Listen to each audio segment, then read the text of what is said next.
Hello, beautiful people.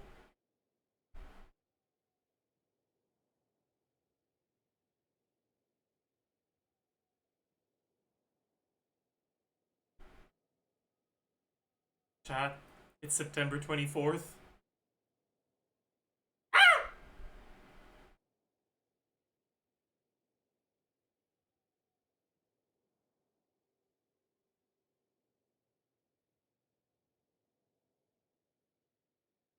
The fated day, yes.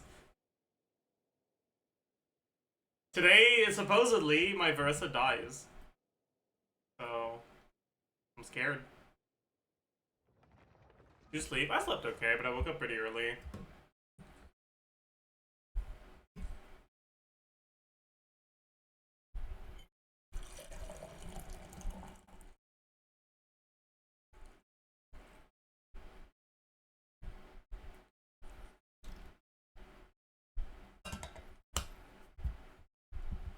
Surely he doesn't tier list the whole time to avoid it.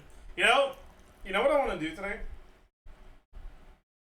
I wanted to make a video where I go through every single character and describe their current place in the meta.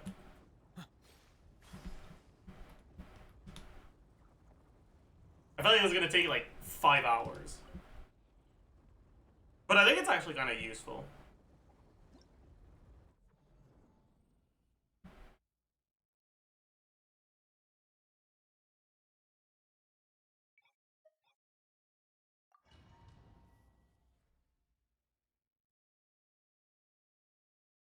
Only 5 hours, not multiple days. 5-hour video. Not 5 hours of stream.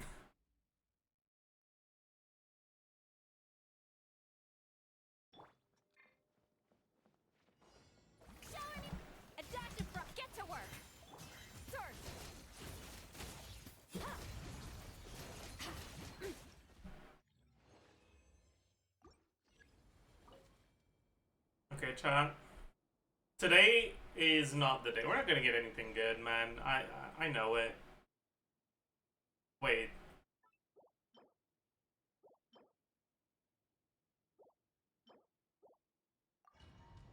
That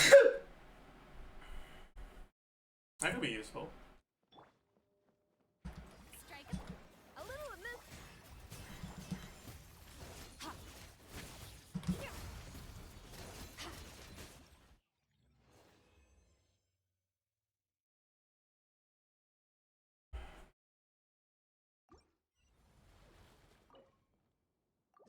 You're skipping Nefer? I'm probably skipping Nefer, yeah.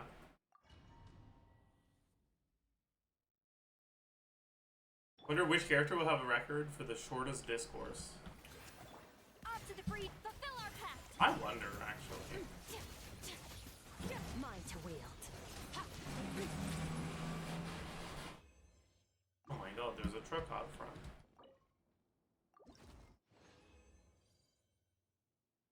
Can you say you were gonna pull for Nilo if you didn't get Nefer? Did I say that? If so, I changed my mind. There ain't no fucking way. There ain't no fucking way. No, I think what I said was I was gonna pull Nilo if Nefer needed her. Back when I was planning on pulling Nefer. I think that's what I said.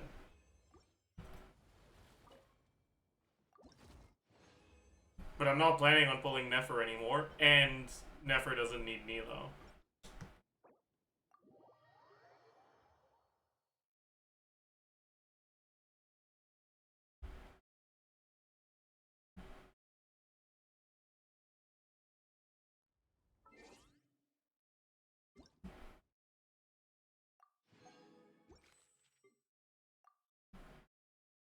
But you change your mind then? On pulling Nefer? Her kit is disappointing, her character is disappointing, her drip is ugly, like, I don't know, man.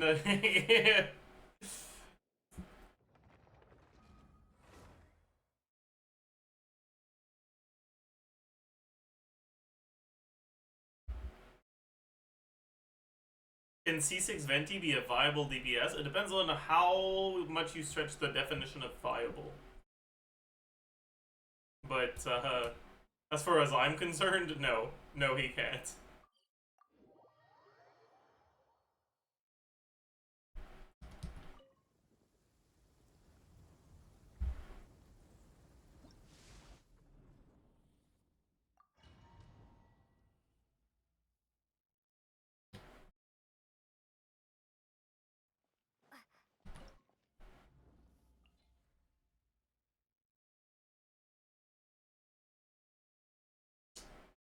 Also, I'm just realizing, wouldn't Beto be better than Inefa for this? That way I can still get my... I don't know. Maybe. Maybe it'd be faster.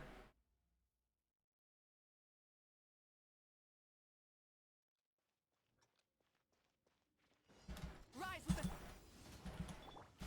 Quick as a flash. Yeah, because we still get the energy. Although we do need the 5 now. Wrath from the But... skies.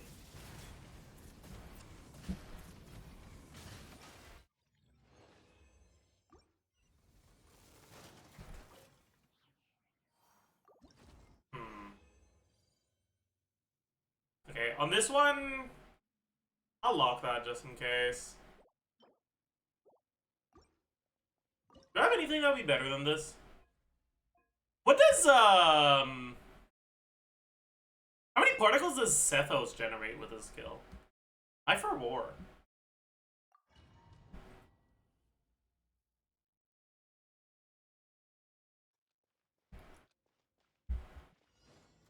Burn it down. Excuse me? Controlled breathing. Let's dance. Light of the blazing sun. Can watch Flynn's early access today? Maybe. Maybe. Perhaps.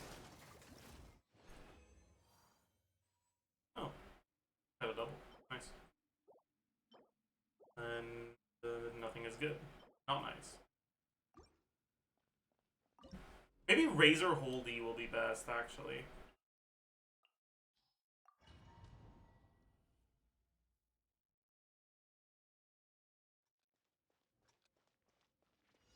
Light it up. Keep back. Quick as a flash. On my... Yeah, we don't even need the 5 proc now. Wrath from the skies.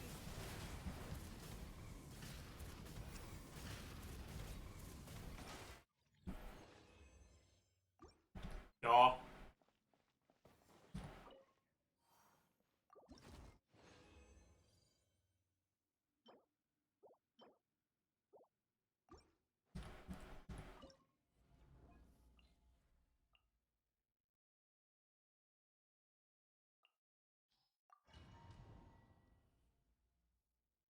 Yen stands or attack stands for Flynn's attack.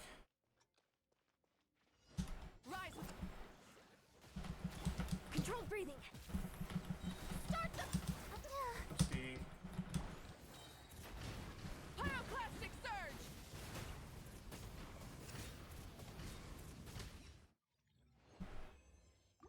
Oopsie. Alright. 2 more. Wow. Wow. Wow. 1 more.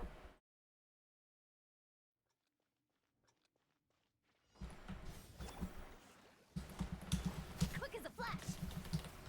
On my... Let the show begin. Full throttle. Wrath from the skies.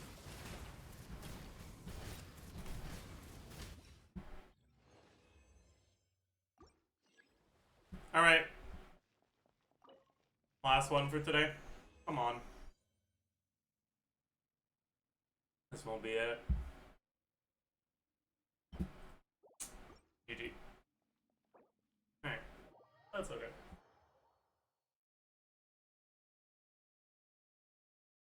What is that?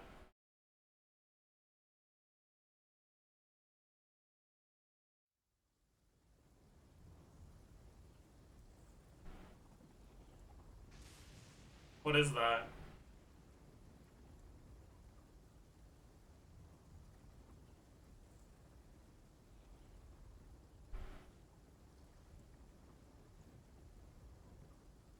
What did you send me?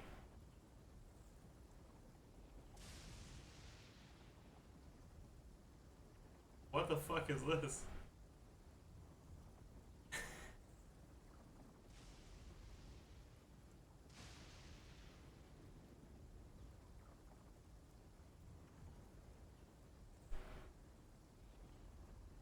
No, Watchful, I didn't.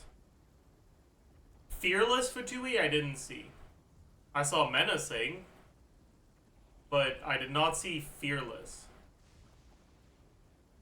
Are we just lying right now, or is that an actual thing that came out yesterday?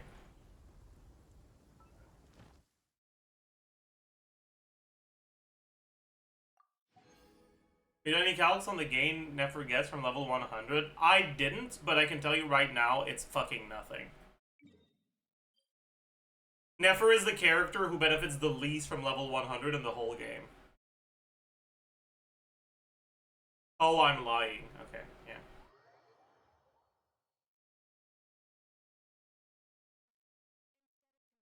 With C0 Dire Clear with Flens? We can take a look at that.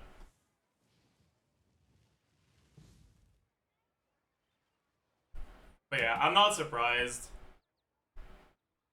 Like, this shit is supposed to shill Lunar Charge.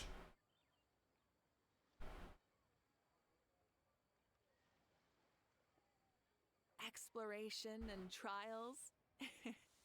Adventuring is right up my alley.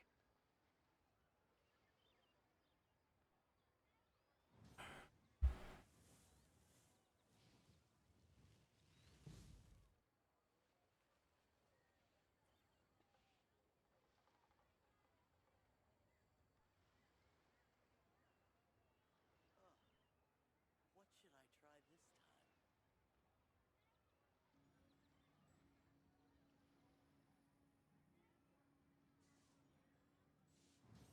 I don't think we need to watch the whole thing, actually. Just check how long it takes. 10 seconds to spare-ish. Yeah. That's our one? No, that's our 0. That's Shovel, I think.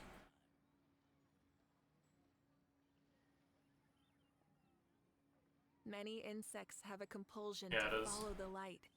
And humans are the same. Except we call that light. Can you do it without Inefa? No. Not Dire. You can do Fearless without Inefa, no problem. But Dire isn't happening unless you're like with C0 or 0 Flins without Inefa. Add at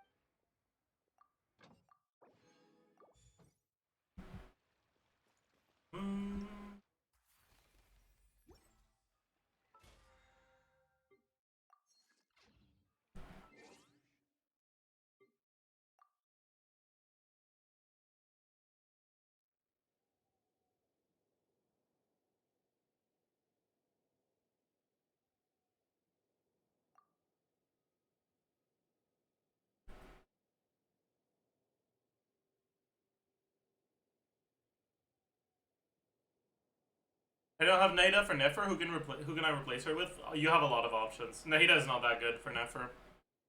The buff is big, but Nahida's animations are very long.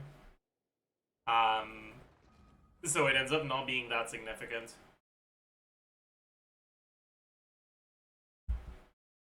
You can use Fischl, you can use Kuki if you want a defensive utility, you can use Inefa if you have her.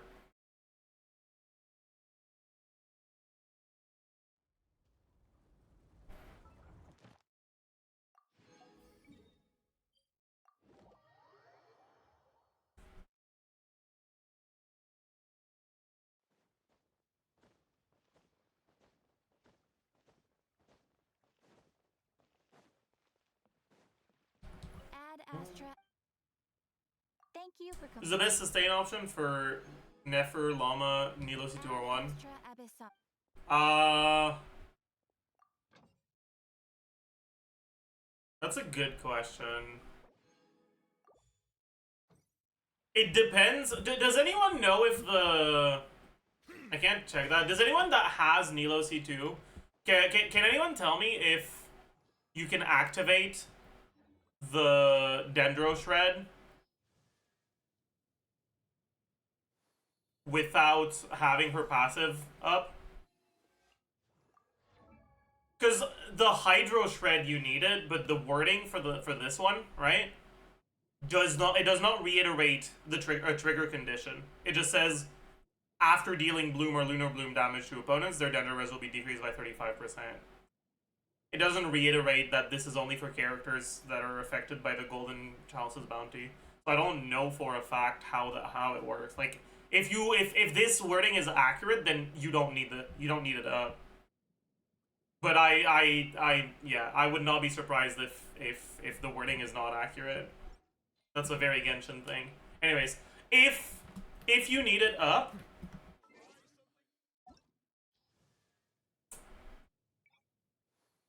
I don't know. I guess you can use fucking Siege Win. You can use Kokobi, you can use Barbara. I don't think it matters who you use. I don't think any of them does anything. Right?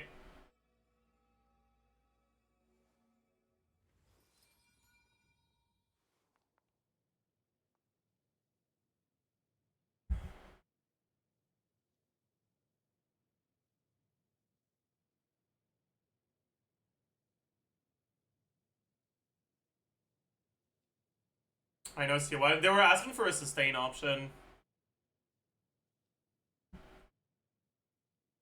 Kirara, I guess?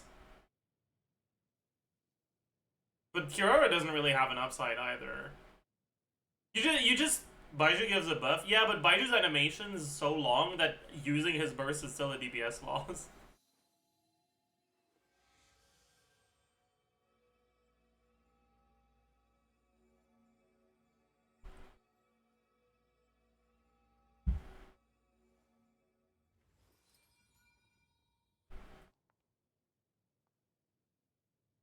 But like honestly, I guess the point I'm getting at is you can use Barbara and there won't be a real difference between her and your other sustains. You don't have to get anyone, just use Barbara.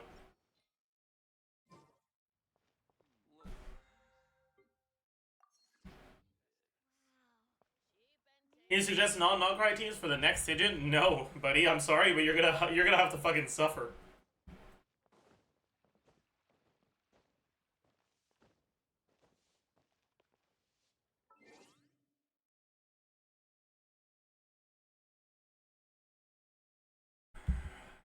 Anyways.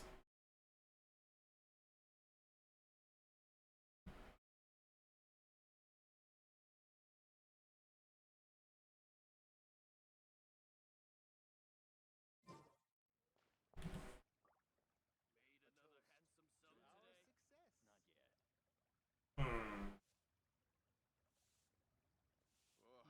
Should I save this?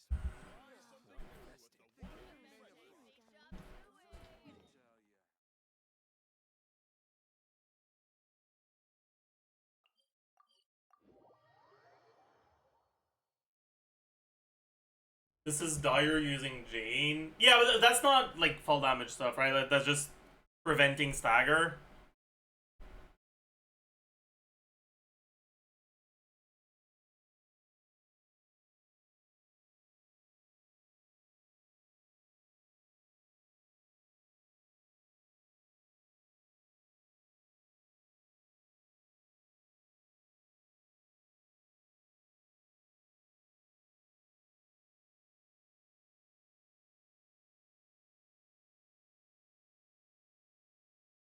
Yeah.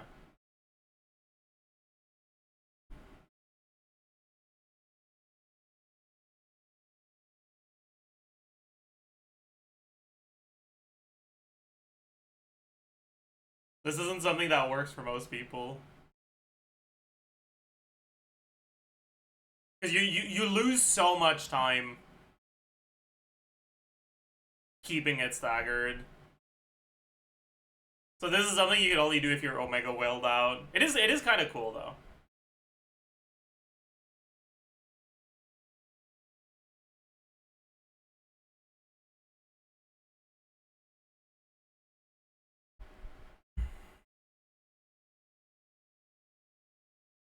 Oh, there's a new Genshin teaser for Flens. Wait, I want to watch that. Let's take a look.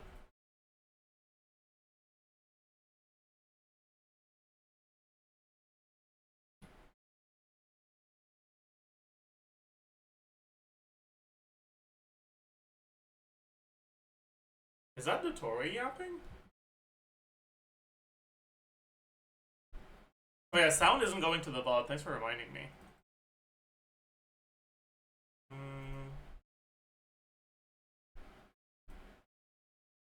It's Varka? It doesn't sound like Varka. What the fuck? It was nearing season's end when I ventured to Nodcry. There was something I wanted there. Something one of a kind. 95,000 Mora. 100,000. Huh? 105,000. 110,000. Are these not the seals? 118,000. Please, sir. I've been searching for this coin for ages, and this is my last night in Nodcry. Could you not just let me have it? It's his. Now that's how gentlemen handle business. I've seen these kinds of arguments end in bloodshed before. Let me buy you a drink. Oh? If I may, you seem a little unsettled. It's this place. Everyone I meet seems poised to outsmart me. Including you. Hence why I'm drinking for free. I suppose. In truth, with the Wild Hunt and everything else, you never know what could be lurking in the night. You need an escort. But I'm leaving tonight. Allow me. No, I couldn't. Why not? I know the way. And in return, you want the coin.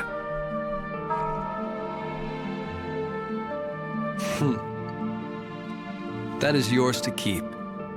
Surely you wouldn't take a ratnik like myself for a common thief. You're a ratnik. That's great. As he escorted me to the border, asking nothing in return. The sky grew dark, the air cold, a bone-deep chill nipping at our heels. I heard there are man-eating monsters out there, and moonlight that lures people astray. Ah, that frightens you. I think something's been following me ever since I got the coin. Perhaps monsters like treasure. It's getting cold. Blue flame isn't known for its warmth. Is it true there are fire wraiths too? Hope my hair doesn't get singed. Well, all the more reason not to linger.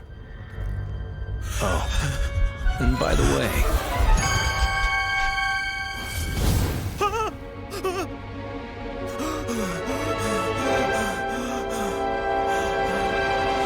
Best not to look down. Shivering away, all I could do was set one foot in front of the other. Until, finally, the caravan was in sight. This is far enough. Thank you. It's safe from here. Now go. It was a farewell and a dismissal all at once. Safe travels. As a thick fog rolled in, he disappeared from view. Until, out of nowhere, I saw the glint of eyes. I held its gaze, but could not tell if it was a human staring back. I don't get it. I'm gonna have to rewatch this because I don't get it.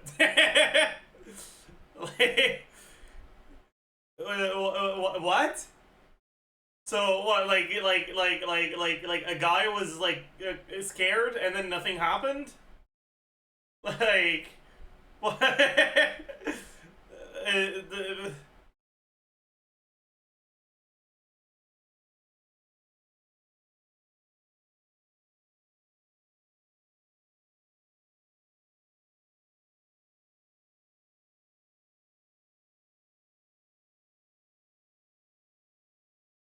What do you mean nothing happened? He fell in love? I see. But I will say, I feel teased. So I suppose this teaser has done its job. Because I feel very teased. What's going on here, man? I need to know more. I'm actually very curious now. So, like, I guess this is a good teaser, but I don't like this feeling.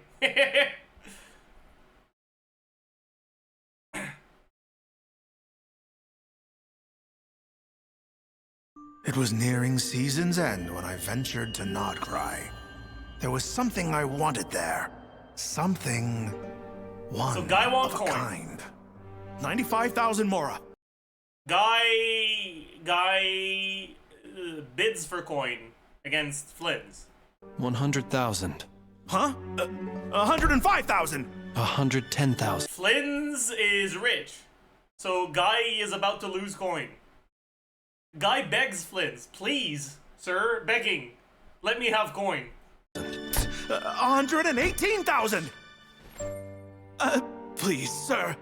I've been searching for this coin for ages, and this is my last night in Nodcry. Could you not just let me have it? It's his. Flynn's give coin.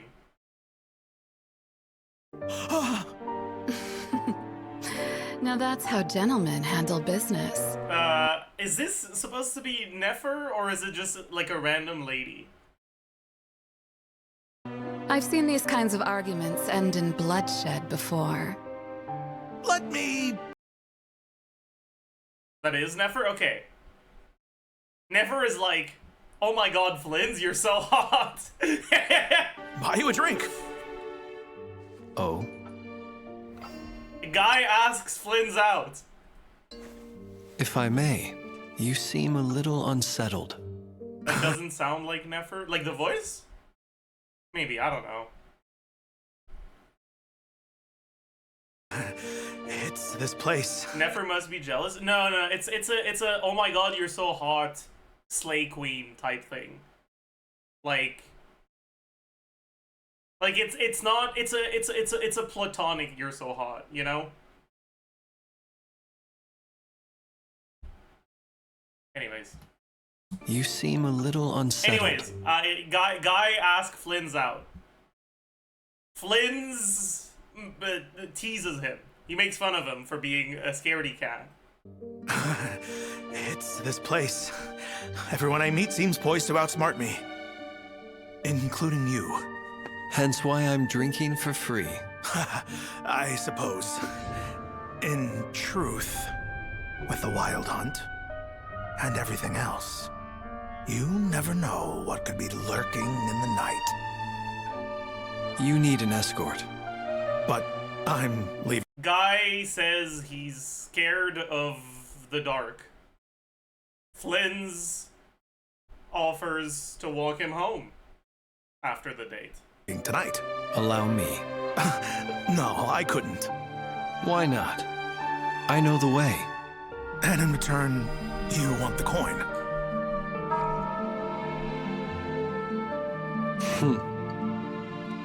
That is yours to keep.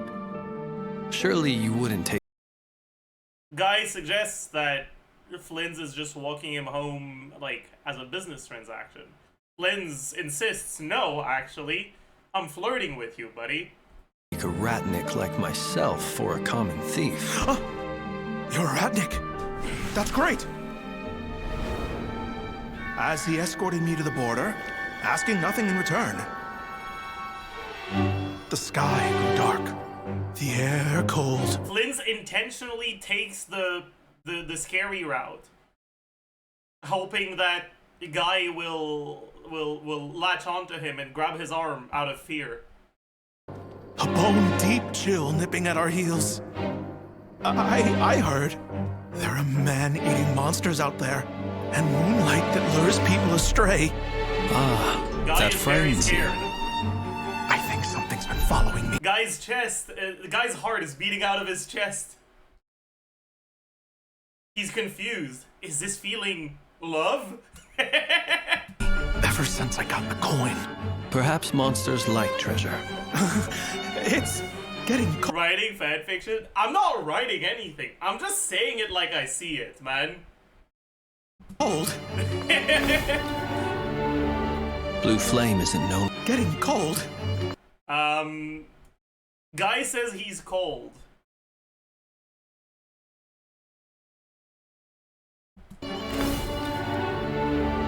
Blue flame isn't known. Flynn says something that doesn't make no fucking sense. Blue flames are hot. I guess this is supposed to be suggesting that he's not here to offer him warmth. He's only here for a one night stand. It won't provide Guy with the warmth that he's looking for.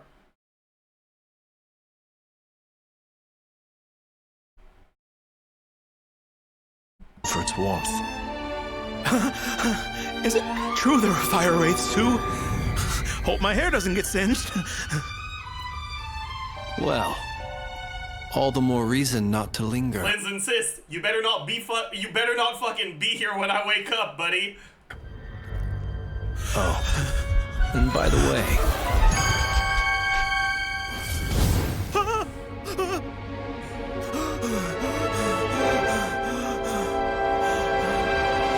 best not to look down.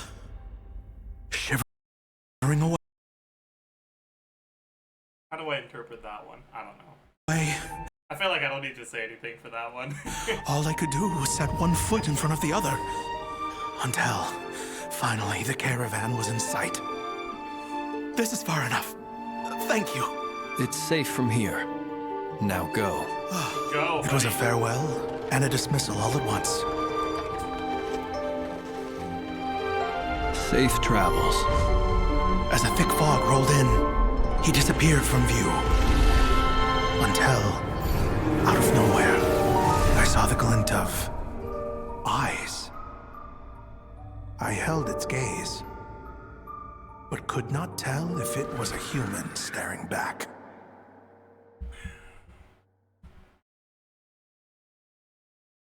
Honestly, this is actually a good teaser. Like, my first watch through, meh. But now that I've watched it a second time, I think it's pretty good.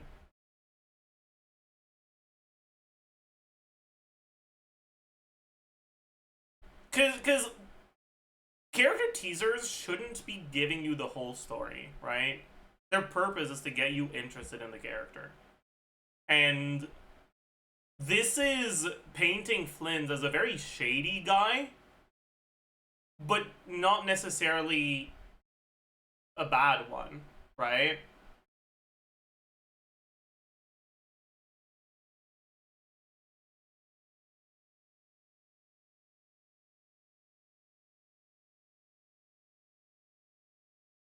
I also like that this is, like, heavily reinforcing my headcanon that Flynn's is, like, an incredibly unserious teaser. He says shit to make fun of people all the time, and he says it in a very deadpan way. Like, that's kind of what he's being like in their discussion, you know? It reinforces the idea that is what he was doing in the Archon quest when in his interactions with us.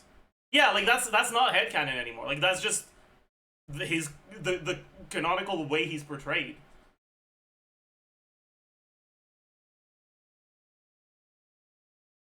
Now the headcanon is that this was a date. New headcanon, I guess. But yeah, him being like a bit mischievous, I think is just outright canon at this point.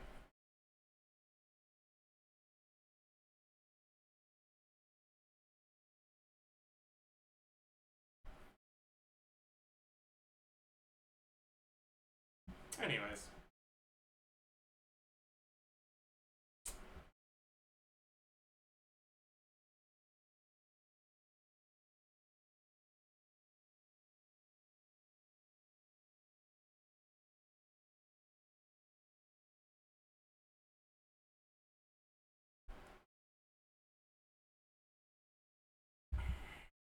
Did you like the music? I didn't like the, first 2 minutes. But I liked it at the end. Like, It was nearing season's end when I ventured to Nodcry. There was something I wanted there. Something... The track here is just too Fontaine, you know? Why? Could you not just let me have it? It's his. And I guess it's supposed to be because the NPC this is focused on is Fontainian.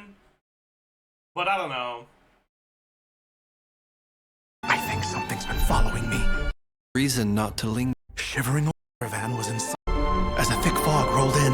It stays like that the whole time, actually. So I don't know. I don't know how I feel about that.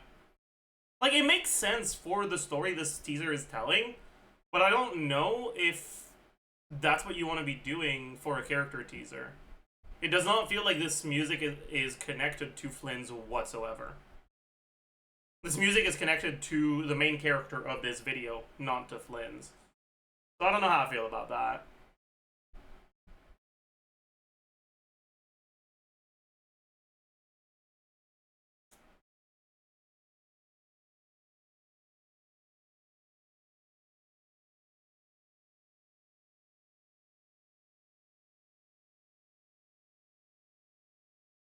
Violin equal Fontaine? Dude.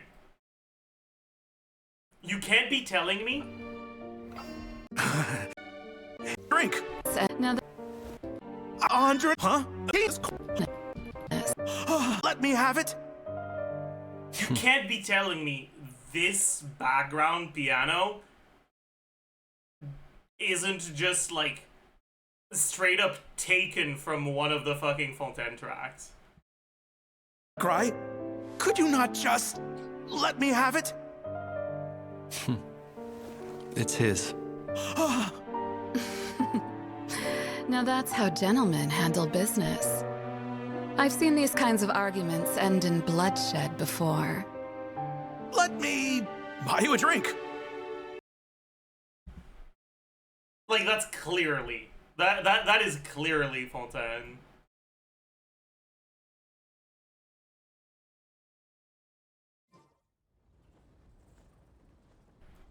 It doesn't sound Fontaine. I mean, if you actually believe that, I am not entirely sure what to say. Like, objectively it is. It's like incredibly similar to a lot of the Fontaine leitmotifs. It's using the same instruments as the Fontaine tracks. Objectively, it is incredibly similar to the Fontaine music.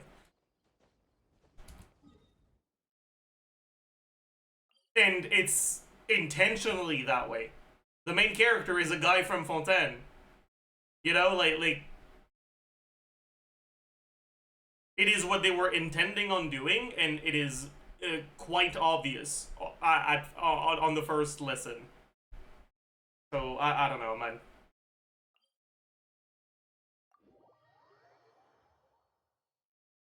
Flynn's is from Fontaine. Flynn's is not the main character in this teaser.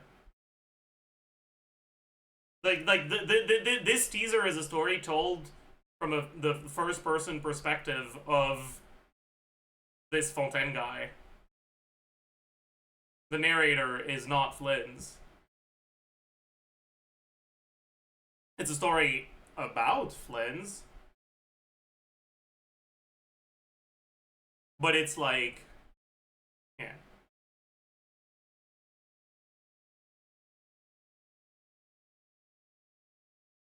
Maybe that's the point. Yeah, but I don't know how I feel about the music being focused on him rather than Flynn's. Like,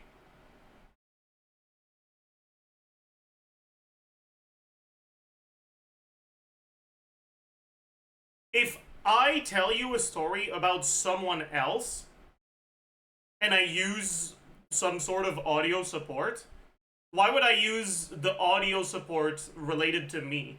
That's not the story I'm recounting right now. That's not the story I'm telling. Right? So I don't like that creative decision. I understand it, and I don't think it sounds bad. But I'm not a huge fan of it. I would have preferred music that's tied to Flynn's instead. But honestly, that's probably the only thing I don't like about the teaser.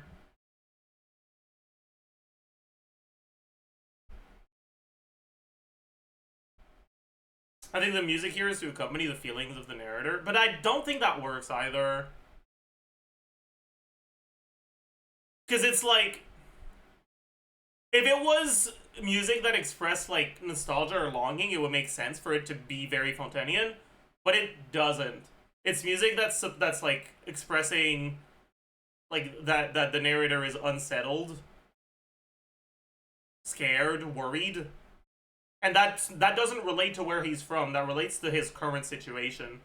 So the music using a lot of Fontaine elements, in my opinion, doesn't really make that much sense.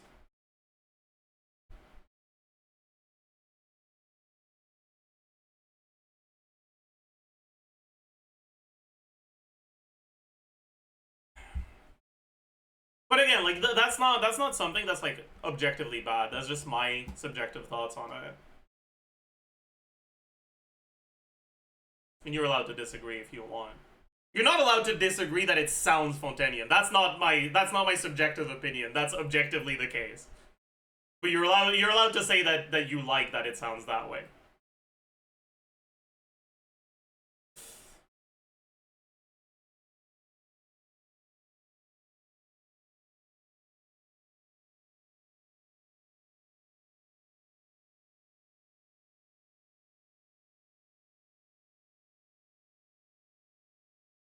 I think the goal of the trailer is to show that Flynn is an unsettling character in universe. The music reflects that by being from the POV of the guy. Okay. But here's the thing, alright? Imagine, alright, you're playing a fan-made horror mod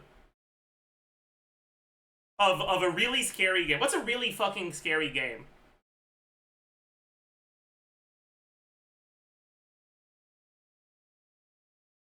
Name me a game that is really, really scary. Don't like Genshin Impact. Outlast? Sure. I've never played Outlast, but sure. Okay, everyone's saying Outlast. Isn't that fucking scary? Whatever. Okay, you're playing an Outlast mod where your main character is replaced with Mario from Super Mario Brothers. Okay? And imagine that the Outlast music is replaced by Boo Mansion theme. Would you be scared? No! That doesn't make any fucking sense, man! You'd be like, this doesn't make sense, this is weird, what's going on here? Right?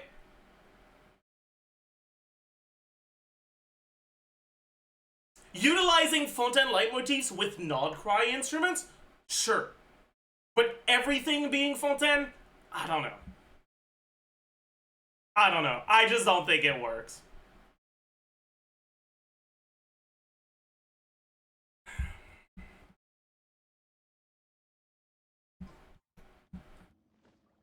That's a good analogy. It is a good analogy.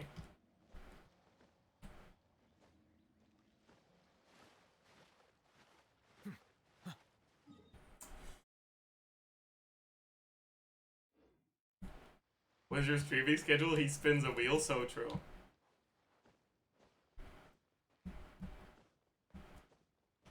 Anyways, chat, let's get our stall out of the way so we can actually record video from beginning to end. We stare. We pound. We do not need to zilch. We blunt. Dude, I'm so fucking good at this game. Jesus Christ. Pond gunk. Okay, what the fuck? Like an unlimited buffet.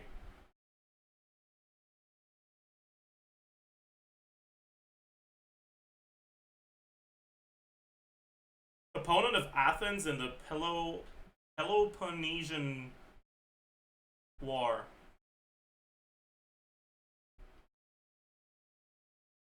Which one is that? I don't fucking know. Keep it down. Shh. Outs that advance the runner in baseball lingo.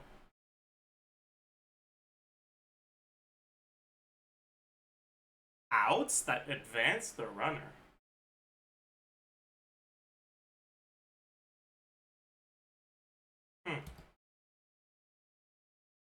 There's outs that advance runners. Oh, like bunts. But they don't advance, like they're that's their purpose, but that's not their function. I don't know. Put your hands together. Clap.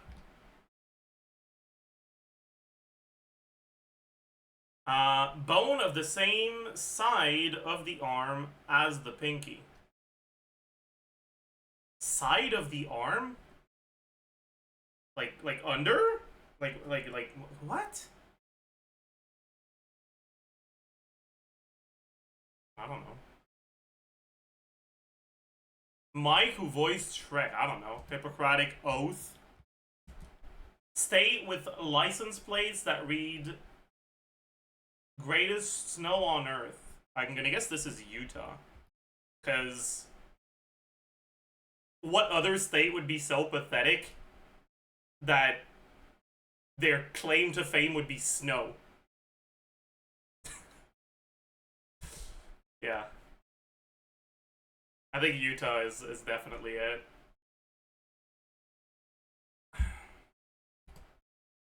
All you can eat, I think.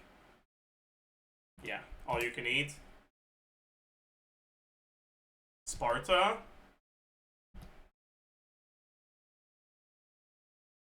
Do people call sacrificial buns sacks? Maybe.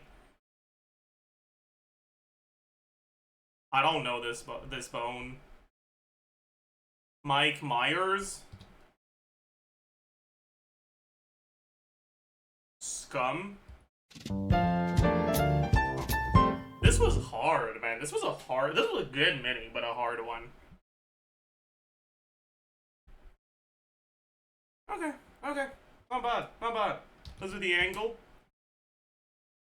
Ooh, I don't like this angle. I don't like it at all. That's an ugly angle, man. That's like 287. Right?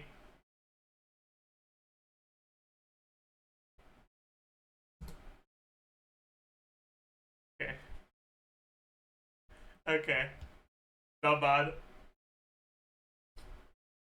I guess I'm good at recognizing angles I don't like. That's an ugly angle, though. My god. What an ugly ass angle this was.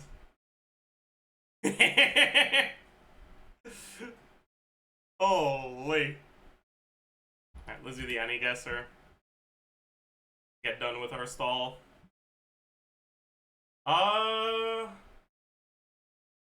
The fuck is this facial shape, man? I don't... Is that... He does not look like this usually. He does not look like this usually. He does... No. No. What's his fucking name, chat? Like the angles of his face are different.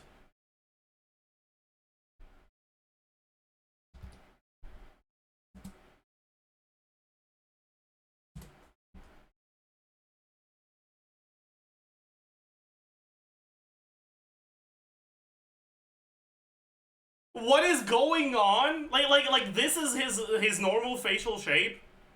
What is this angle, bro? What the fuck, man? What happened to his jaw, man? Jesus Christ, okay. Oh.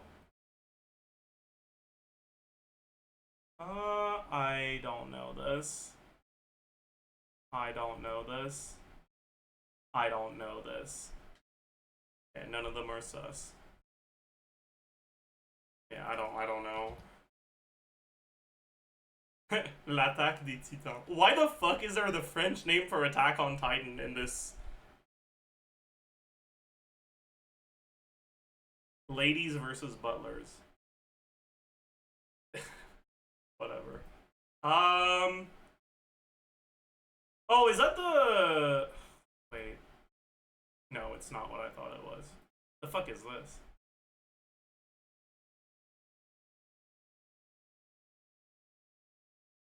This is disgusting. Chad, they have Word in green and Excel in blue. Ah! This makes me deeply uncomfortable. Ah! Ah! I don't like this at all. Like, what the fuck? Is this?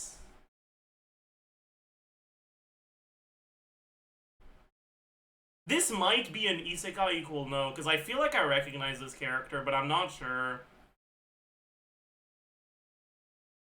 No, it's not. GG. Heavy object. Yeah, okay. Cooked.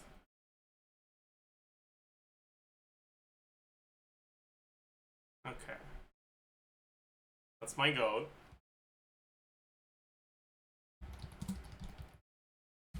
That's from, was it Drifters?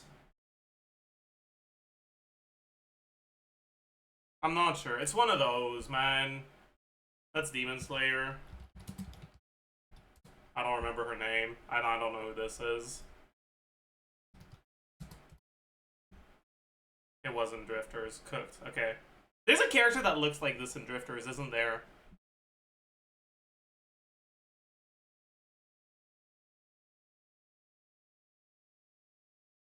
Okay. I think his name was Scar. But I don't know. That's Hohenheim. I think it's Von Hohenheim. Yeah. Maybe Father works instead.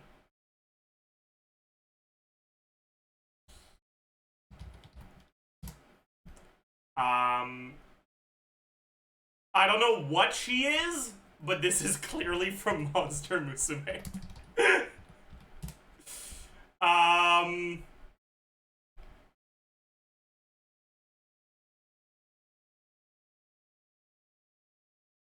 I think it's Hohenheim. Like the actual one. He doesn't look evil enough. Yeah. Okay. But that's...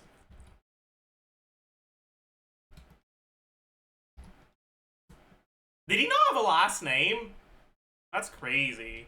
Did Tamari have a last name? She didn't. That's crazy. Do I know any of the other ones? No.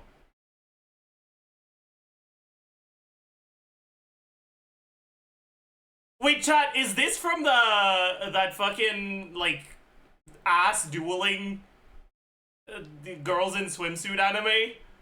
I think it is, right? I don't even know what it's called. I don't even know what it's called. Keijo. Yeah. Okay. Let's do a Baki. It's not Baki. Recent high score, not manga. Let's try solo leveling. Action, not that recent. Quite a very high score.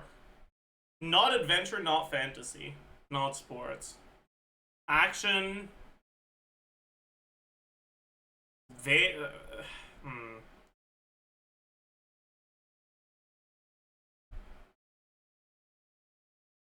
Not adventure, not fantasy, huh? Great Pretender. Is Great Pretender higher than 8.2? I don't actually know that. Link Click? Link Click probably is. That's a good guess. Yeah. I'll try Great Pretender. I think it's older than 2021 though. Wait, there's no time travel in there. Ooh. Time travel. Steins Gate? No. Erased? 2021. Not Erased.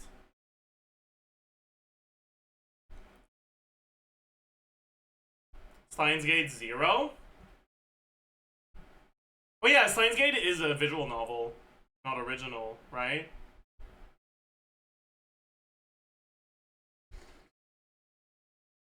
Tokyo Revengers. Dude, I swear to God, if Tokyo Revengers is higher than an 8.2, something is deeply wrong with the world. But it's not an original, so no. Odd Taxi? I don't know. I haven't watched Odd Taxi. It wasn't that. Cooked. Action, suspense, time travel.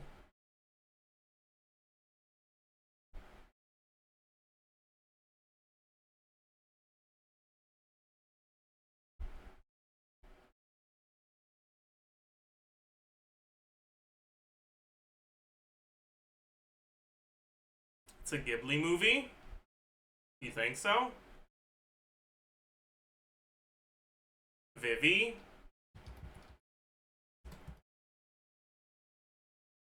Huh. I haven't watched this. Oh well. Oh well. No clue. I'm gonna need the video clue. It is that. It is that. It is that. Okay. No clue.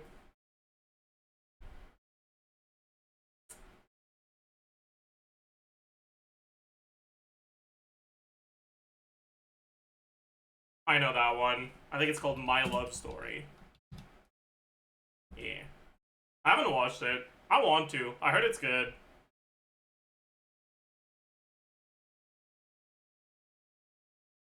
Okay, dude, what the fuck is that? What the fuck is that, bro? Oh my god.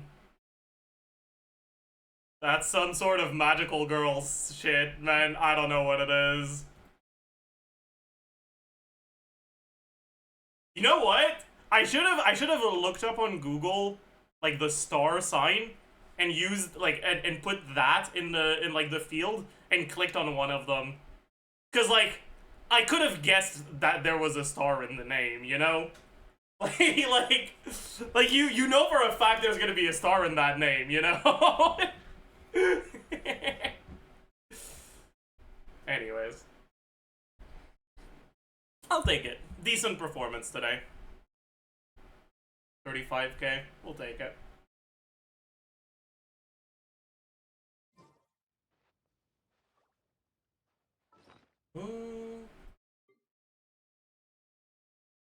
Alright, chat. It might be time.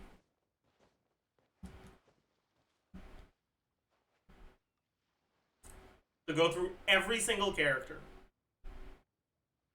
And explain their place in the meta. I think I want to organize this a little bit before I start recording, though. So...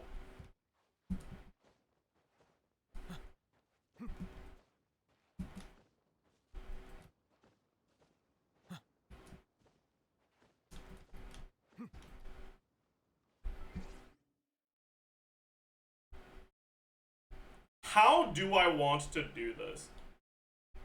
I can leave. Do I need any of these sheets? I don't think so. Don't think I need to keep any of those. No. So I can open a new one. Tier list? No, it won't be a tier list format.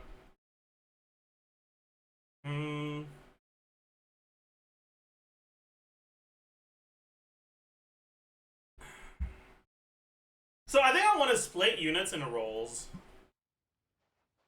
But not necessarily roles within teams, rather roles for team building.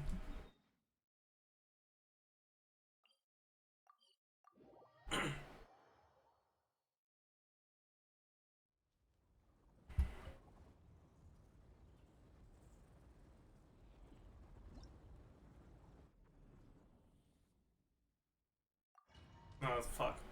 I wanted to get to the team building screen, but I forgot that in hard, the UI is different, so you don't get a team building screen. I forgot to change the difficulty. Why are they like this, man? Like, please just normalize your UIs. I'm begging.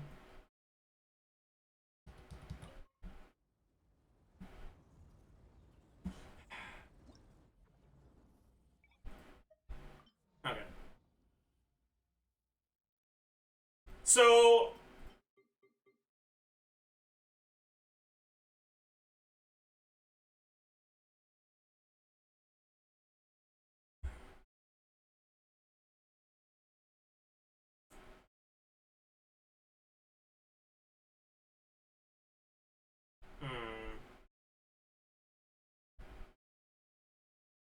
I'm gonna sneeze.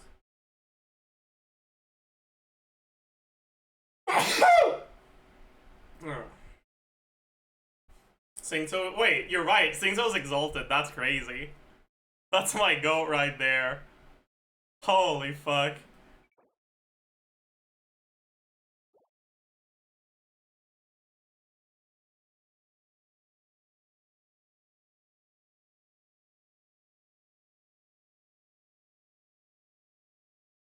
Okay, so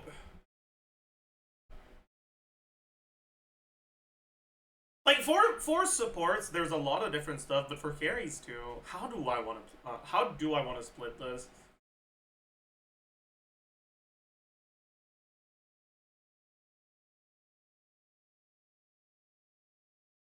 I guess we're gonna want characters that just give stat buffs.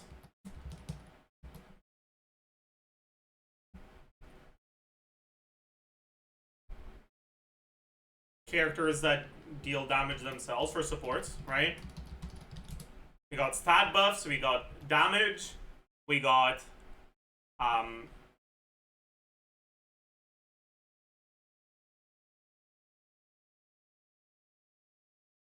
reaction aura app.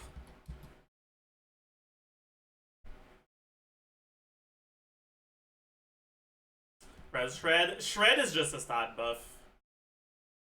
It for the sake of team building, Shred has the exact same role as an attack buff. It just increases the damage you do. Debuffs and buffs work the same way.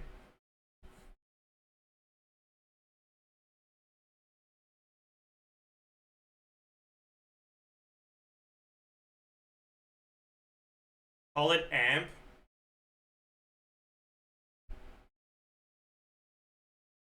We could, sure. Amp, damage, aura.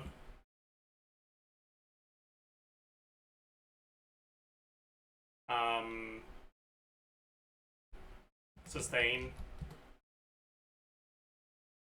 Are there supports that do something else?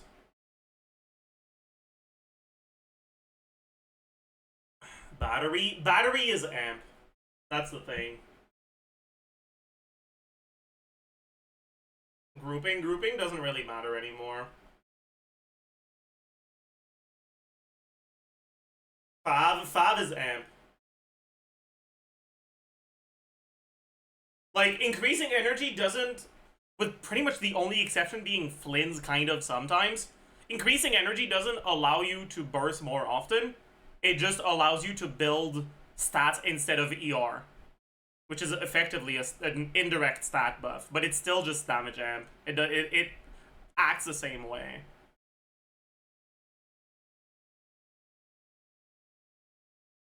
Shield breaking, meh.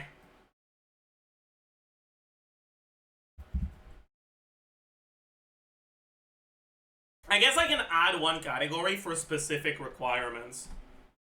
Like, conditions. My character that fulfill conditions.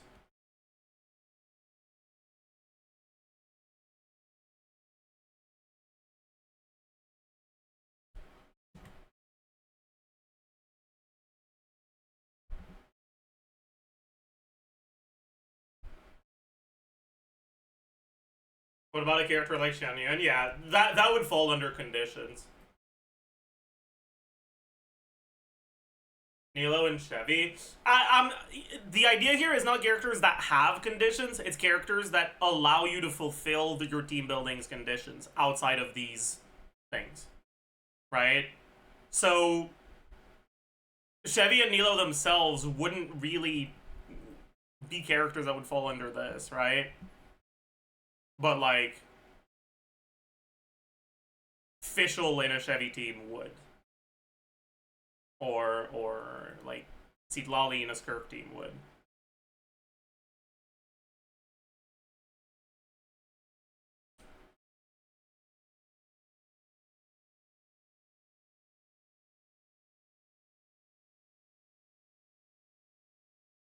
Are there characters that go into multiple categories? Yeah.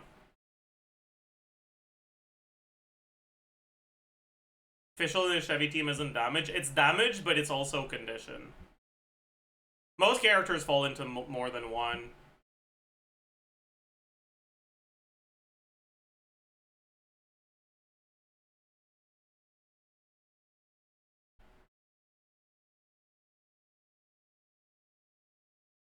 His Kavi goes in all of them? Yeah, kind of.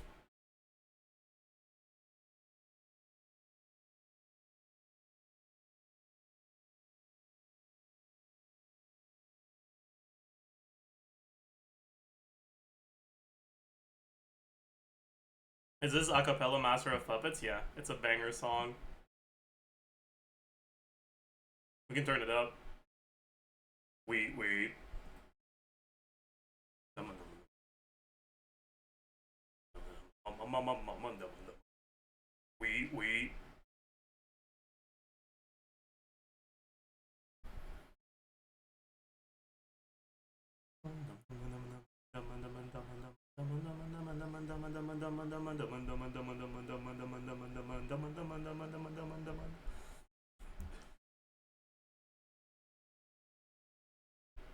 Anyways. Yeah, it's a banger one. It's one of my favorite covers from Bankanto.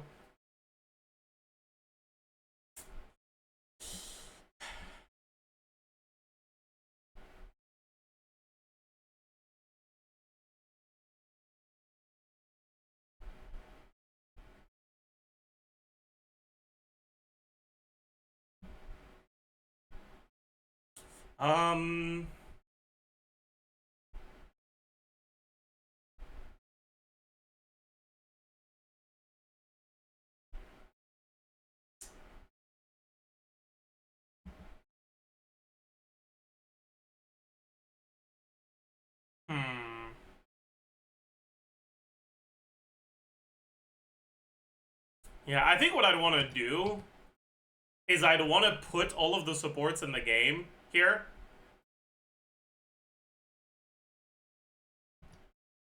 Can I not? There you go. Put all the supports in the game and talk about what they do in each of these categories if relevant.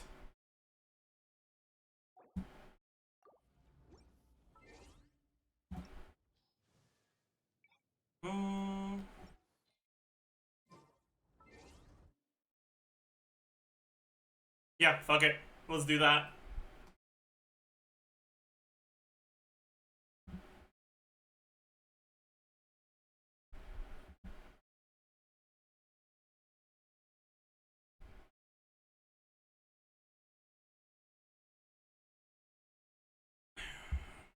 Okay. Where does Aoife fit? Aoife doesn't fit.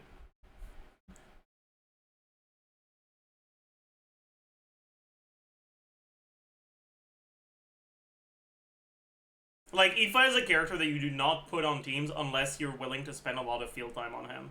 And for now, this is mainly looking at characters that do not spend a lot of field time.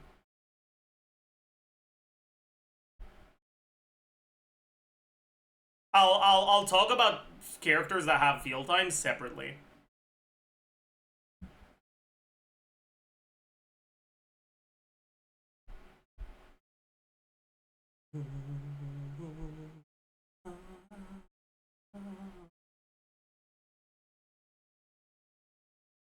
Are we going by element? We might as well. Alright. So, for Cryo, would we include Skirk? I mean, we could, honestly.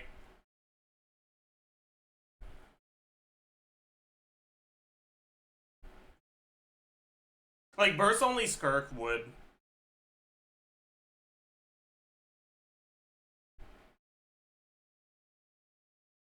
So, Burke.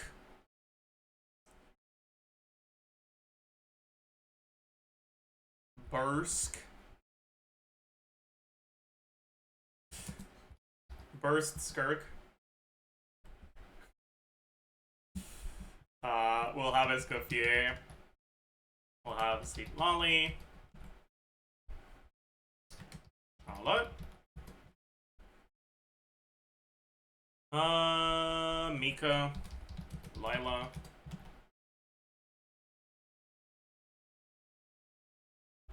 Shanaha.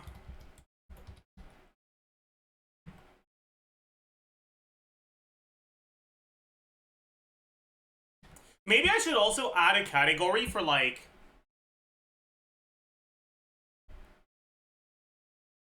boss mechanic. Because now that Siege and Onslaught is the main endgame content that people care about, there's a lot of characters that are, like, often a lot better because they're good at dealing with boss mechanics. Right? Characters that you will put on your team, even if they don't really make that much sense on the team, just because they're really good at dealing with certain boss mechanics. Yeah, like Amber. Like Ayaka.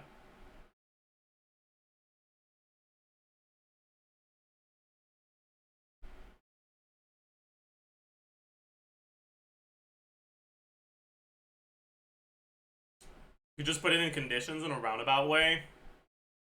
I suppose I could, yeah. Doesn't that fall into aura? No, because it's not about, like, the aura thing is like how the character's elemental application allows you to deal or to like fulfill your carry's purpose. Right?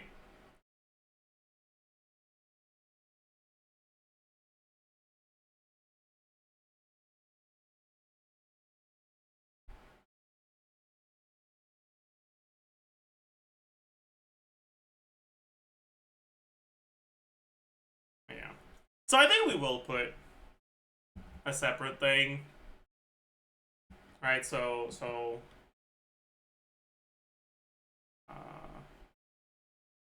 cheating. We're gonna call it cheating.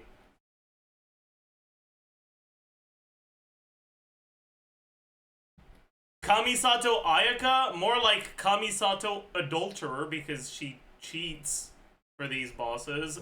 Am I right? Sorry.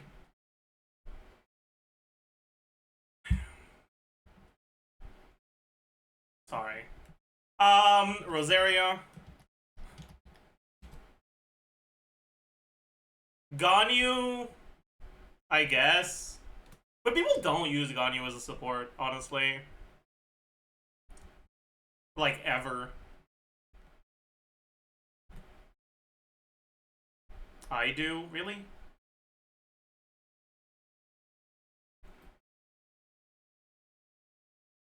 I kind of don't believe you.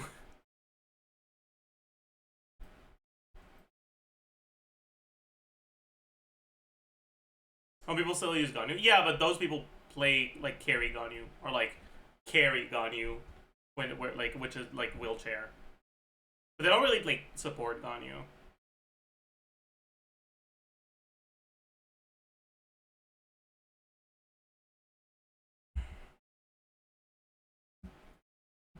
Anyways. Diona. Keiya. Chi-Chi. Chongyun.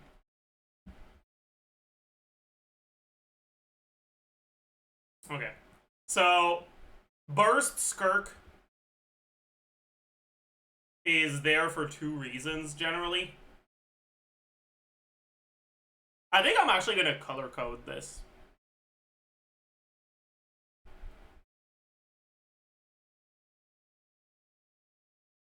Something like this.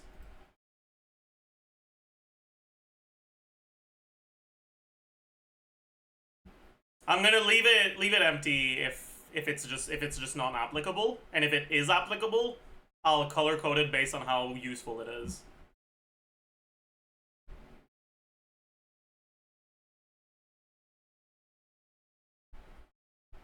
Conditions? Yeah, like Skirk sees play in teams literally just because of Escoffier. sometimes. Alright, if Escoffier didn't have that requirement, those Neuvillette Skirk teams would probably not run Skirk. They'd probably run another buffer.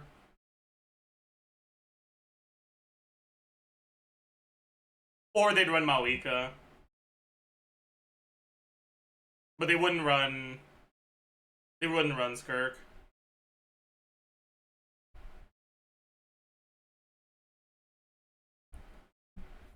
Can you explain cheating? I'll explain it more when we actually like go through all of this at the end. But it's basically just characters that allow you to cheat boss mechanics. Anyways, Escoffier, Amp,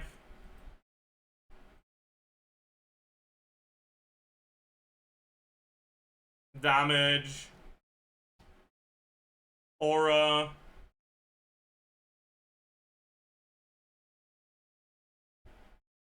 sustain, conditions. Escoffier kind of does it all.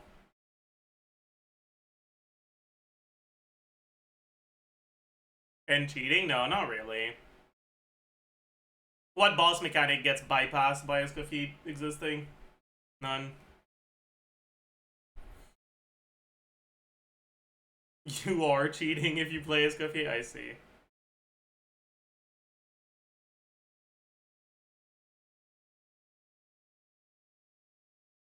Mualani? No. That's fake as fuck. Anyways. Amp. I think it's this. Not damage. Aura. Also this. Actually, the amp is probably higher. No, it's not. I think it's the aura that's higher. Like, she has really good amp for a character that also gives you all the aura you need. Basically. But honestly, she doesn't give you all the aura you need for everyone. Like, putting her the best color for aura would be wrong. Yeah, and then sustain just a little. She's not really any trigger condition or any sort of cheating. Kinda.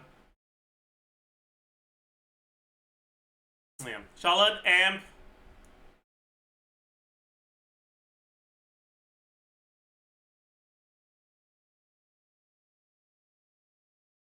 She does have an amp through TTDS.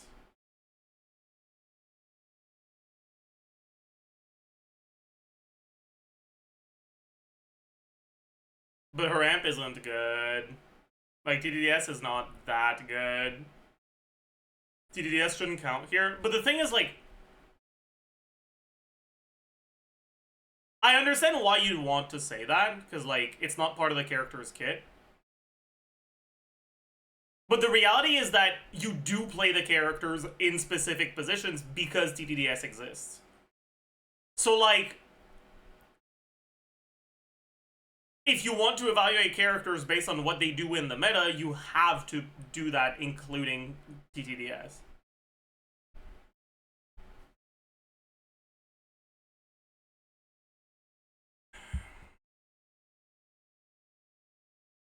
Isn't that conditions? No, because no character needs to have TTDS on their team.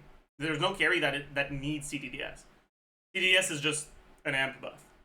Right, the conditions thing is like, you are fulfilling a specific condition on a broken character that only works on specific conditions. Right? So for both for Escoffier and Skirk, they're fulfilling the condition for each other. Right? Like, Skirk support fulfills the condition when you're playing Escoffier support. For a last slot. And Escoffier fulfills the condition for Skirk when you're playing Skirk as a carry. Or as a support, I guess, but you don't build your team around playing Skirk as a support, and then you put Escoffier there because Escoffier is good for Skirk. It's the other way around. If you're doing a team where you're playing support Skirk with Escoffier, It's not because you want to play support Skirk, it's because you want to play a free team for your hydro carry. And Skirk is the best last slot there, right? Anyways.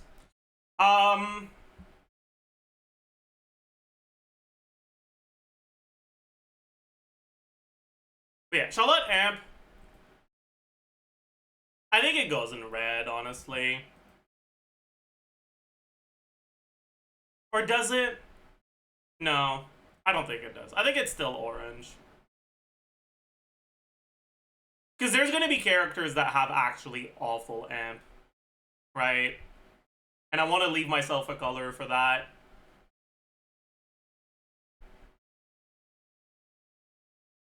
Yeah, like characters like Rosaria that give a fake low uptime crit rate buff.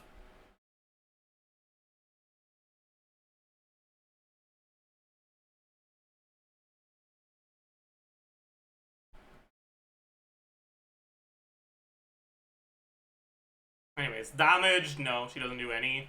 Aura, okay, this is a great use for the red, right?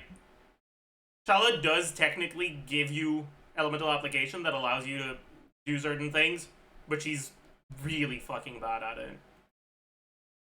Sustain, pretty good. Conditions, yeah. Something like this, I think.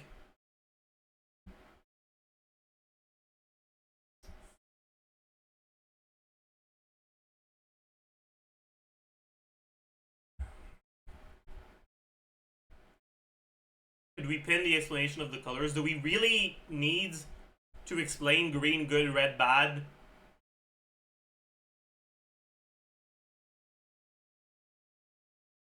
I feel like green good, red bad is something that has been that you should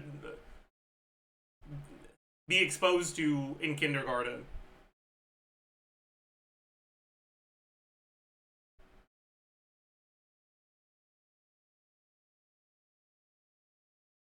What if I'm colorblind?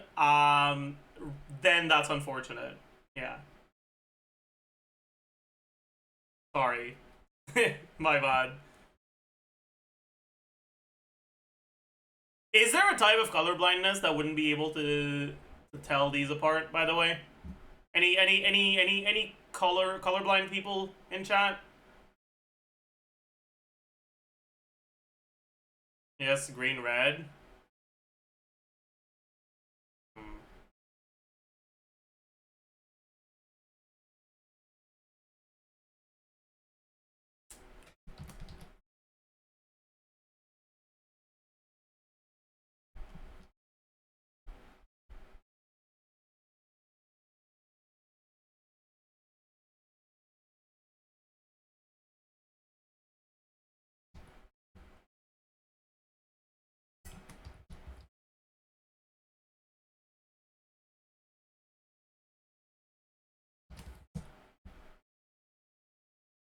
There you go.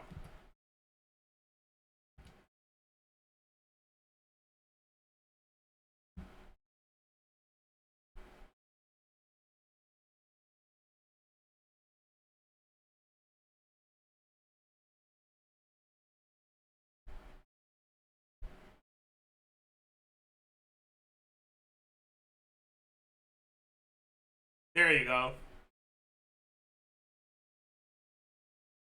Okay, Mika, Amp.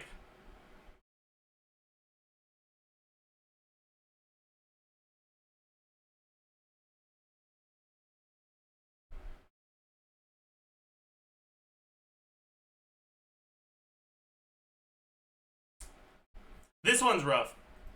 Because, like,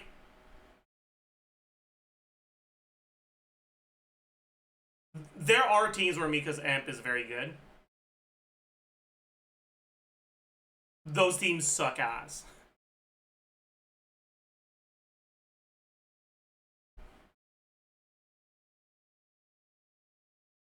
In the teams where you actually play Mika, his Amp is, like, honestly bad. Maybe mid.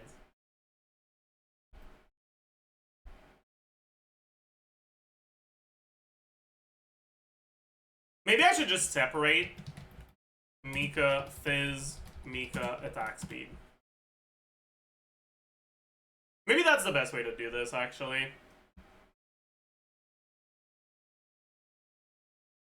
Yeah, it probably is. It's like Mika, physical.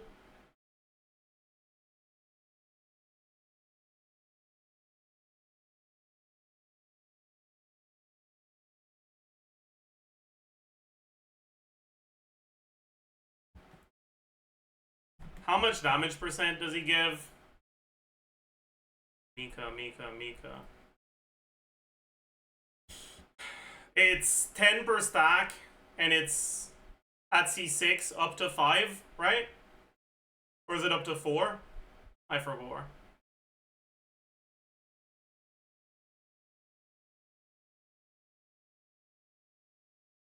I think it's up to 5. Right, because his A4 increases max stacks by 1. Oh no, it's up to 4. He doesn't gain another max stack from this. He just gets one more minimum stack. So...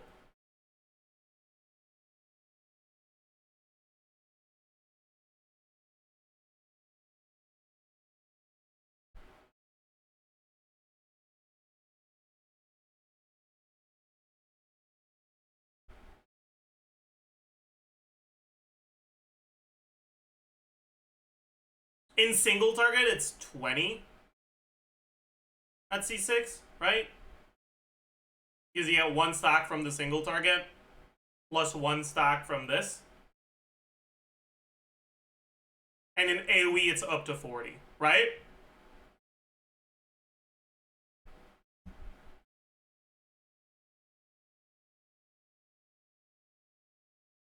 Up to 5? How do you get the 5th one? This increases the limit by 1, so now you're at 4. Is there another thing that increases the limit? C6 also gives plus 1? You're right. That's true. So it's 20 to 50. So we got damage percent. We got...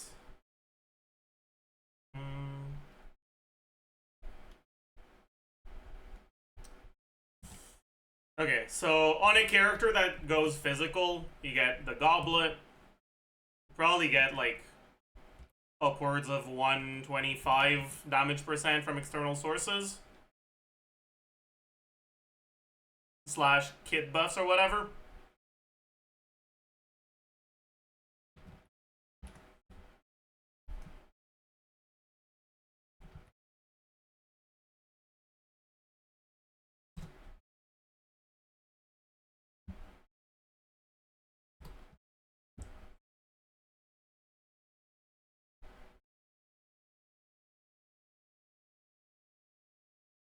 So, buff 1.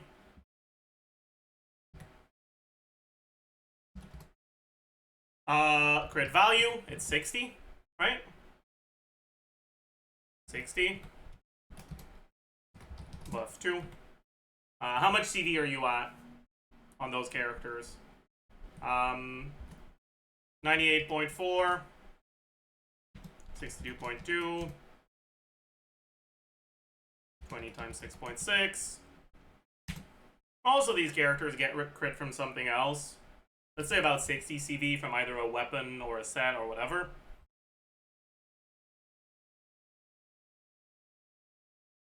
That's the crit value. Square divided by 8 plus 1. That's the crit multiplier. And then we've got the crit value buff from him.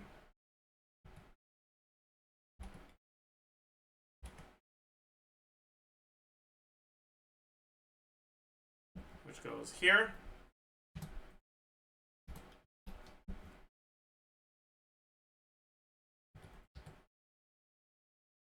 And finally, we've got the attack speed buff, which is 25.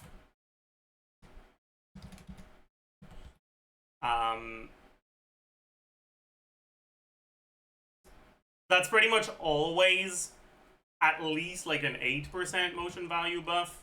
I think that's what it is for Ella. And in a perfect world, it's up to 25-ish motion value buff. Buff 3. So, total buff minimum.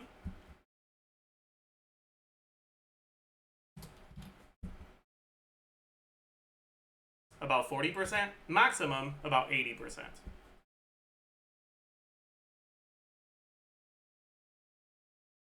That's really good. Like, 80% is really good.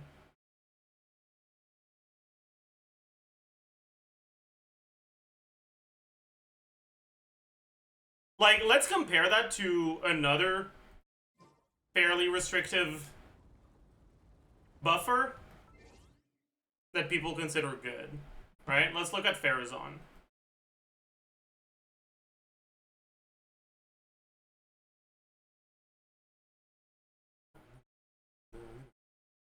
Alright, Farazan damage percent is 38.3.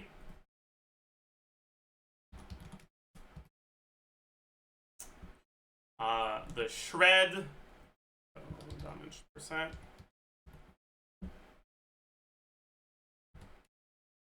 We got CV, we've got Shred, right? So, how much damage percent are we starting with on Shao?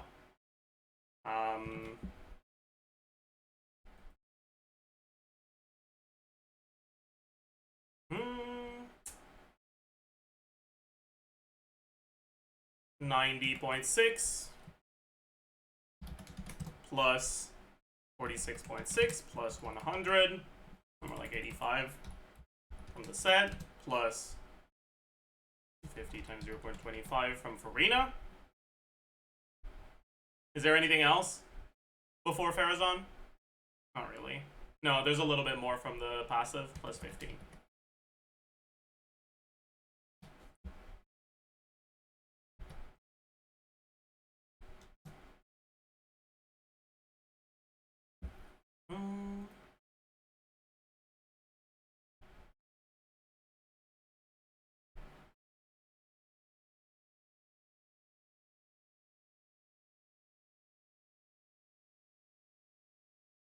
Okay.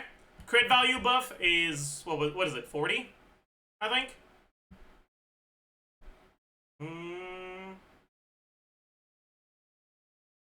40.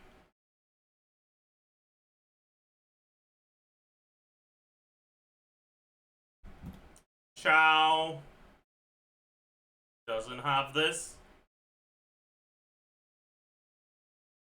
No, he does, actually. From his weapon or some shit. Shred is 30. So I'm too lazy to mark this down to as I'll just do 1.1 divided by 0.9. Right? And her buff, before looking at the energy particles generated from her burst, is about 57%. The Shao's damage. Once you add the energy, it gets close to the 80% that Mika gives. But the point I'm making here is, just in terms of how much of a damage increase a character is, for physical carries, Mika can be very good. The problem is, we don't have a good physical carry.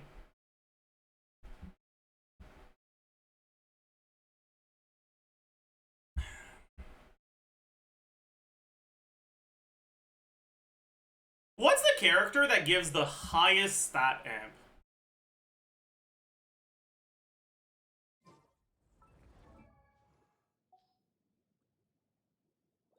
Chevy? C6 Chevy, maybe, yeah.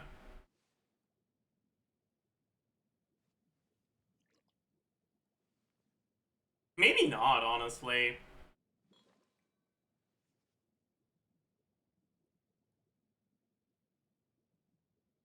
What makes shows so good is that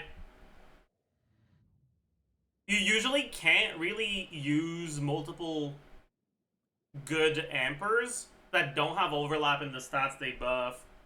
It's usually pretty difficult. And Chevreuse is like a buffer that buffs a bunch of different things. So there's always gonna be buffs where she doesn't have overlap. Escoffier, no. Escoffier is not even close. What makes Escoffier good is that she does everything. But just in terms of buffing, 55 Shred is not even close to what Farazan or Mika gives. Bennett isn't as much either.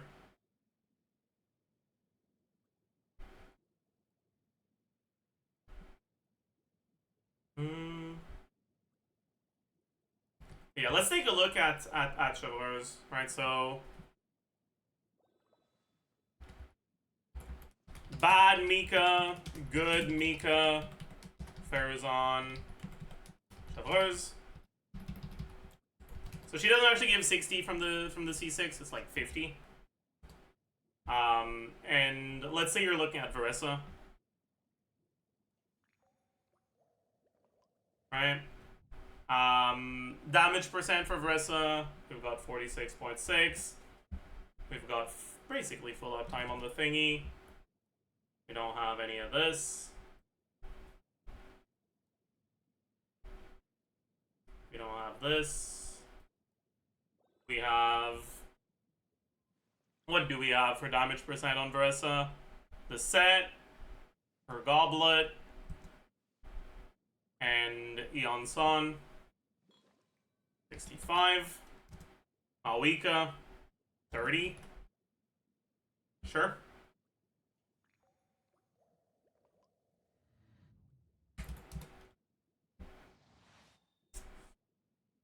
We don't have a CV buff, instead it's attack percent. How much attack are we at on Carissa? 356. 356 plus 565 times 1 plus 27.6, 46.6. No, let's do Widseth. 510. 620. I'm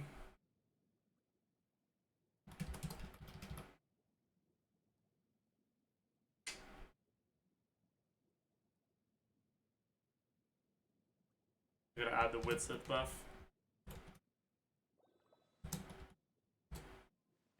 But yeah, let's finish this now. So we got 20% from Widsith. We got 46.6 from Sans. We got 30 from Yansan. We got 20-ish from Substats, 25 from Power Resonance. That's it. Then plus 350 plus 810.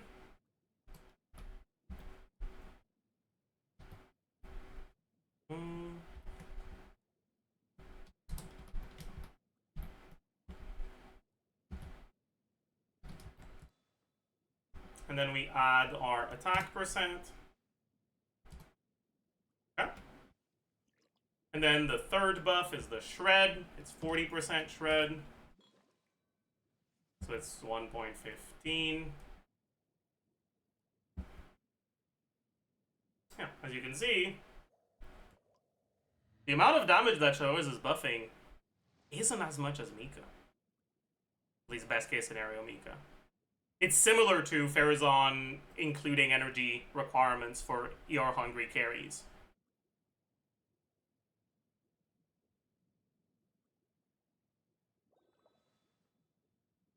Like I said earlier, what makes Chevreuse good is that usually archetypes don't have access to multiple ampers that synergize well together. What makes Chevreuse good is that she gives buffs that the other ampers that her archetypes have do not give.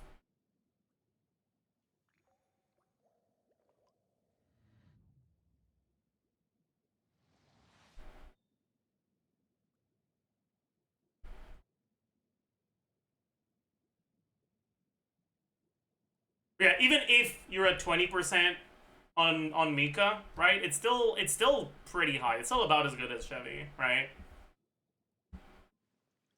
Anyways.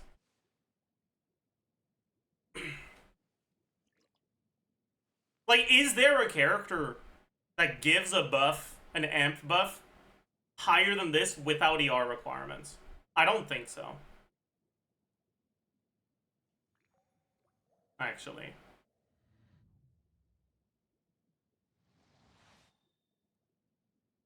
When you start including ER requirements, there are some. Yeah, like, I'm talking C0.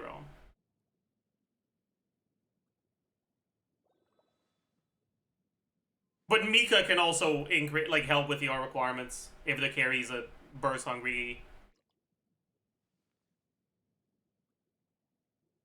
an energy hungry cryo character.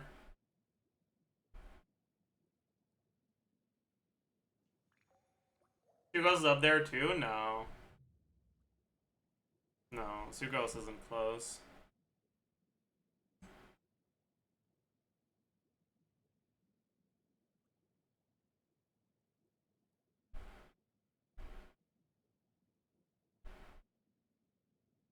Because the carries that want Sucrose are carries that like EM, and there is no carry that likes EM that won't like get EM from somewhere other than just Sucrose. So the 250 EM buff is never full value. I say 250, like it's like I guess TTDS Sucrose in some instances, but it's just because there's so many teams where you don't do 20-second rotations with Sucrose. I don't know. It isn't cope to go for C6 Mika. I mean, if what you want is to amp a physical carry, sure, but there's no good physical carry to amp. So I would still say it's cope. Anyways, I do think the amp goes in great.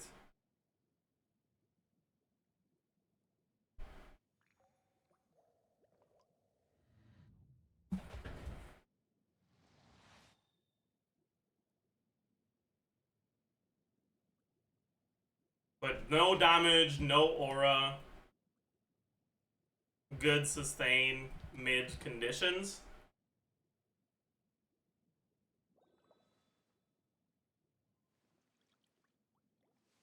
Why is Mika Shred a 120? Mika doesn't have Shred.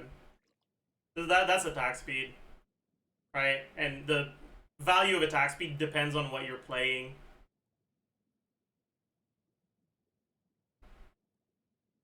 But if there were a physical carry that doesn't have hit lag, or that's dependent on getting specific strings out, and its strings are designed so that your uptime runs out in the middle of a string, but with Mika it doesn't, then it can be 25. It could even be more. But it depends a lot. Anyways. Mika in non-physical teams, his amp is mid. Does it even get to mid? It can, yeah.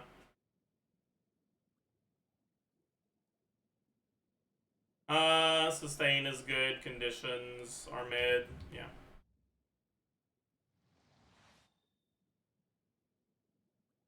Lila.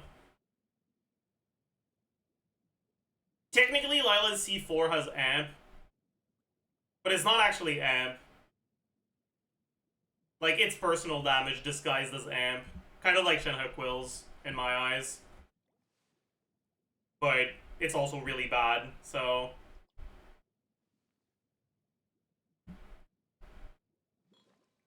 Yeah, and she doesn't have any other amp.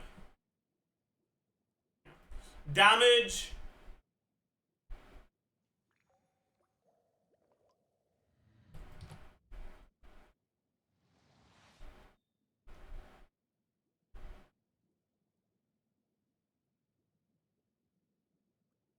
Honestly, I feel like we need one more here.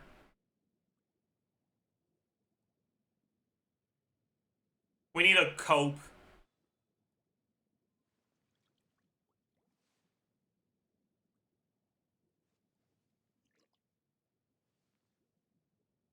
We need a cope.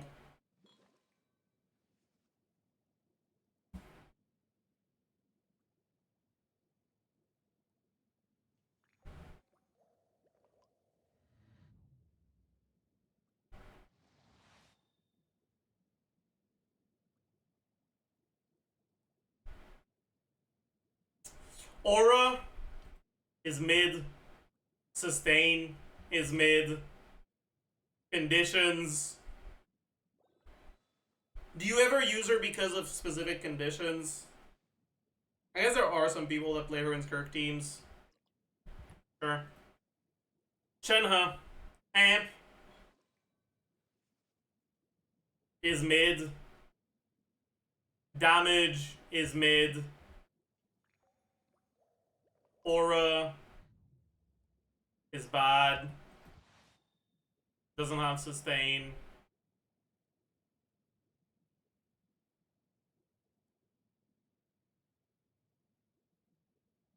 Condition.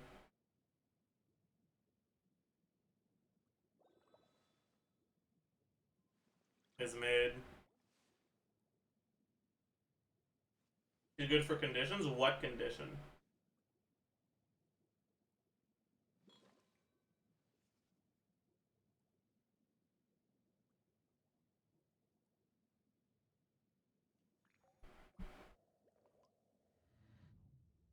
Maybe I change this conditions thing to a yes-no thing. Or maybe I just don't have a conditions thing. Maybe this isn't necessary.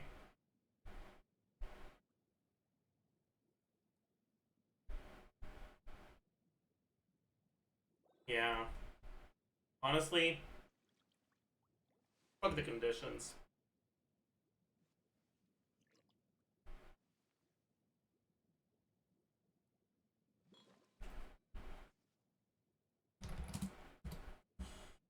Burst Ayaka. Amp, none. Damage, mid. Aura, cope, no sustain. Cheating, good.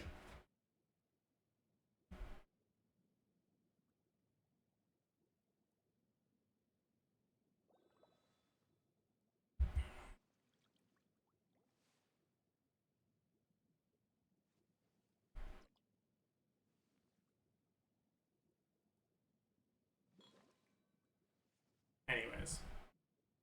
Maybe a tier for enabling, but enabling is just split between these things, right?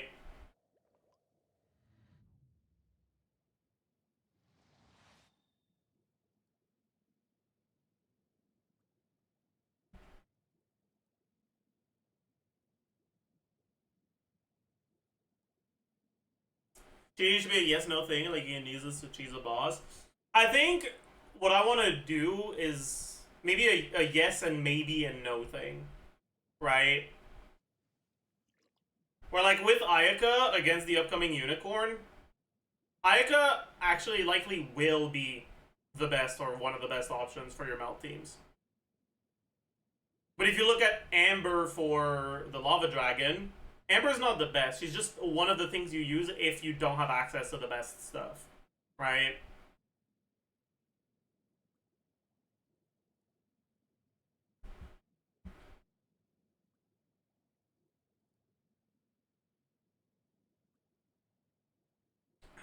Anyways, Rosaria. Amp.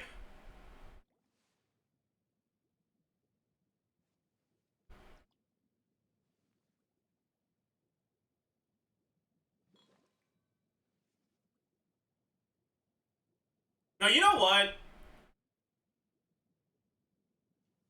I should have this as acceptable. For the aura. It gives you some things.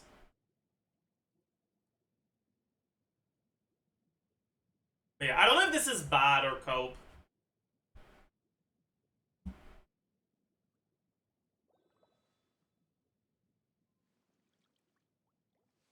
Also, this should probably be acceptable too. No, it shouldn't. It should be mid.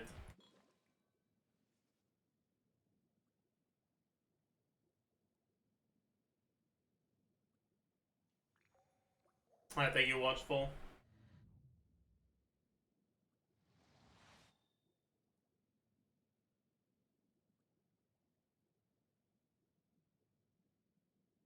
Like, if I don't put Rosaria as bad, is there a character that provides amp that actually exists? But that is worse than what Rosaria gives? Like, can I think of one?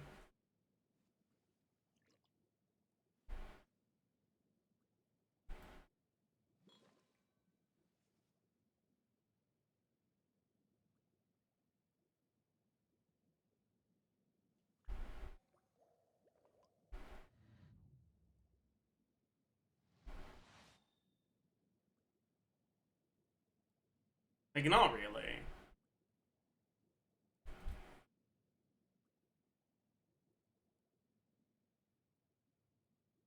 Aoife's not in this thing. He won't be here. Hu Tao crit buff. I don't think I'll put Hu Tao either. People don't actually use her for this.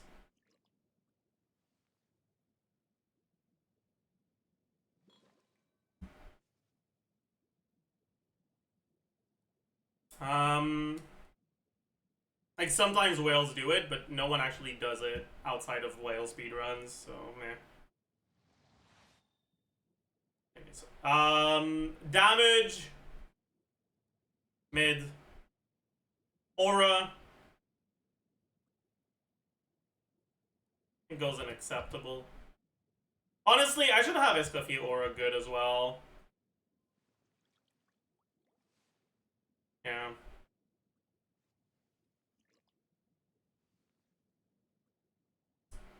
Sustain, none. Okay. Diona. Amp. Hope.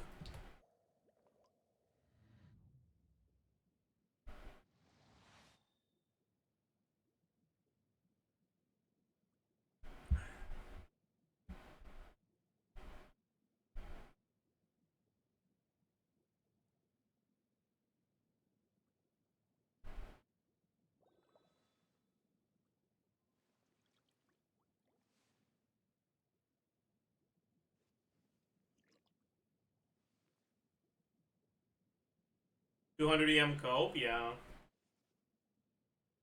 200 EM is just not that much.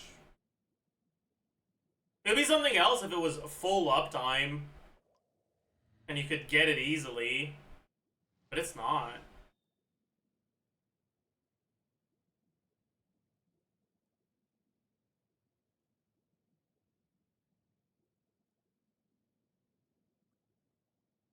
Isn't 200 EM at least mid to acceptable? Because the thing is not like, does this buff do anything? Is how much does this buff impact your team building decision? Is there ever a situation where you put Diona on your team just because of her 200 EM buff? No, there isn't.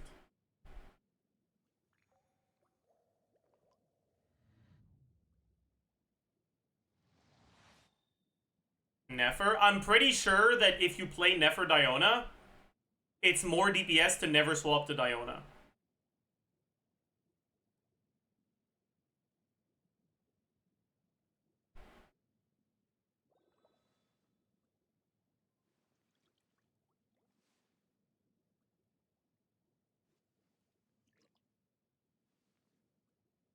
How is Seatlally Amp not great?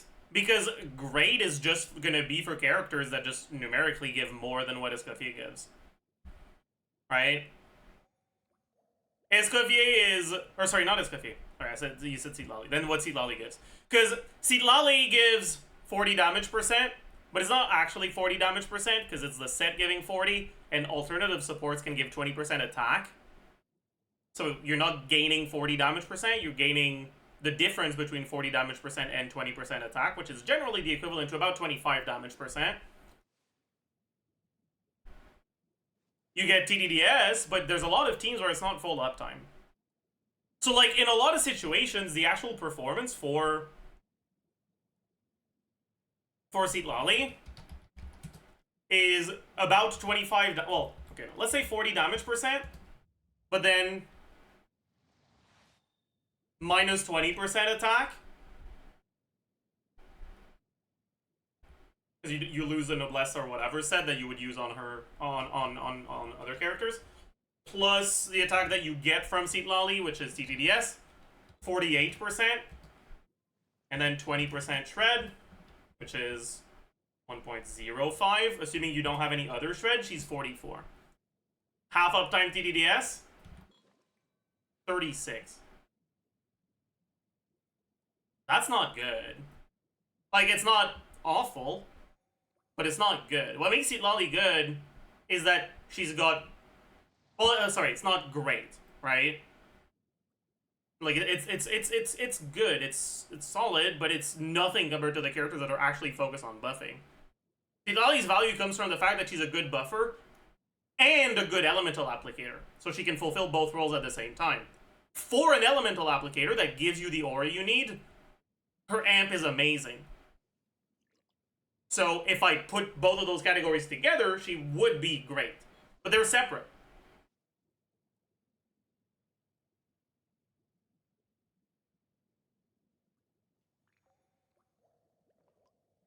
I'm not going to talk about how good of an amper she is for a character that applies the aura you need if I already account for how good she is at applying the aura in a different column, you know?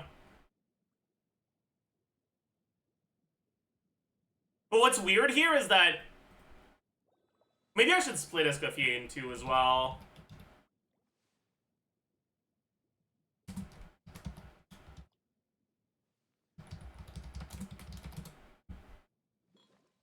Because Escoffier aura application doesn't matter in freeze.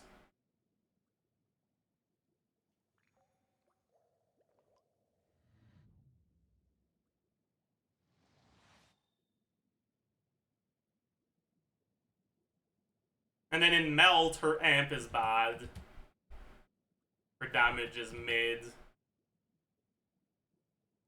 Her aura is good. Her sustain is good.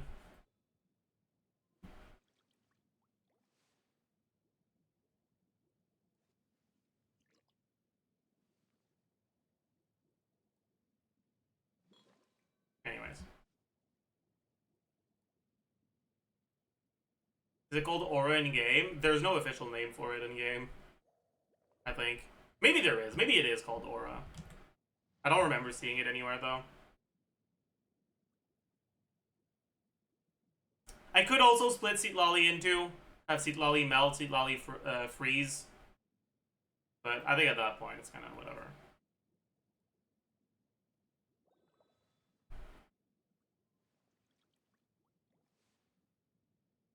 There's no way Citlali and Escoffier has the same aura and melt. They both apply cryo every 2 seconds.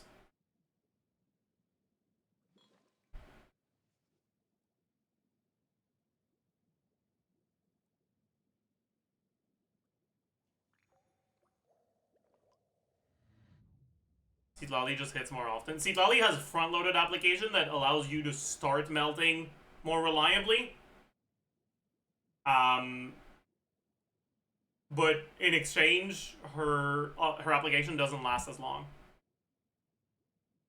Escoffier doesn't have that like initial front load of application that makes it easier to start your setup. But if you do the rotations that allow you to start your setup properly, she's just outright better at applying aura because it lasts for longer. But it's single target, not AoE. So it's like, yeah.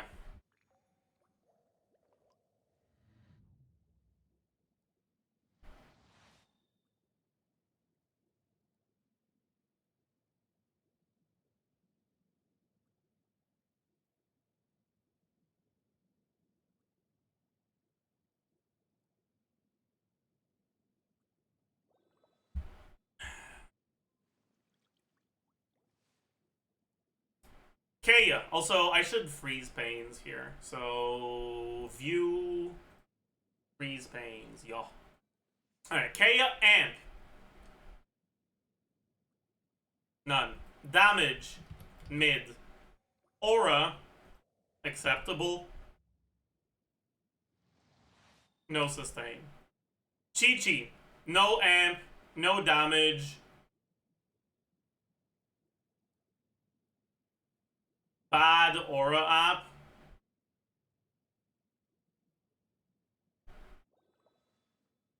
Acceptable sustain. It's not even good.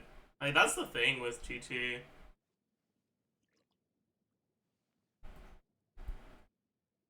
The trigger conditions for her sustain suck ass. Alright? Like, in order to activate this, you need to normal attack it, and it's not reliable. This isn't full uptime. You can't do it every rotation. And this is an 80 cost burst on a character that doesn't have particle generation. So, like, when she heals, the amount she heals is good. But she's, like, the least reliable healer in the game.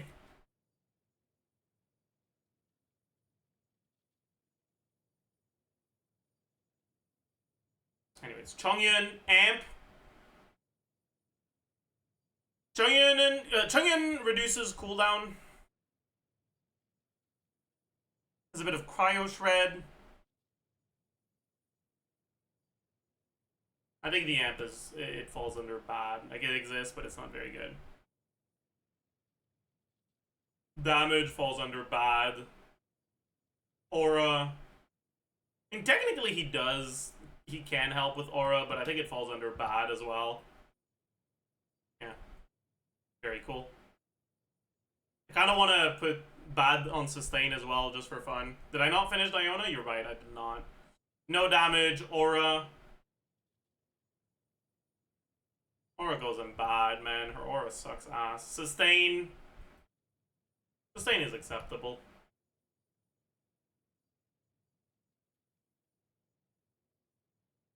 You know what? No, sustain is good for Diona.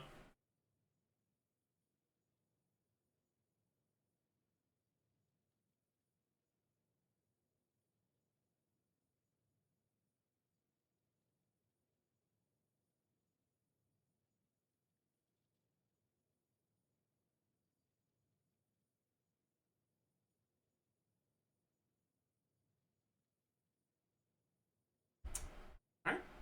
That's Cryo done. Next is Animo.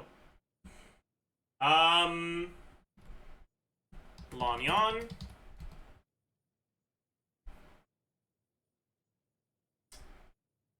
Xianyun.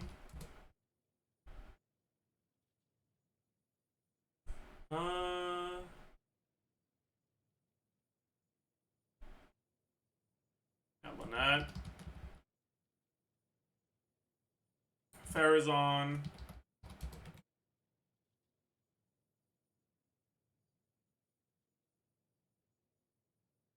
No one uses Hazel support except like speedrunners that are doing Forcer only clears and need Sucrose on another side.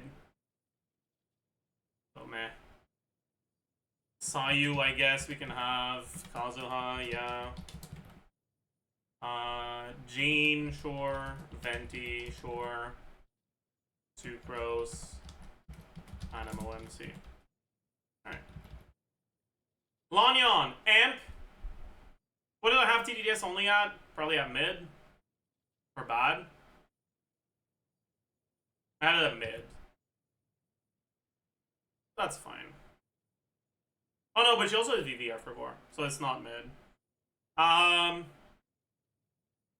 Does it break into good though? It kind of doesn't.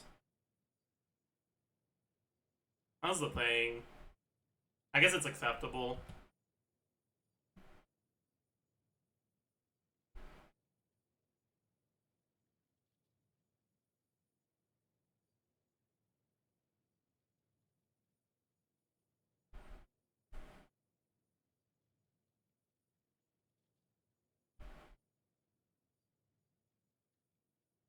Damage.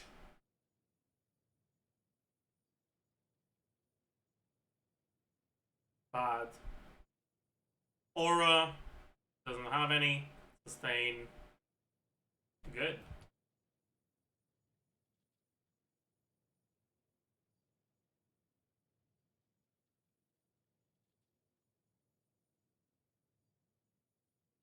Chanyeon. Amp. Good.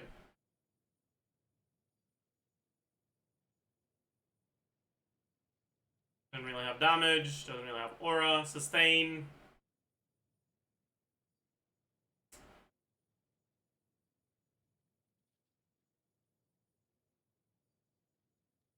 I guess it's good. Yeah.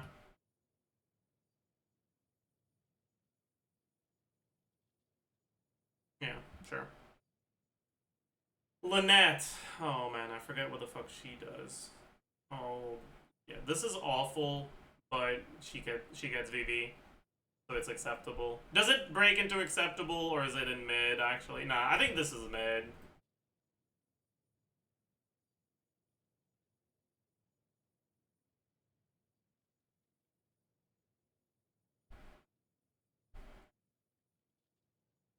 Or maybe this is acceptable, and I put Lanyon up in good.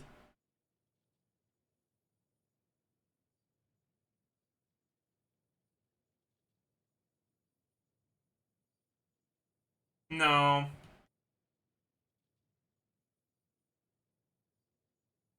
No. No. I'll put mid. Damage, mid. Aura, bad. Sustain. I mean, technically she has a taunt, but no.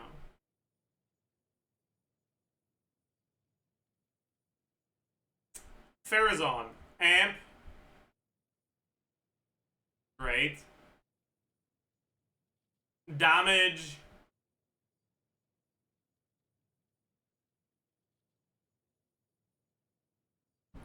Cope. Aura. Doesn't matter. Sustain. Not there. Right? Sayu. Amp. Mid.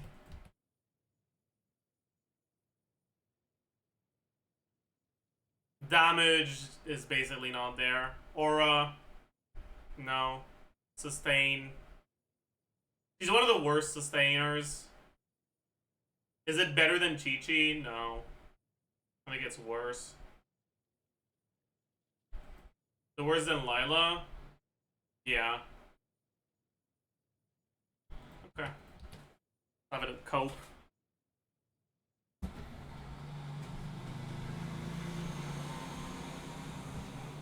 Lyn's the best healer in the game, right? Why is it not great? Because her shield uptime isn't 100%. A lot of teams lose the shield towards the end of the rotation and don't get it back up for another like 5 to 10 seconds.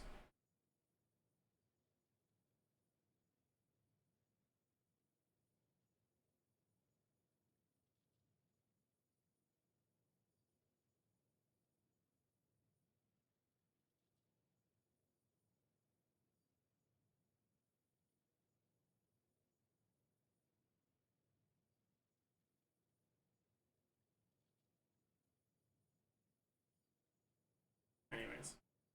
Kazuha, Amp. Good.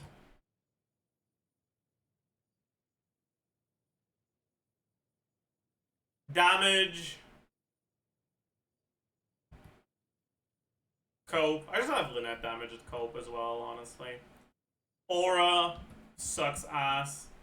No sustain. Yeah.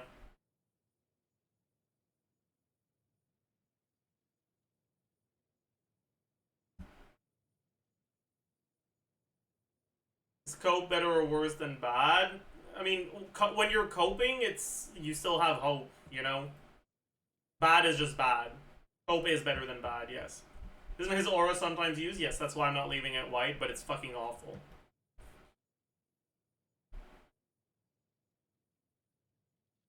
Gene, amp, mid, damage, bad, no aura, sustain. I think it goes in good.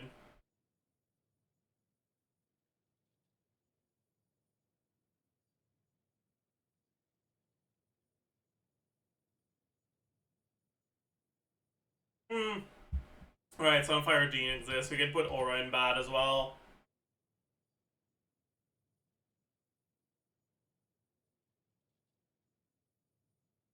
Acceptable because circle impact? No, because you don't need to stay in the circle. Sure, you need to stay in the circle if you want to keep healing, but you fucking full heal from pressing burst anyway, so it's not necessary.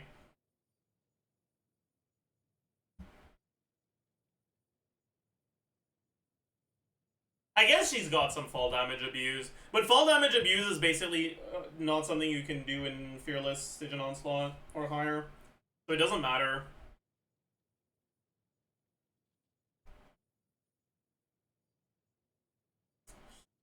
Venti, amp, mid, damage, cope, or a bad. Sucrose, amp, good, damage, no, aura, bad. Animo MC, amp, mid, damage, no, aura, no. I saw a dire clear with a stagger bullshit. Yeah, but like, that's not good, you know? Like, they're taking almost the full 2 minutes to clear a dire boss with C2R1 Whale Molani.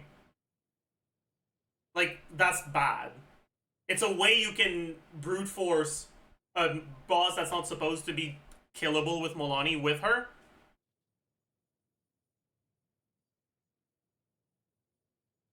But only for whales.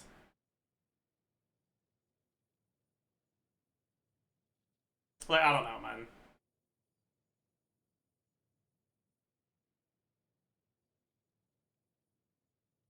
Kazuha greater than Sucrose? I mean, he's got the same things here, right? It's just that you don't use them for damage, so... Or you don't use... like, Sucrose for damage, so I didn't include Cove, but, like, if you build her for damage, she's similar to Kazuha in damage, like, it's... yeah.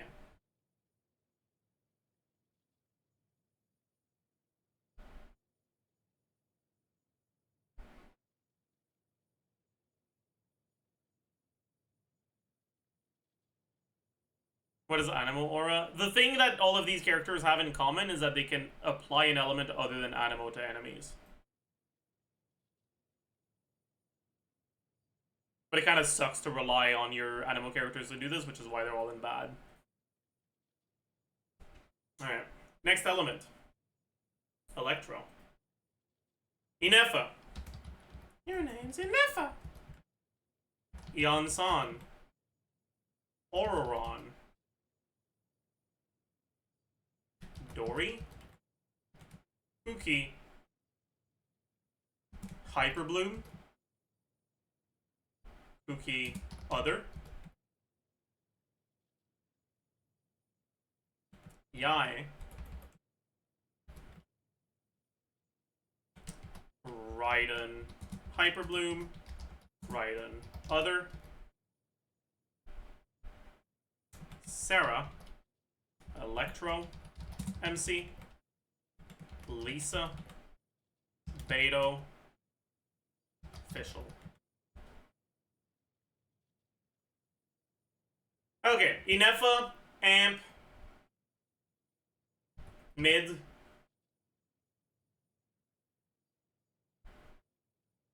No.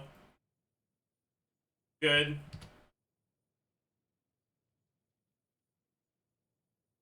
Because we need to, for Inefa, we need to account for the energy, right?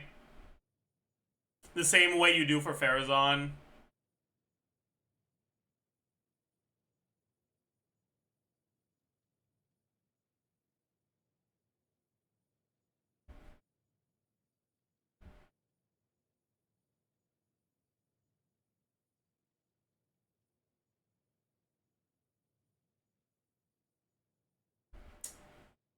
Damage.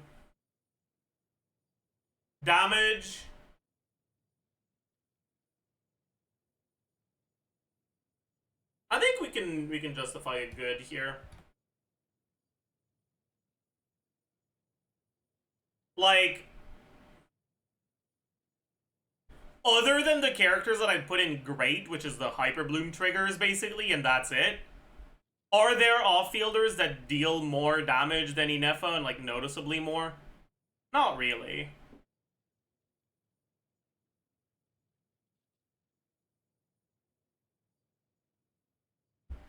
I'll change aura to application.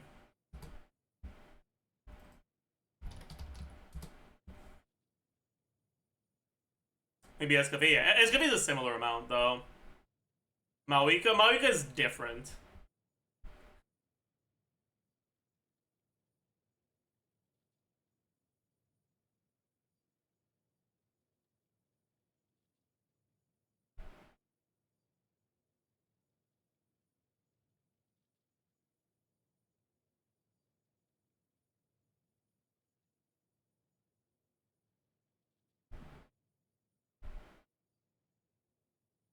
Maybe I could separate with Inefa Hyperbloom and Inefa Normal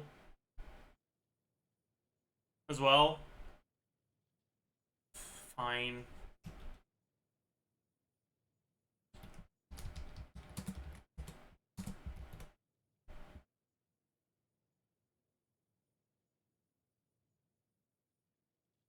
Inefa Hyperbloom Amp.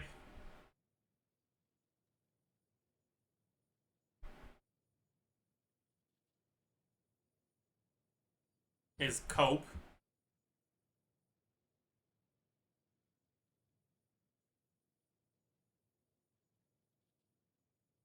But damage is great.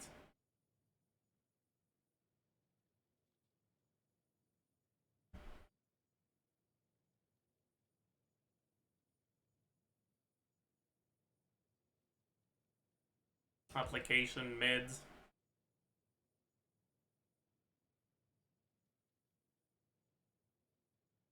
Sustain good. Yeah. In Lunar Charge, application is also mid. Sustain is also good. Is application even relevant in Hyperbloom? It is. It's relevant because it can, like, the amount of times you trigger Quicken impacts the amount of Hyperblooms you're generating.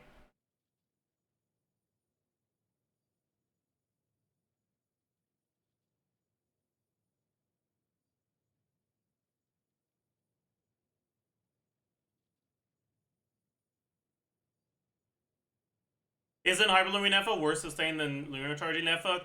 Yes and no. Like, a shield losing 20% of its value doesn't necessarily mean that it will be impactful to how good the sustain is. It's still the same uptime. If anything, there is going to be teams where it's better, because Hyperloom teams can end up having more flexible rotations.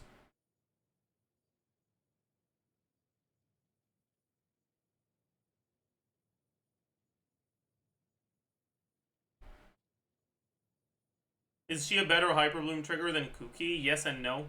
She triggers it slower, but she has damage outside of the Hyperbloom itself. So sometimes she's better, sometimes she's worse.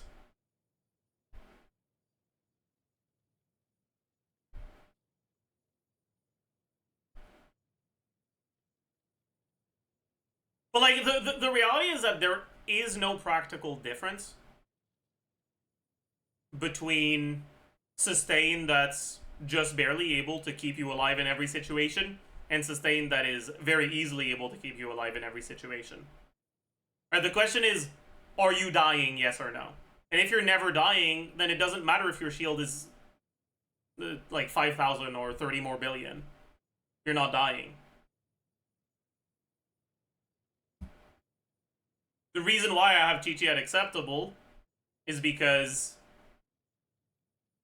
there's RNG involved in her sustain. So sometimes you just don't proc it. Unless you stay on her for a long ass time.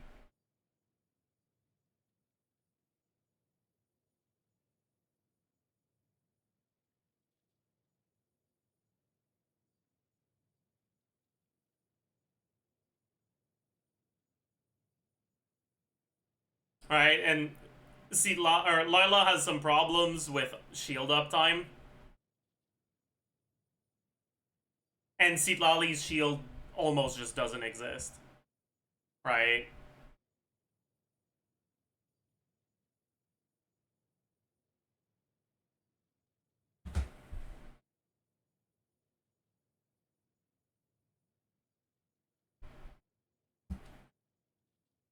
Like, there's barely a difference between having Citlali's shield and not having it.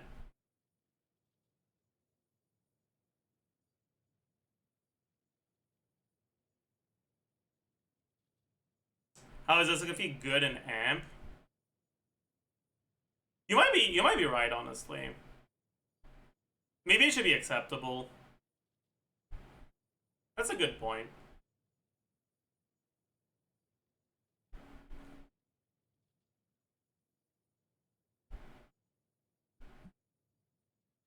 But like,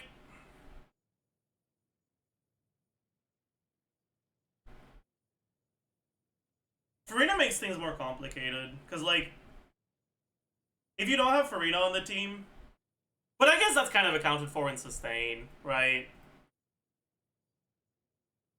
Because like, if not for Farina,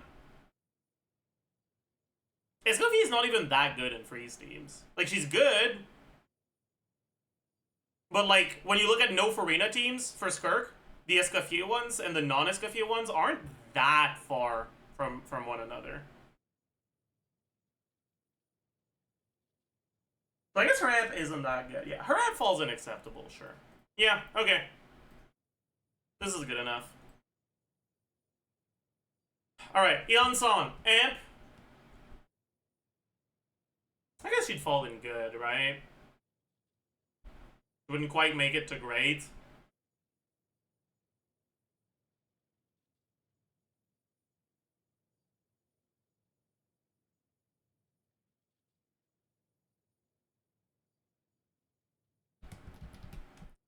Eon-san.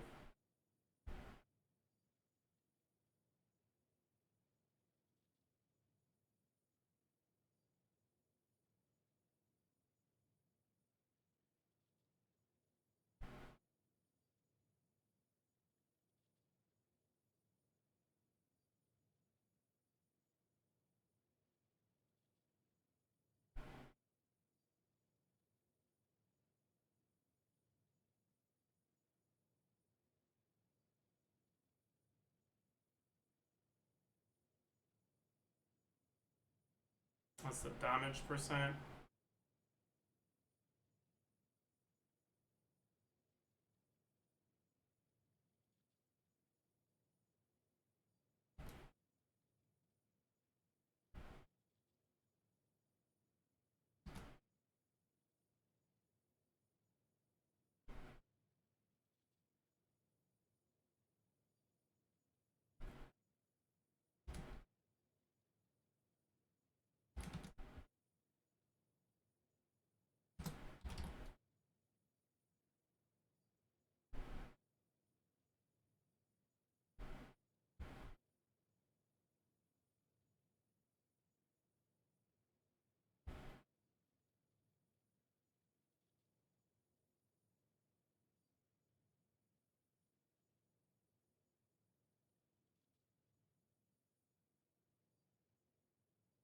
Yeah. Maybe this falls under grade, actually. Maybe it gets there.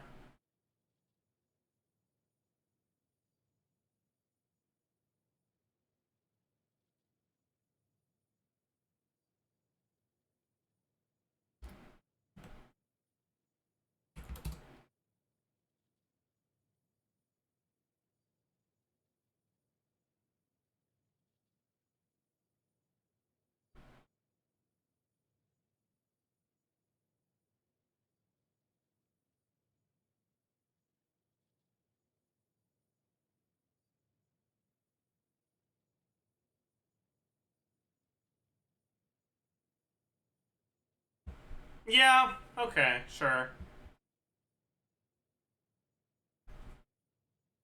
Damage, hope, no application, sustain, bad. Yeah. Auron. Amp. Mid? No. I think it's worse than mid.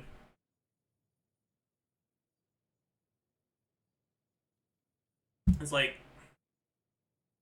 C6 Auron is 40 damage percent and 10%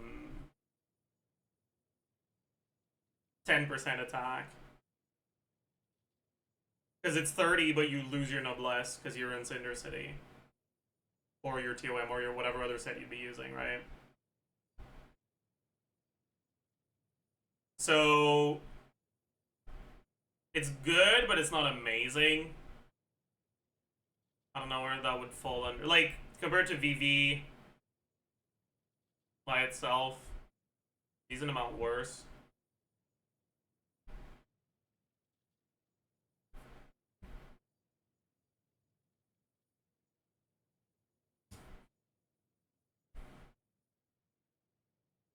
I think it goes in cope.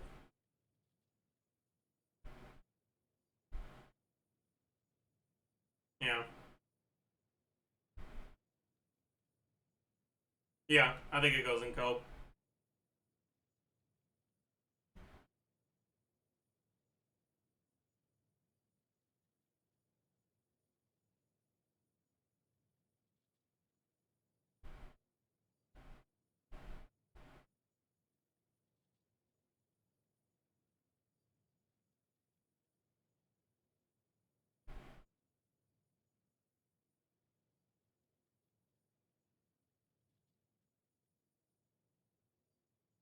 No, it can go in mid because of energy requirements. Like, it's kind of weird, because for the Crow characters, I don't know. Sure, it can go in mid. Damage, mid. Application is bad. Auron is one of the fucking shittiest characters at application. Dory, amp, bad. All she gives is a bit of energy, and the way she gives it sucks ass. No damage. Application, bad. Sustain's alright, though. Kooky and a Hyper Bloom. No amp. Great damage. Mid application. I think I'd put this sustain as acceptable. Like, Kooky Hyper Bloom.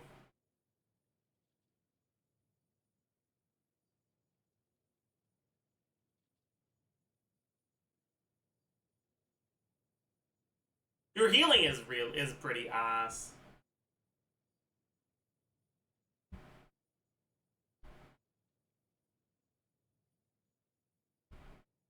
If Auron is mid at everything, why do people play him? Because being like okay at multiple things will sometimes, when you need a character to do multiple things, be better than being good at one thing. Like, what teams do people play Auron in? People play Auron in Overload teams because they want an off-field Electro. And what other off-field Electros have any amp for Pyro characters? Lisa's cope as hell, though. So pretty much no one.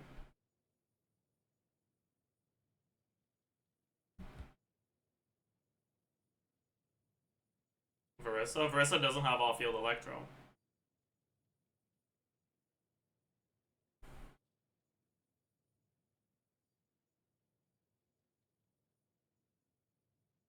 Now,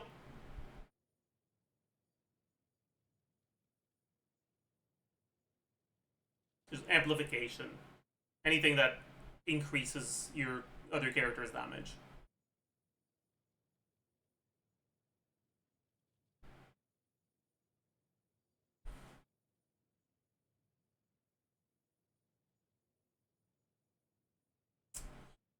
Cookie in other teams also doesn't have amp. Damage is bad. Application is mid. Sustain is acceptable. Damage is cope. Sure.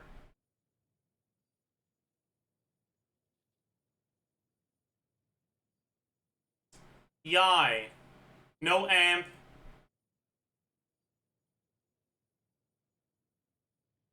Damage is mid. Application is mid. No sustain. Raiden Hyper Bloom. Amp is cope. Damage is great. Application is mid. No sustain. Raiden in other teams. Amp is cope. Damage is cope. Application is mid.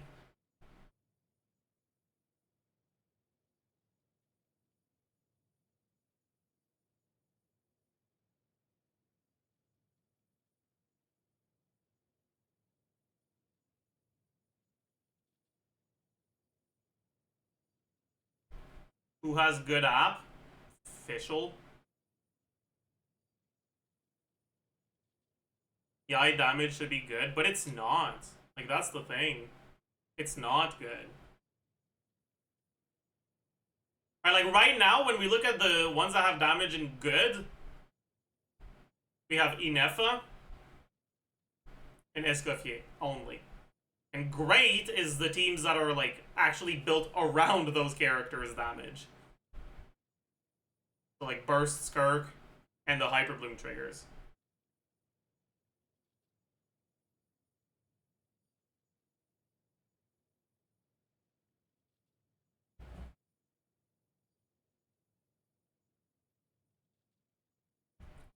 Anyways. Sarah Amp. This shit's kind of weird. I don't think Sarah makes it to great for Amp, unfortunately. Like, in the perfect conditions, she can make it there, but it's just way, way too conditional. In most cases, even when you do use her, it doesn't break past good, I think.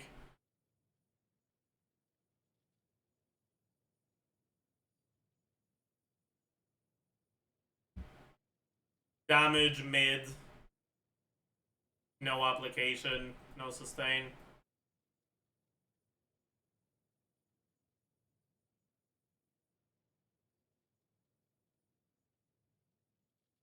So Sarah is too conditional, but Mika isn't. The thing is... How do I explain this?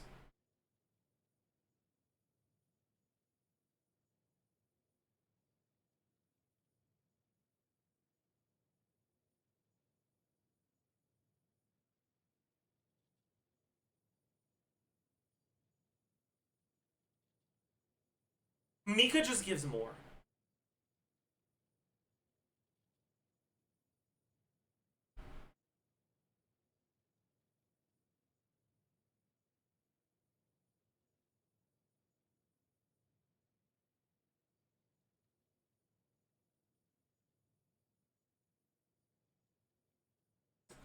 Like, fine. I'm not attached to Sarah and good for Amp. Like, we can put great. I don't give a fuck.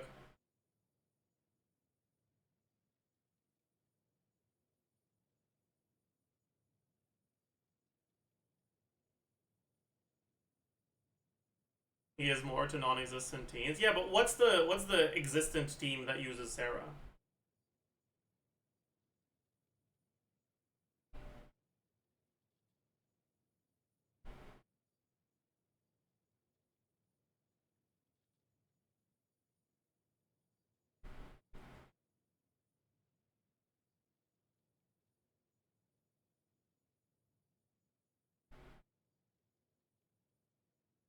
Electro MC, Amp, Cope, I guess. Damage doesn't exist. Application. Cope. No sustain. Lisa. Amp. Cope.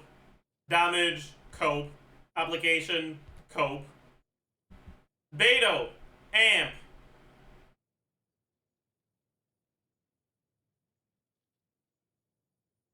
Bad. Damage. Mid. Application. Cope. Sustain.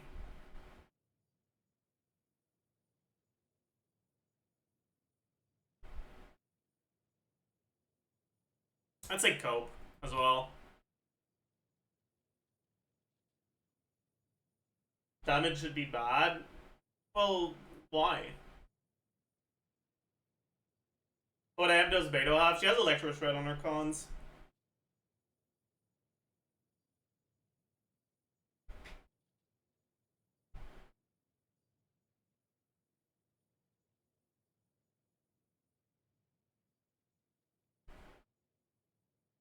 Her damage isn't that high yet, that's why it's mid and not that high. But like, what character in mid does a lot more damage than Beto does?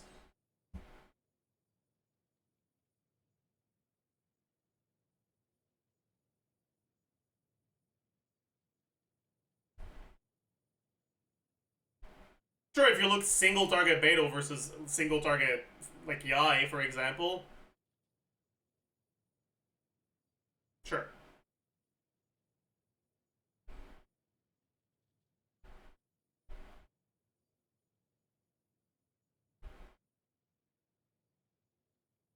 Yeah, like who's using Beto in single target content, you know? What's called as a single target? Yeah, so they'll use Beto most of the time.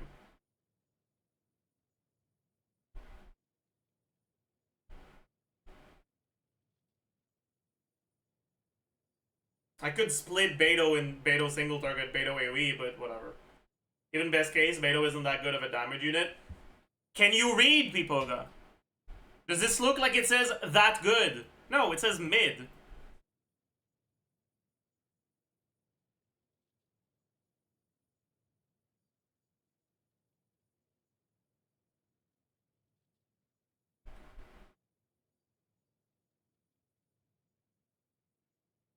Anyways. Fischl. Amp. None. Damage. Fischl's like the only character that I'm not sure if she gets. I think it goes unacceptable.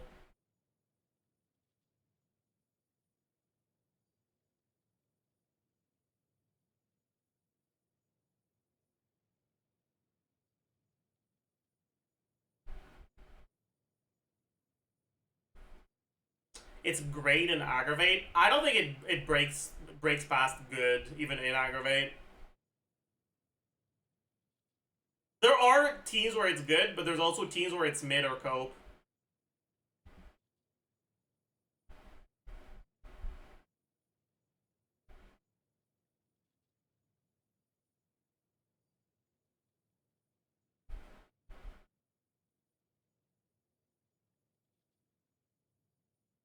Application.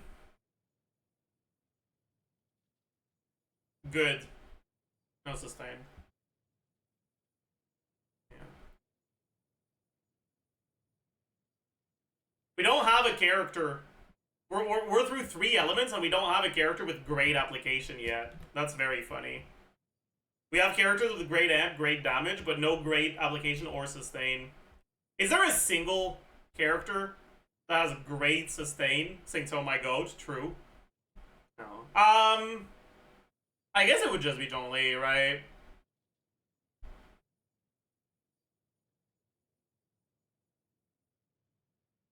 Baiju? I think you could make an argument for Baiju. I'll think about it.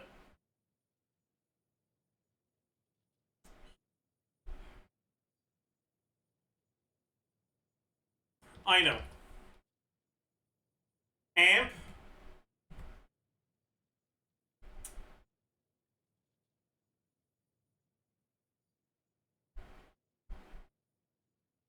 Acceptable? Fuck no. It is not acceptable. It's somewhere between cope and mid. I think we'll do cope for now.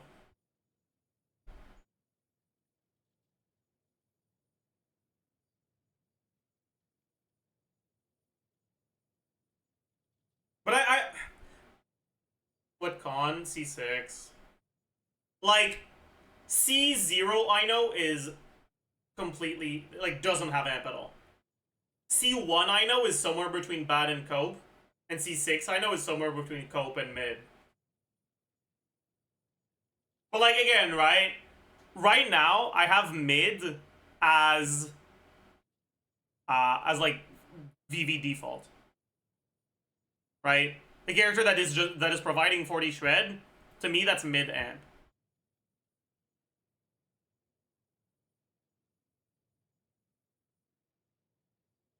And I know provides a lot less than that.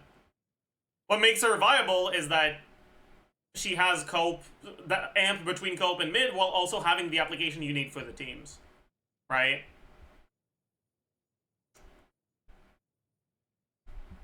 Anyways, damage.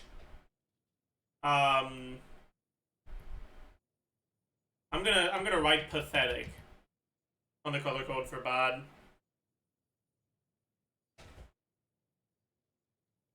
Cause I think she needs to hear it.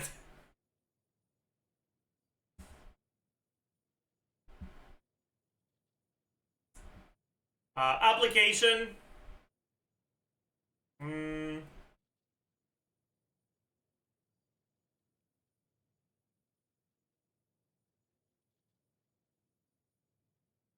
Application is mid, I think, right? It's far from being able to enable all the archetypes. But it's enough to enable a few.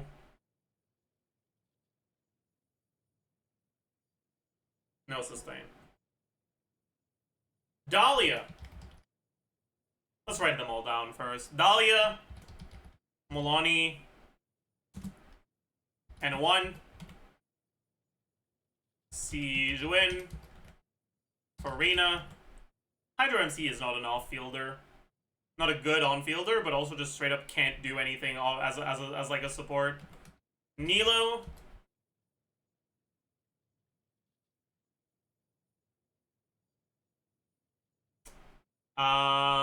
Candace. Yalon. Are we including Ayato?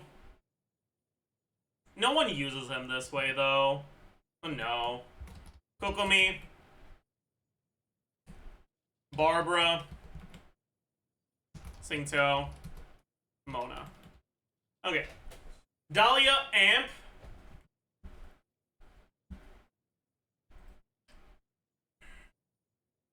How much attack speed is it again?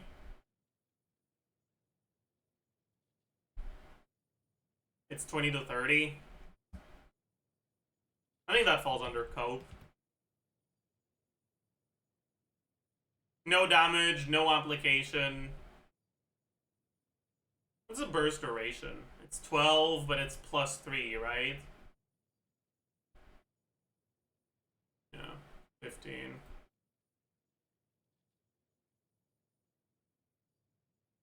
I think it goes unacceptable.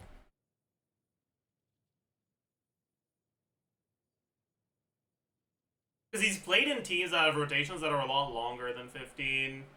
It's not like Lanyan that has a similar burst duration.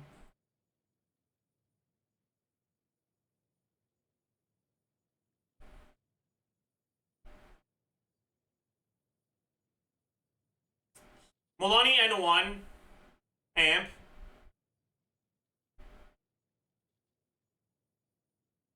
I mean,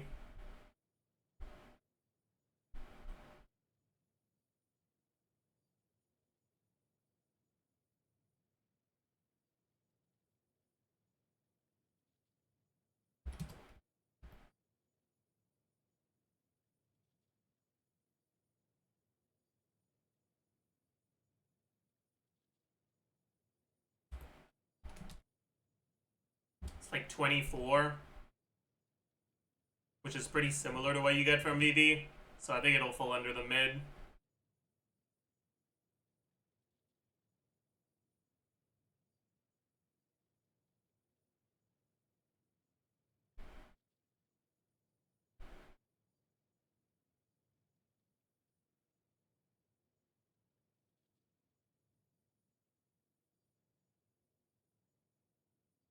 Damage. Cope. Because you can burst in these teams. It's generally not worth it. But if you've got extra time, it is worth doing. And the damage won't be that bad.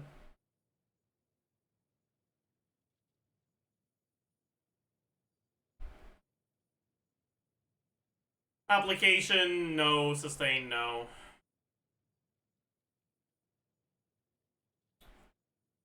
Alright, Siege Win. Amp. This might be a bad on the amp, honestly. Probably is. Yeah. Amp, bad. Damage doesn't exist. Application. Hope.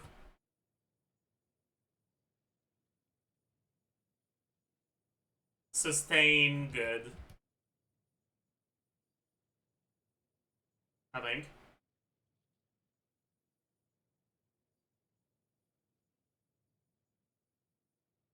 Farina, amp.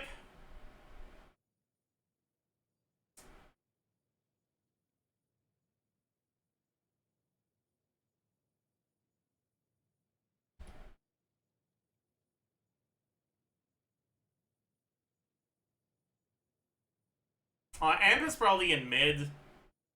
Damage in mid. Application in mid.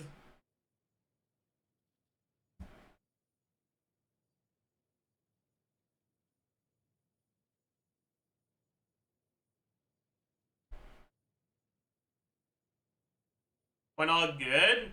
Because it's a similar amount to what VV's giving you.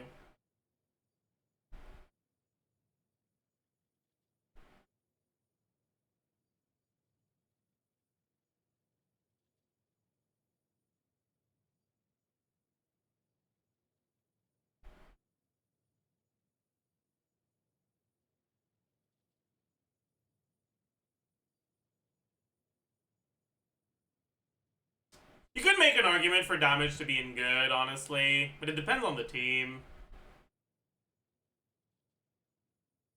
And you could make an argument for application being in good as well. You know what? Yeah, I think application can be in good. Because, like, realistically, the only teams where her application isn't good enough are teams where pretty much the only option is Singto. Right? So I think good is fair. Buff is good? No, because I actually have a numerical value assigned to buffing here, right?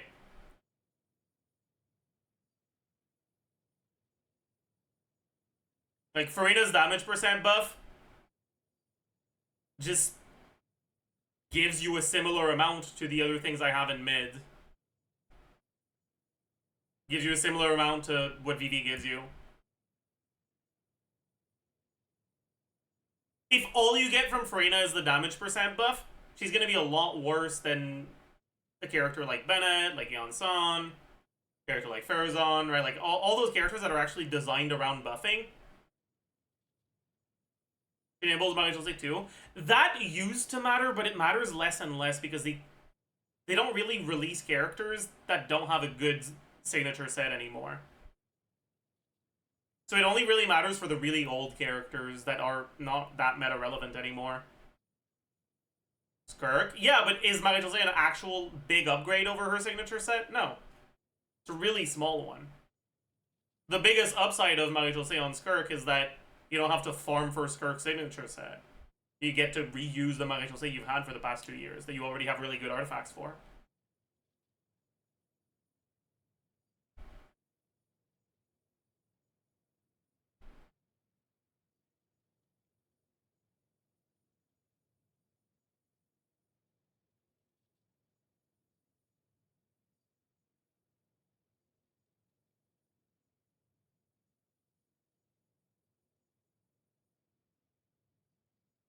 Use VV, you should also decrease the noblesse. Yeah.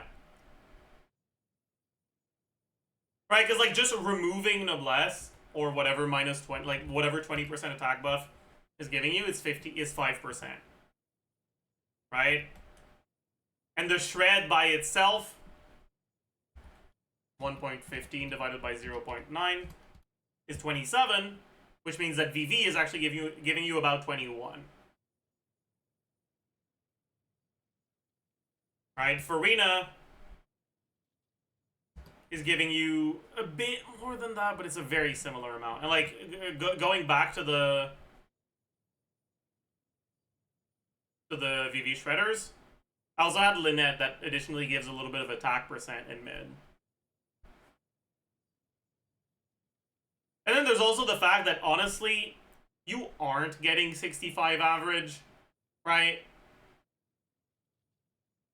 Most of the time, most teams get a decent amount less than this on average. Especially in practice. Because Farina teams tend to have a lot of damage that doesn't fit into the DPS windows.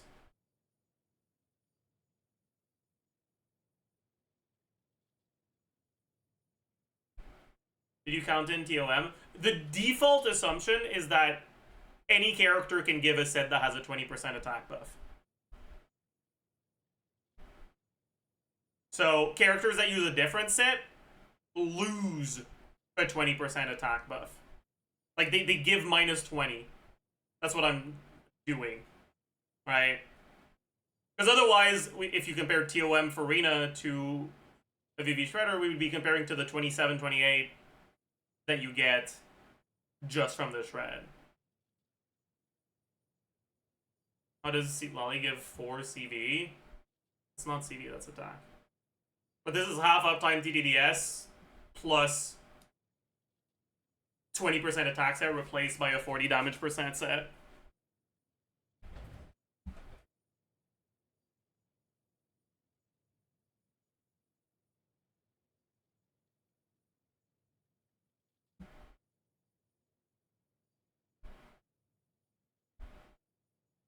It is a team-wide buff though for Molani.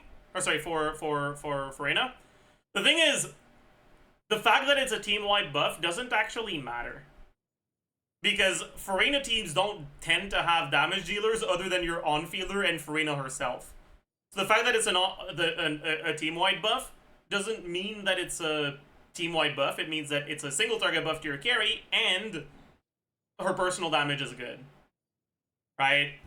The impact of the buff on herself is accounted for in the damage, not in the amp, basically. Yeah, sure, there's also Escafia to some extent, but yeah. Anyways.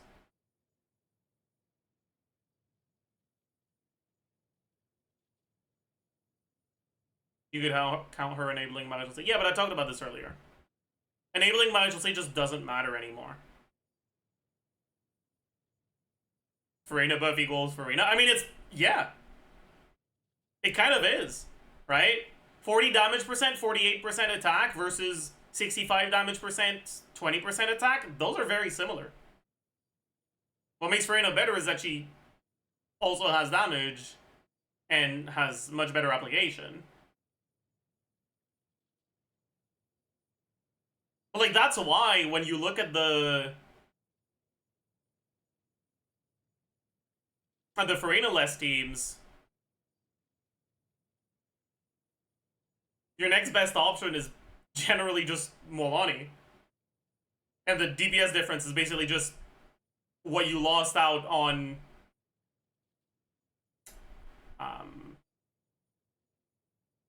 on Farina's personal damage.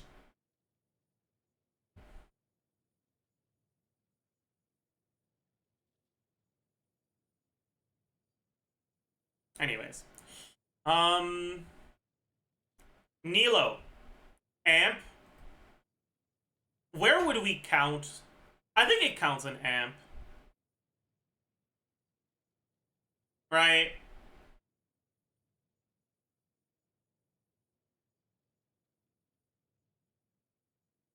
But I don't know if I want to include Nilo here. Nilo, maybe it would be better to have Nilo in the carries than in the supports. Because, like, there is no dedicated carry in a Nilo team. And it's not like you tend to compare Nilo as a support option for a carry ever. Other than with Nefer, I suppose, now. But, like...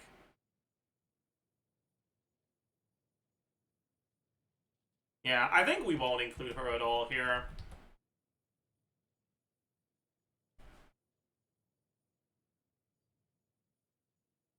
Candace. Amp. Cope. Damage. Dog shit. Application. Cope. No sustain. Elon. Amp. Cope. Damage. Mids. Application. Acceptable. Damage acceptable. Sure. I think this is fine.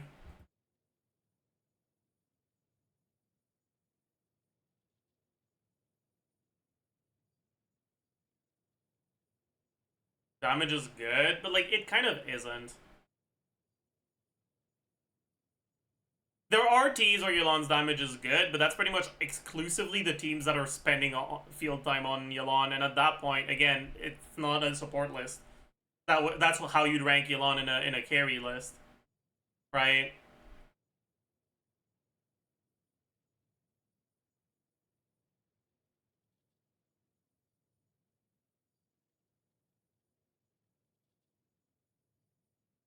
Application shouldn't be acceptable. It should be good. I'm an idiot.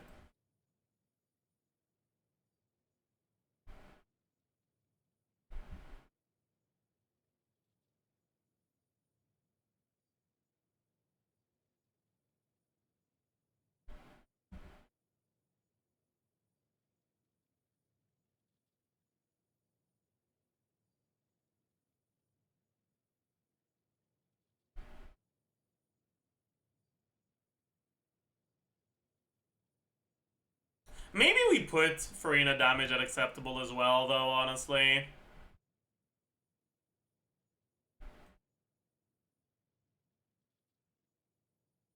Yeah.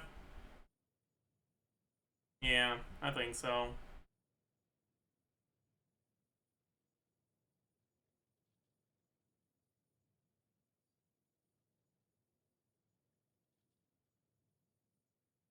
Because in the teams where her damage is actually good, you lose the amp. You lose some amp. Because it's Caesar, you go Golden Troops, so you don't get benefit from the 20% attack buff anymore, and stuff like that. So it's like, man. Yeah, sure.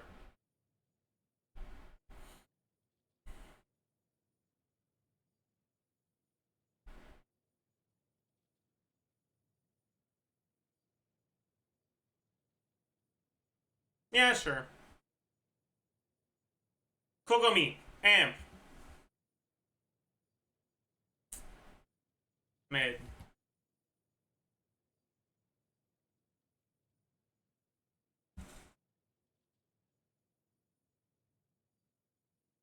Thing is, like, TTS by itself,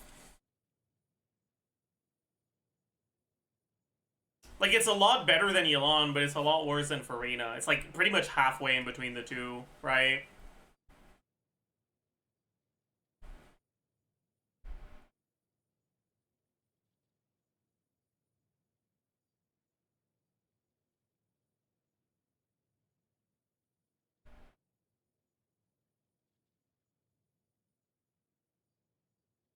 I think it's good enough.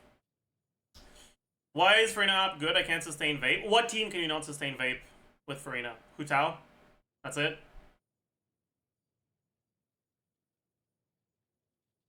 Yelan can't do it either. Like, Yelan technically can, but in practice, it's not happening reliably.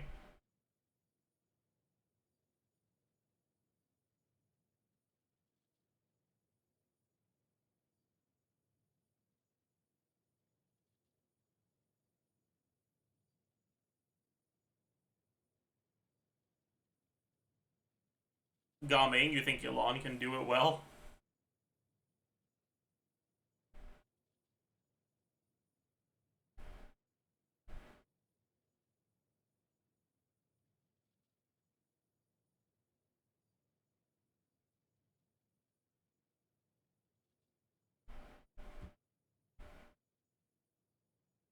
Kogami can't be on the same level as Molani. Well, I get what you're saying, but like, again, if there's two things and one of them is a bit better than the other ones, if we latch onto the idea that if it's a bit better, it shouldn't have the same categorization, we're gonna need like 100 different categories. Because if something's a buff of like 40 and something else is 35, well, 40 is bigger than 35, so we gotta put those in separate things. But then you need a separate thing for 30 and for 25 and for 20, and it's just.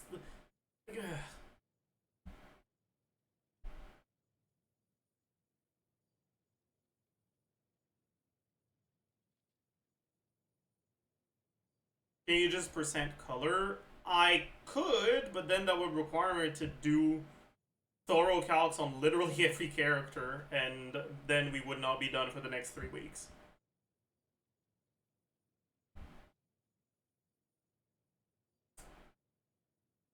Anyways, damage doesn't exist. Application would be mid. Sustain, good. Barbara, amp. Cope. Actually, no. Bad.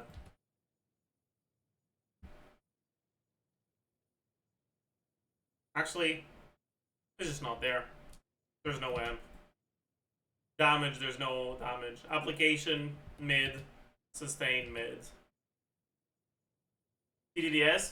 If you do TDDS Barbara, you can't E every rotation.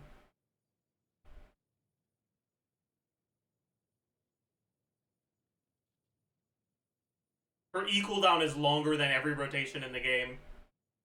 Pretty much.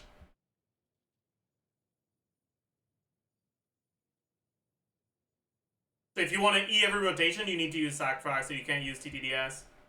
And if you're not Eing every rotation, why is Barbara on your team? Like, if you don't need Hydro Application, why would you use her? The fuck is she doing? If you do need the Hydro Application, then you have to go Sac-Frag.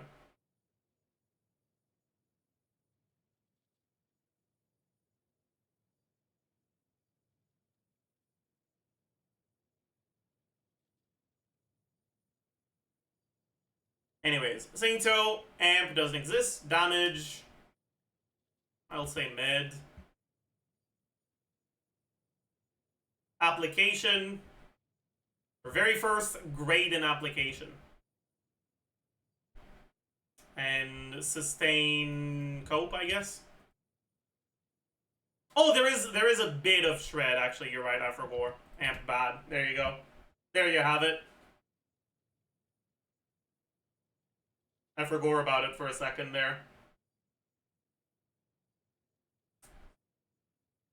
Yeah. Anyways, next. Mona. Amp. Amp is cope. Bro, Mona's one of the most fake characters in the game. Damage doesn't exist. Application is cope. Sustain doesn't exist. Yeah. Fischl should be great too. Not really. The only teams where Fischl practically has great app are teams where that app just leads to directly damage. Not teams where the app is actually helping for your elemental application. It's pretty much just an aggravate teams. And more app in aggravate teams just means she deals more damage. It doesn't actually mean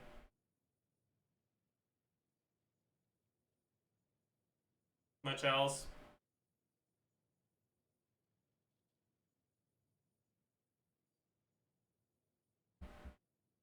Anyways. Isn't Mona TTDS and Burst? How is she lower than Kokomi? Because you kind of can't do both TTDS and Burst. Her ER requirements are too high. You kind of have to choose between the two. Also, her uptime is complete dog shit on the Burst. Also, her burst animation is a fucking movie length feature film. Like I don't like the. These things just ain't happening.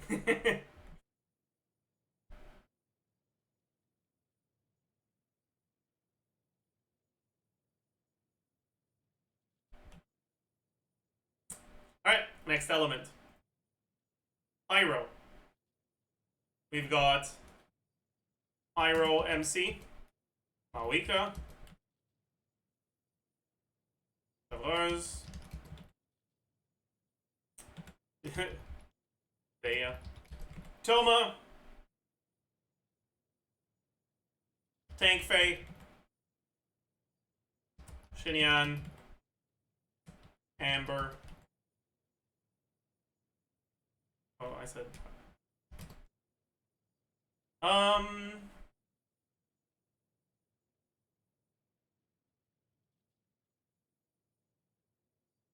Shangling.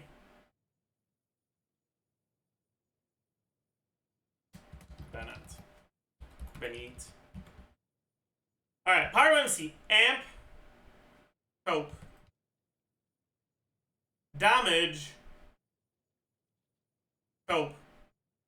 Application. Mid. No sustain. Mawika. Amp. Cope. Application. Mid. Damage.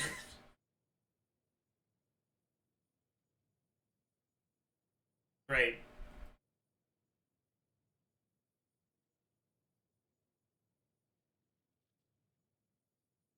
How is Mawika Amp Cope?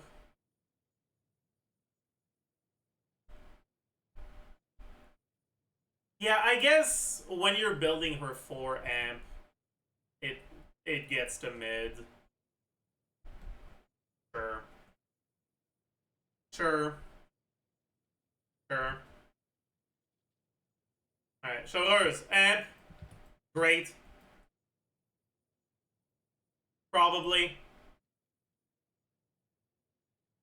Damage. Cope. Application. Bad. Sustain. Good.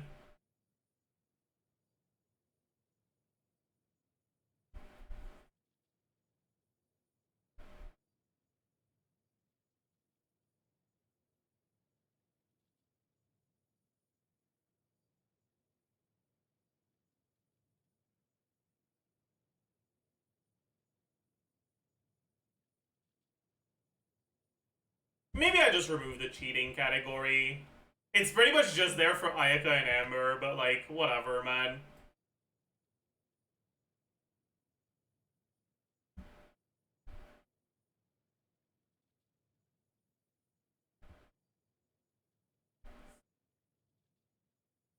Dea, amp, none, damage, bad, application, cope, sustain, cope.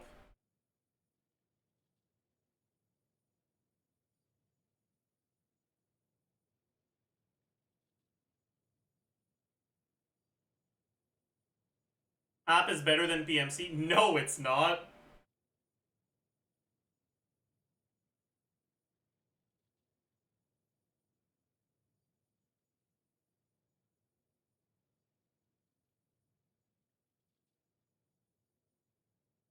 Isn't it every 2.5 versus 3? No. It's every hit up to once every 2.5, which in practice is like every 3.5. But also, it's like basically no duration versus kind of not the best duration, but you can actually make it last a decent amount if you've got it. If you've got the energy to burst. Bro, 12 seconds uptime on Dea is fucking criminal, man. It's so fucking criminal.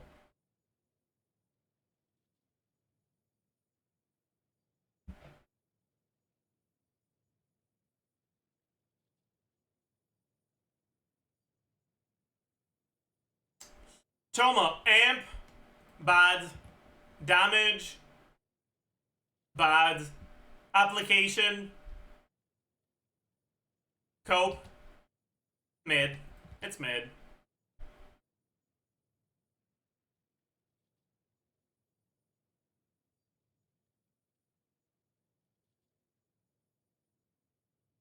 I'll have Maoika application as acceptable.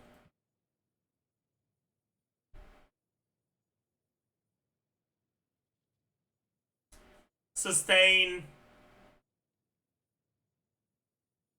Good.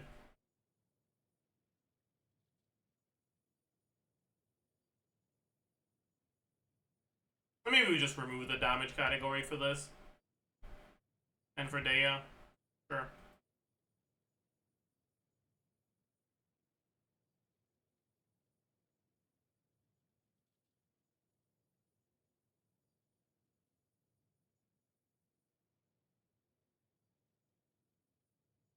Tank Fae. Amp. You can't go TTDS. You need Fav or yeah. So amp doesn't exist. Damage doesn't exist. Application doesn't exist. Sustain. Good. That's it. Shinyan. Amp. Bad because it's only for physical and it fucking sucks ass. Damage. Bad. Application. Bad. Sustain. Cope. Amber. Amp from the C6, I guess. Bad. Damage. Bad. Application. Cope. Kind of. But not really. Sherling. Amp from Guoba. Bad. Damage in 2025. Mid. Application. Our second great.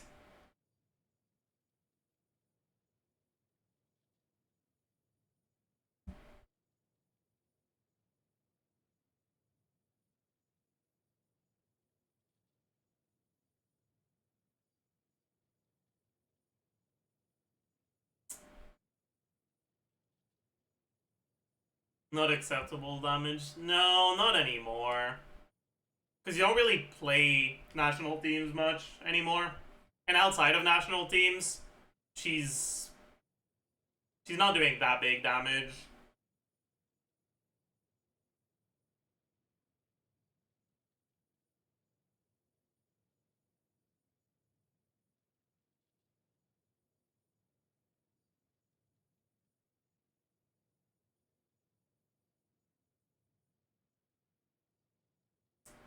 Maybe it can be acceptable. Like Verissa teams.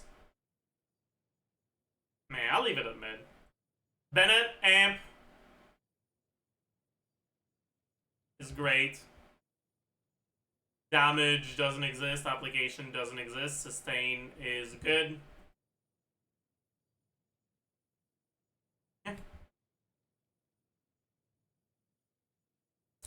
Geo.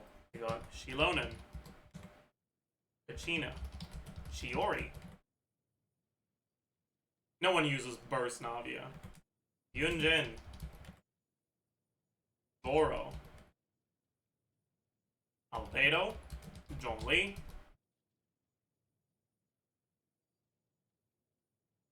No one uses Support Ning anymore. No one uses Healer Noel. GOMC.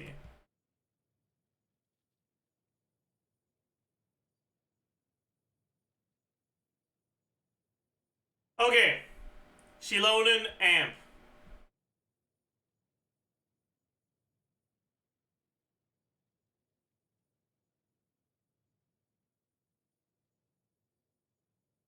Mid. No. Amp being good.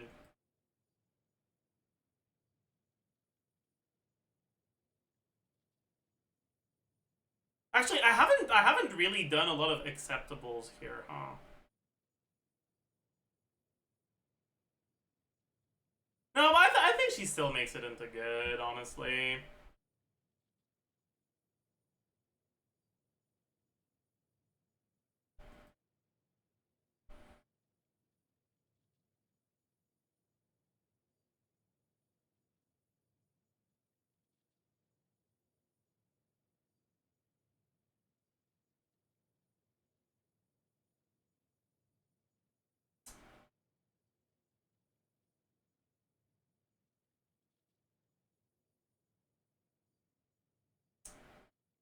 Anyways. Damage doesn't exist. Application doesn't exist. Sustain. Good. Kachina.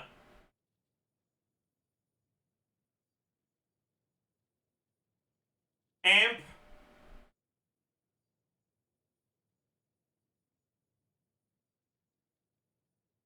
Cope. Damage. Cope. Does application matter for Geo? I guess for Navia it does. We might as well have it. Application. Cope. Nah, it doesn't matter enough. I don't give a fuck. Chiori. Amp. Does Chiori have amp in her kit? I don't think so, right?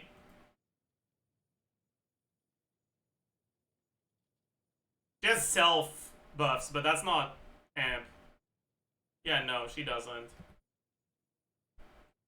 So, pretty much the only thing she has is damage. Damage mid. Yunjin. Amp. Cope. No damage, no op, no sustain.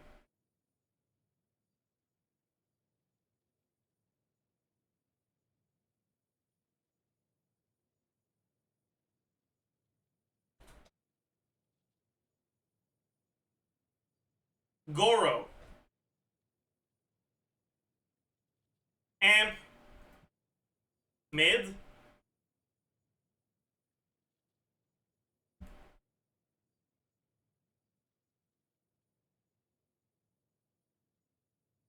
No, probably goes acceptable.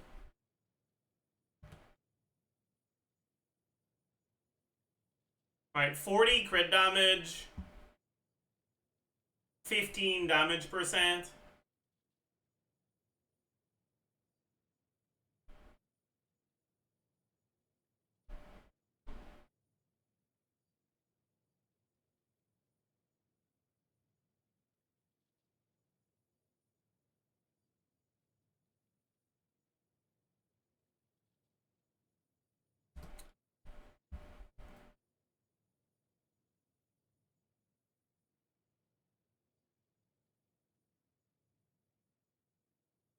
Yeah, it's probably an acceptable, not quite in good. Yeah, I know the talent's wrong here. It doesn't matter. It's maybe it does make it in good, actually. No, it probably does make it in good, sure. Fine. No damage, no application. Bad sustain. Albedo.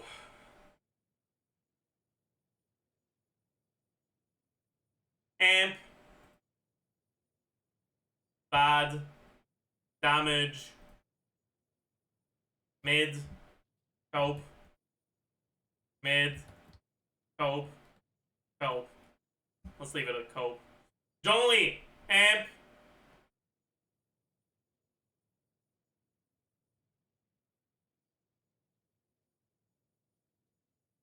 Cope. Damage doesn't exist. Application doesn't matter. Sustain. Great. GOMC. Amp. Bad. Damage. Cope. Yeah. Alright. Next element. Last element. Dendro. Llama. Emily. Kirara. Baiju. Yao Yao. Alhaitham. No, what the fuck am I writing? Alhaitham. Nahida. Kole.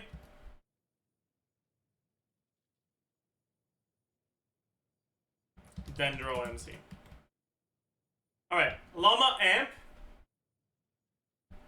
Did Noel get skipped? Yeah. People play Noel carry, but they don't play Noel support.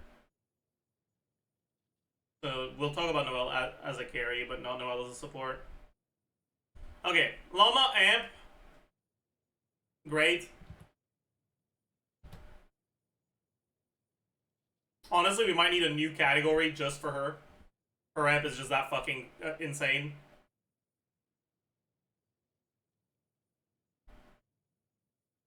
But I think we need to. Like, whatever. It's fine. Damage. Somewhere between cope and mid. Application.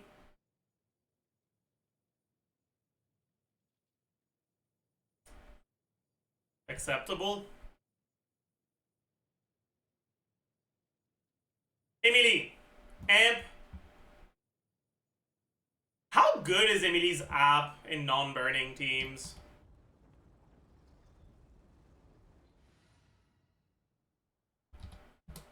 I gotta double check that.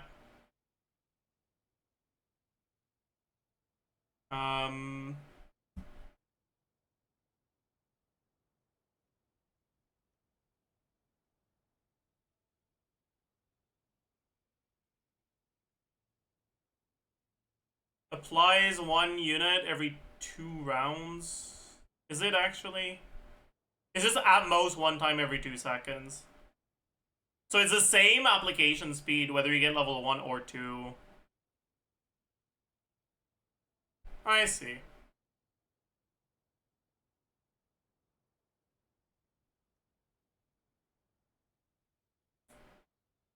Anyways, amp doesn't have any damage. Mid application.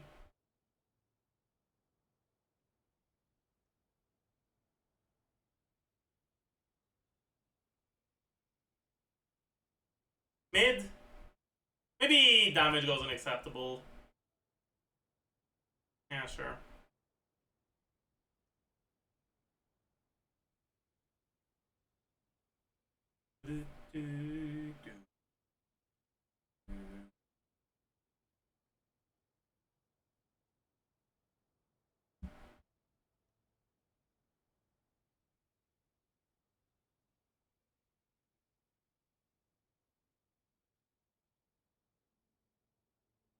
To give sustain? Not really.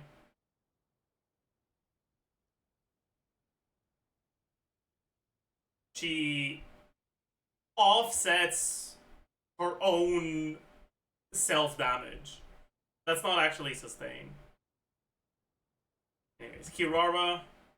Bro, I always forget which ones of these characters have EM buffs on their cons. I don't think Kirara has one, right? You've got a 12 all damage bonus.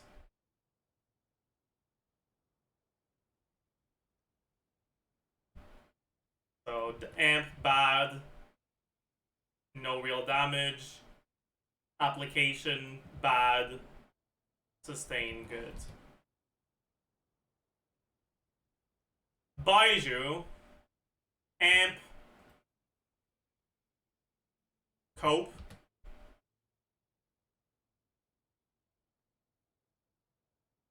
Damage doesn't exist. Application. Mid. Sustain. Great, I think.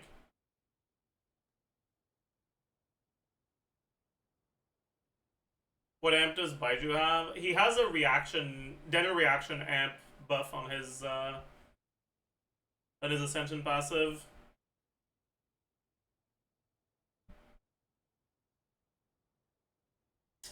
I guess it probably falls into bad anyways. Not using that many teams. Yeah. Okay, Yao Yao. We don't have any buffs here. We got 15 Dendro damage, but like, bro, that's fake as fuck.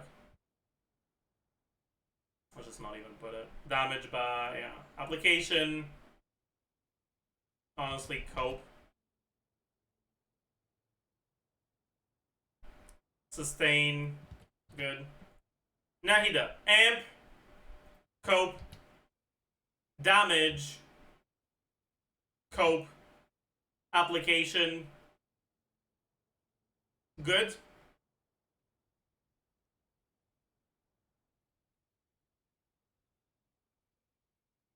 We can have Yao Yao app on mid as well, honestly. No. Why bad? Baiju can carry Deepwood.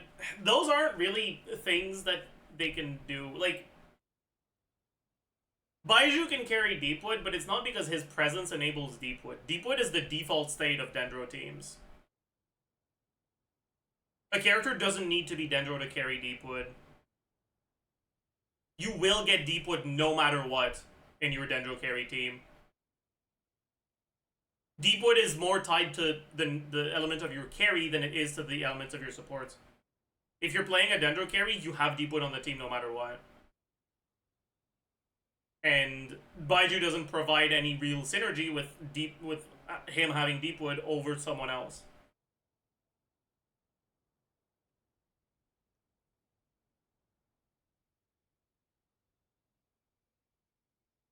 Anyways. Kole, amp. Bad. Damage. Cope. Application. Mid. And then Dendro MC. Amp. Bad. Damage. Bad. Application. Mid.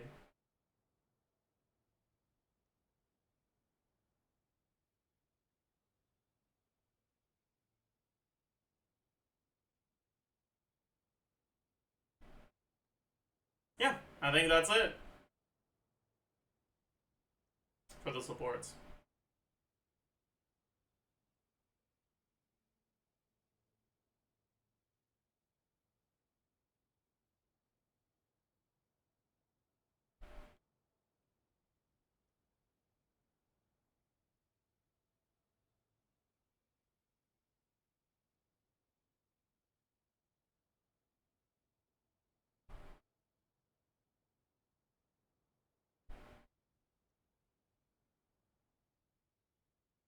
Who's the best support according to your sheet? I mean, it depends on what is needed, obviously. But the ones that you can tell are very good, right? Escafier's got good on a few things. Escafier's pretty damn good. Right? Lali's got good on 2 things.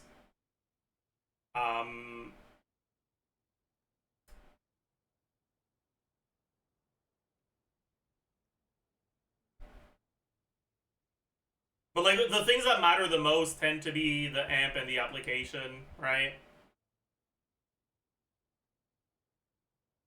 But it kind of depends on the team.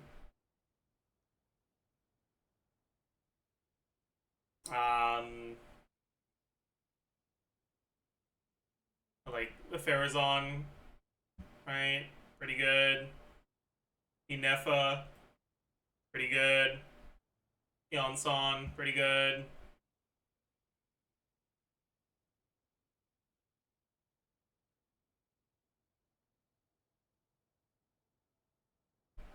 Farina. But it's like, yeah. Mika and Sarah equal to Bennett? Well, this doesn't account for versatility, right?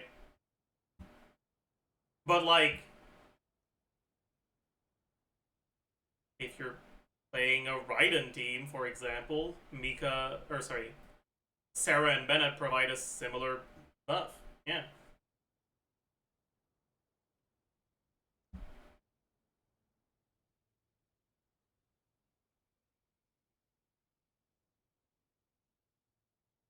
Is Freyna really mid at amp?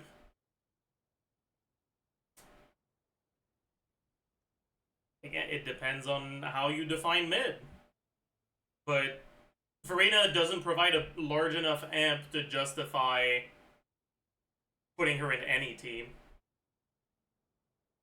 What's good about Farina is that she can provide that amp to pretty much any team. It's very versatile. And also, she has pretty good damage. But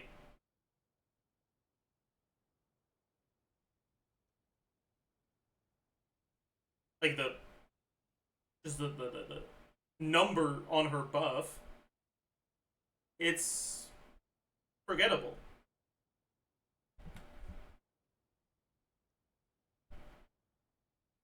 Anyways, let's talk about the carries now. What categories do we want to have for the carries?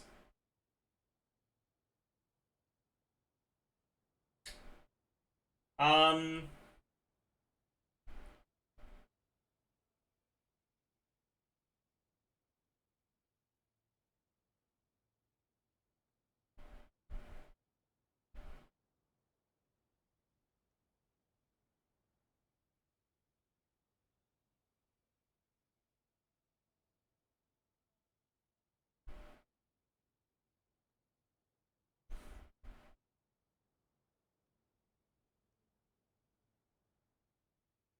there's something I want to do, I think.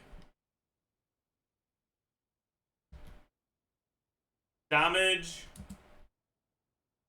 1 cost, 2 cost.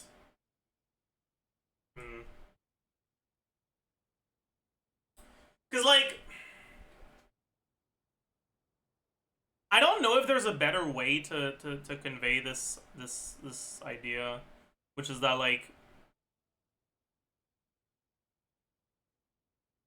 saying that, for example, Flynn's is very reliant on Inefa, right? Is that true for his best teams? Sure. But how does Flynn's without Inefa compare to a character like Chlorines? Well, it's... You look at the Chlorine teams that don't use Maoika and the Flynn's teams that don't use Inefa, and they're pretty similar.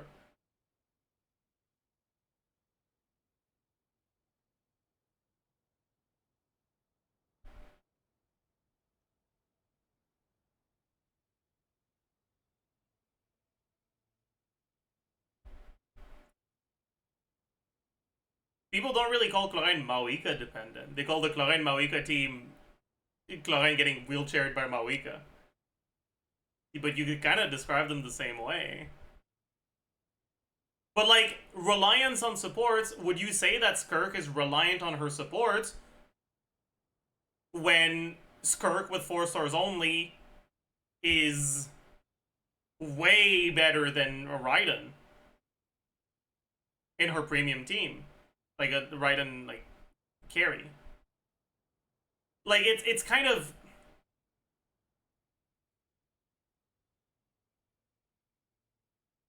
A character's reliance on other 5 stars to reach their ceiling, it does matter, but what matters more is what they reach with and without those 5 stars. Like, it's the actual numbers.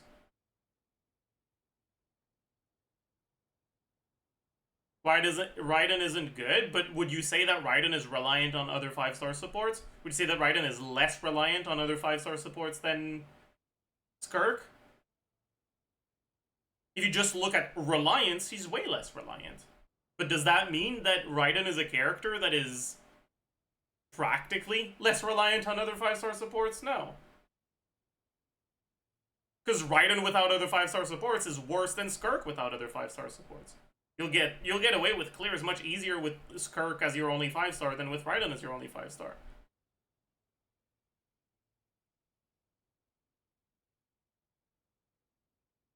So rather than evaluating characters in their best teams all the time, I think it's better to evaluate characters' best teams with only 1 5-star, characters' best team with up to 2, characters' best teams with up to 3, and characters' best teams with up to 4.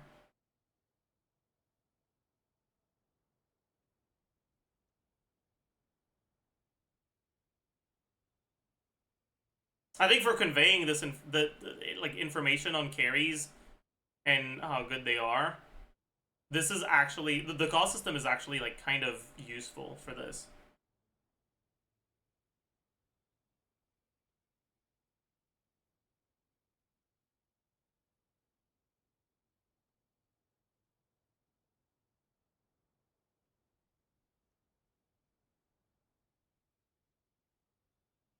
And maybe we add a 5th category for 1 cost with no cons on the 4 stars.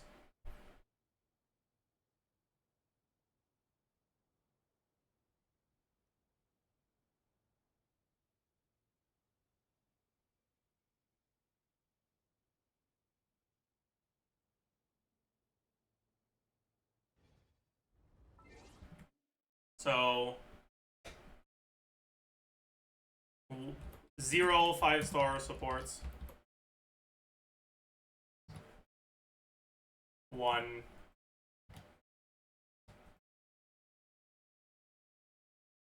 3.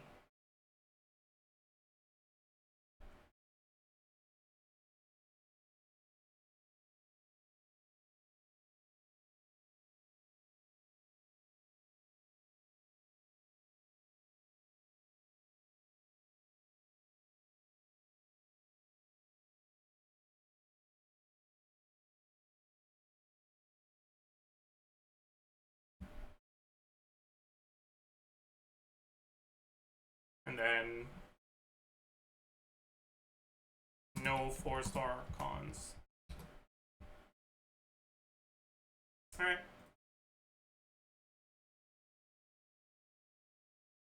Skirk! What is the best team in the game without a single 5-star support? It's probably Malika, right?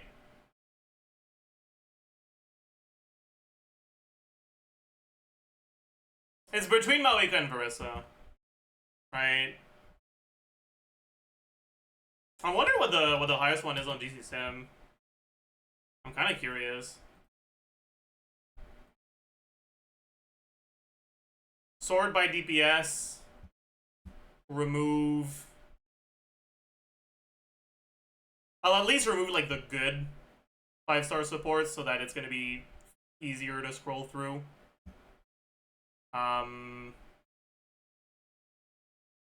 Lolly, where are you?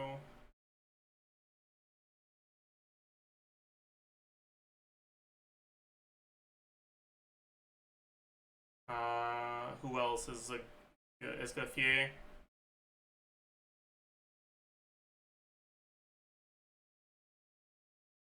You can't remove Malika. Alright. Then we scroll. Oh, Shilonen. Shilonen is in a lot of sims as well.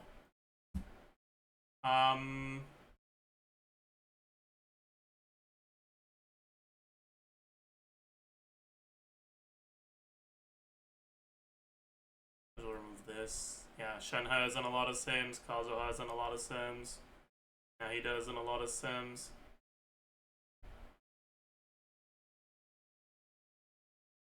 Actually, I kind of want to keep Nahida. Or was Kazuha? Kazuha. Okay.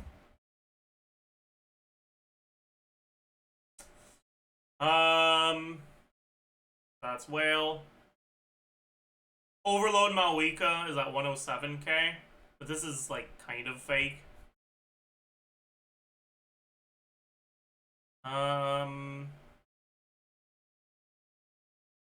Overload Arlecchino. They don't have Eonson implemented, and they don't have Varissa in the database yet, right? Lenny, that was not C0 Lenny. Or, sorry, that was not. That was Lenny with Sig, and Bennett with Misplitter. They have Varissa. Is Varissa in the actual database? Like, are there actual Varissa sims?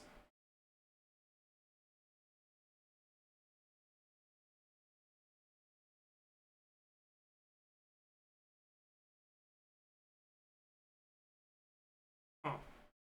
Sarah, huh? That's crazy.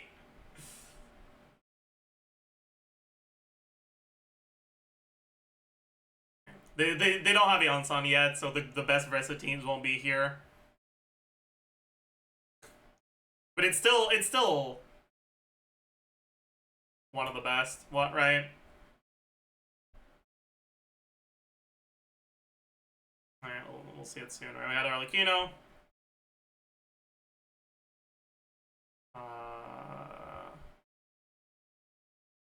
that's Malika as a support. Then we have Orisa. We have more Arlecchino. More Orisa.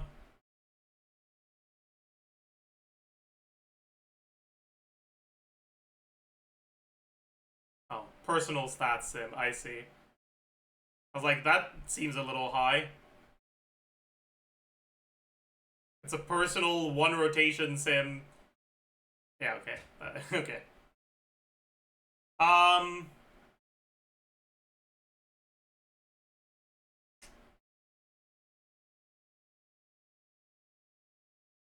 But yeah, like the big ones are Versa Malika, right? And sometimes Arlecchino, but Arlecchino's a bit more sus. If we remove Malika, because we know Malika's good, just to make sure that we filter out the Malika support teams as well.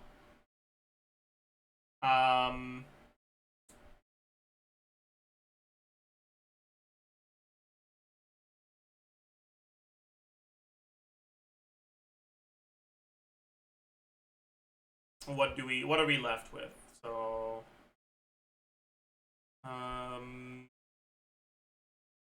Lenny. No, there's Yai here. Okay. But I mean Fischl won't be that much worse.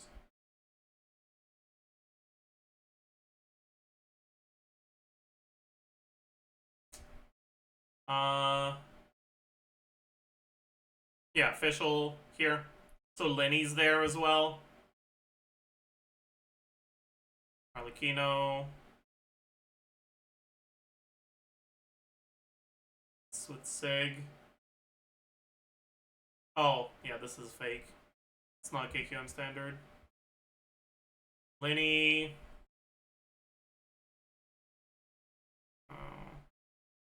More Verissa, more Lenny. Okay, wait, let me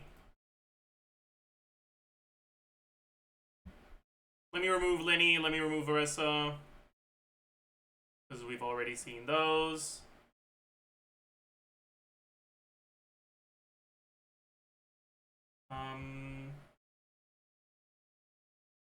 This one's fake. Yeah. I wanted to remove Arlecchino as well.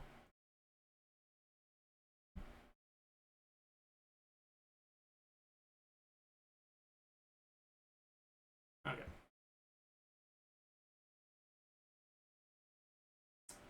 So we have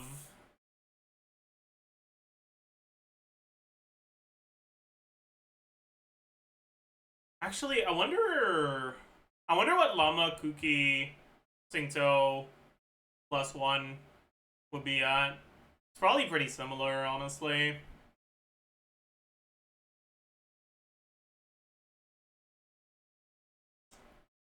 I'm kind of surprised there didn't seem to be any Malika melt sims that were pretty high.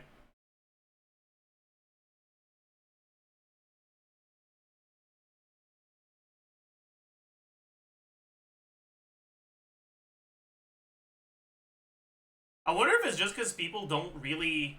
Oh, it's because Yansan's not implemented yet. So the Malika melt sims that don't use 5 stars are using some scuffed ass shit.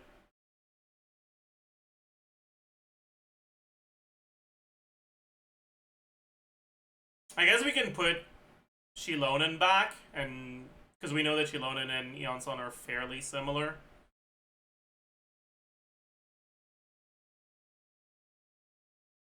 Right, but like these teams aren't entirely real. Like they're a little fake. They are the best, but they're kind of fake. You know?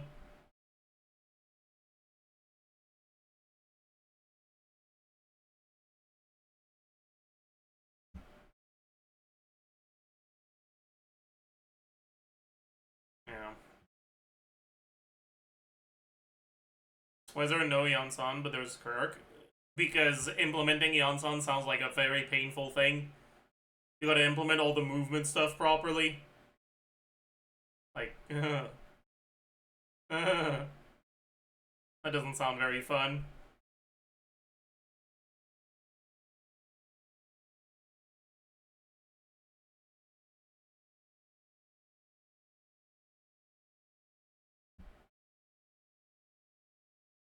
But yeah, and then when you look at Skirk stuff,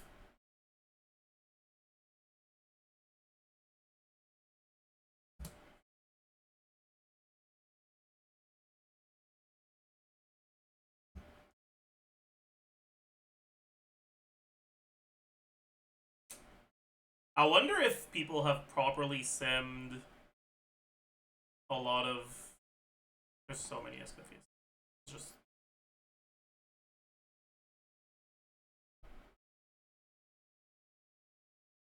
No Escaffier, no Farina. Make things simple. Yeah, there's only 2 sims here.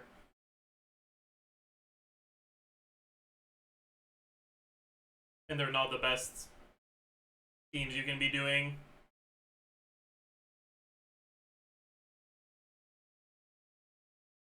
What am I looking at, man?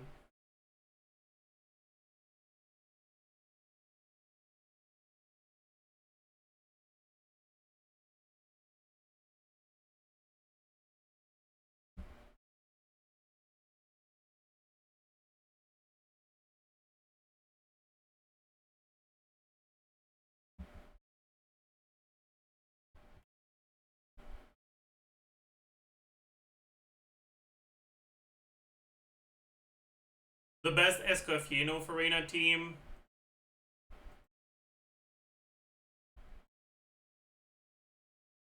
loses like 15k DPS.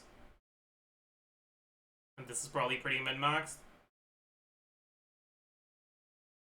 The best no Escaffier but with Farina team loses a lot more here.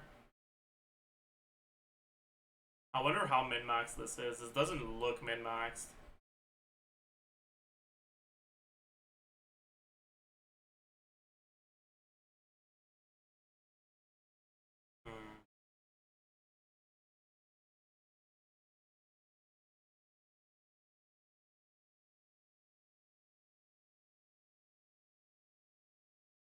But I guess Escaffier is a bit more important. Okay. At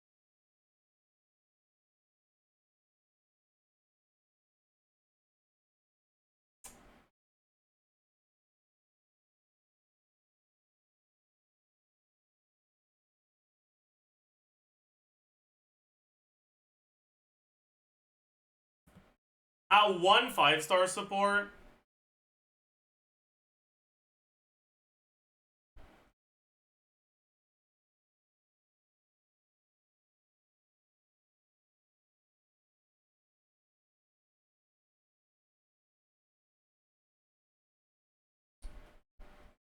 Maybe we go for...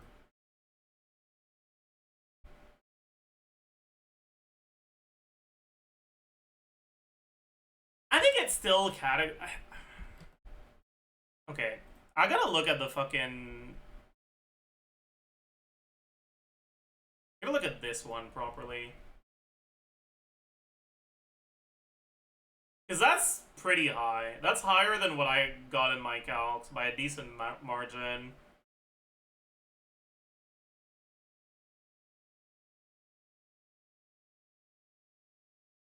What's the combo we're doing here?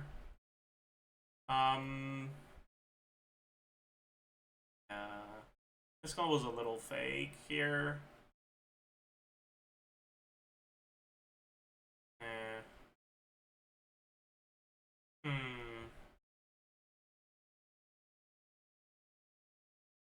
Yeah, I guess this is with multiple 5-star supports, though. That's true.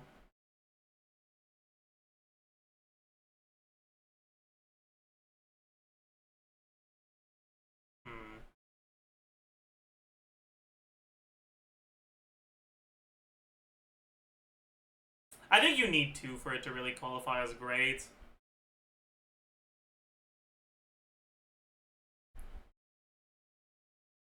Is there hydro options for 4 stars only? If you don't have, if you don't have Farina, or if you don't have any hydro 5 stars? are kind of meh.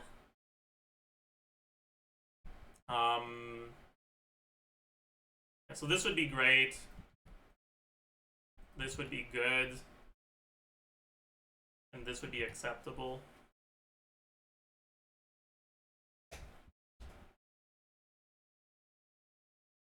Yeah, I think that's fair.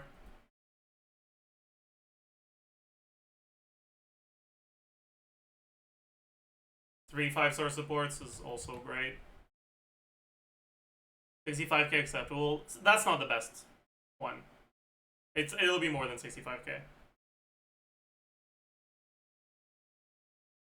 Right, like it's just because there's not a lot of people looking at Sims for Skirk teams that don't have Escafie or Farina, right? But like, why the fuck are they using Lila instead of Dahlia? Whereas Candace instead of Singtao? Like,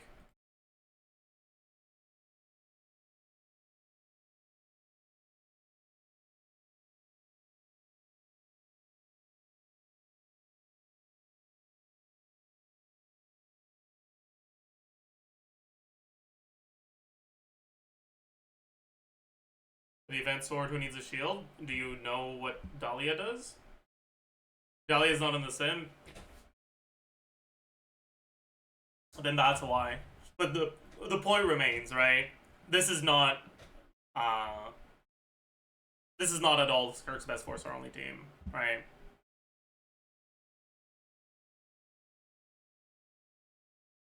Anyways. Let's write all of them down. Skirk. Grizzly.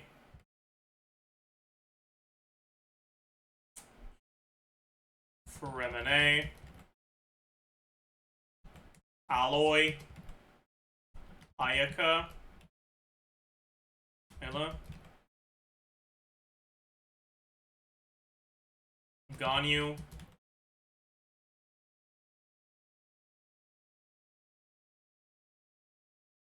Aoife. Yume Glorp.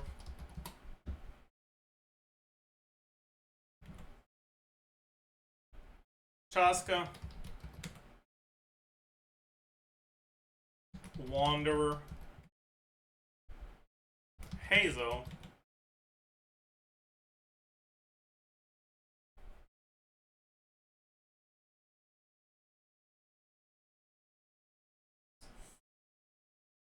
Xiao.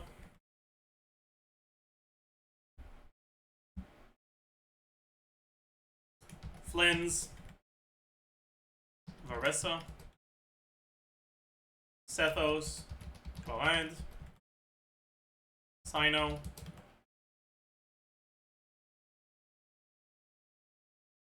Raiden. Razor. The thing. Hydro. Molani. Arena.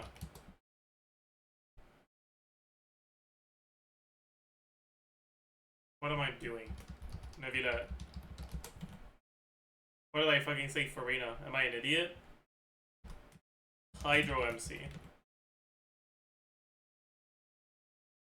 Nilo.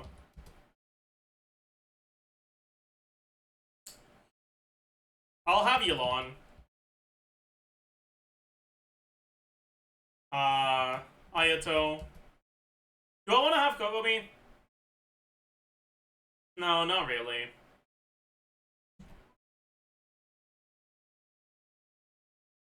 Sure. Child.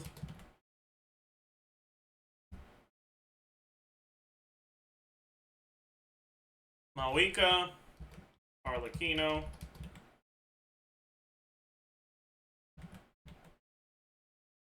Dumming.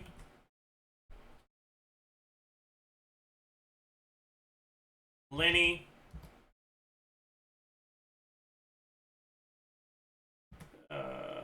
Dehia, I guess. Yoimiya. Yunfei, Hu Tao, Diluc, Klee. Yai? No. Unless you want me to say more negative things about her, I think it's better if we keep her out of the carry list. Navia, Ito, Ningguang, Noelle,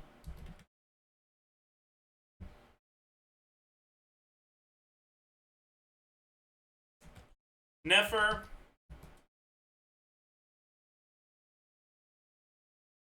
I think we'll have Llama for Llama Hyperbloom teams where you actually on-field Llama.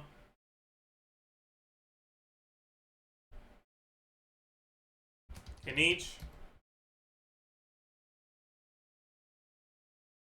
Kave. Kave teams aren't really Kave though. But I might as well have him somewhere.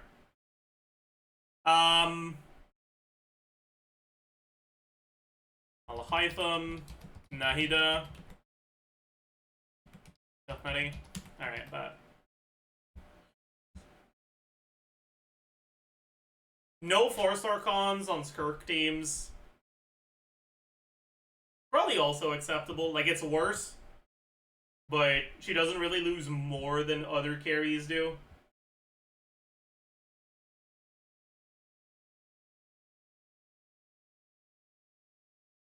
Or, no.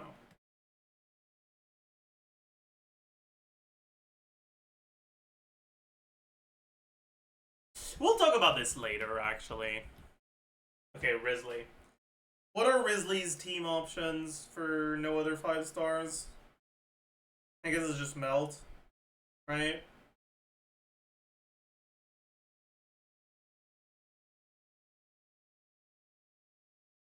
Emily Melt, that's just so happens to be a 5-star character.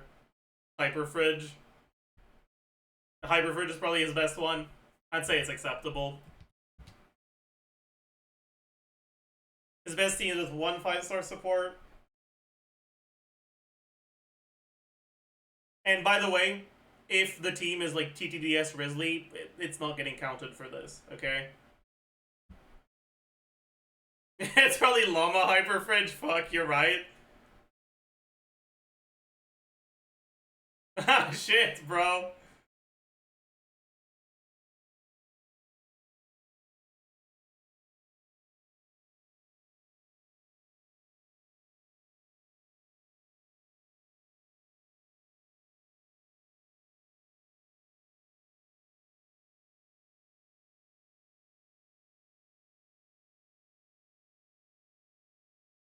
It probably just stays unacceptable.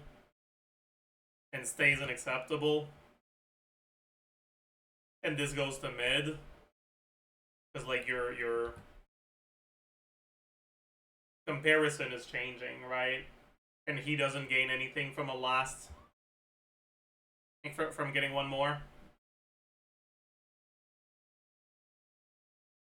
He gains a little bit from getting a first 5-star support and from getting a second one, but the third one doesn't do anything, because that's actually not true.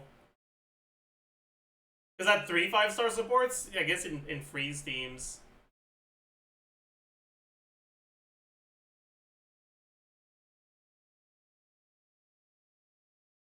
I'm kind of curious what it's simming at on GC Sim.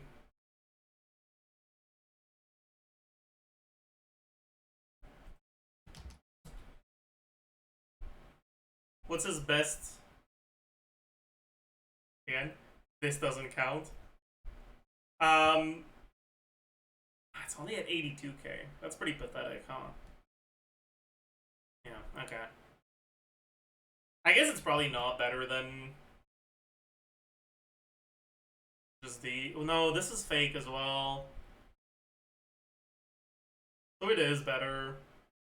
Maybe acceptable is too generous, honestly.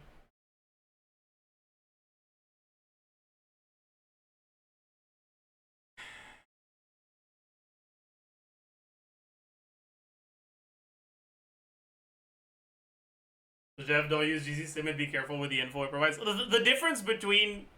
Okay, the reason why it's fine when I do it is because I know the context that is required to understand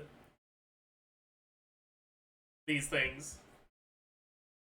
Like, I look at this 76k and I already know, okay, this is Widsith, accounted for average RNG, alright.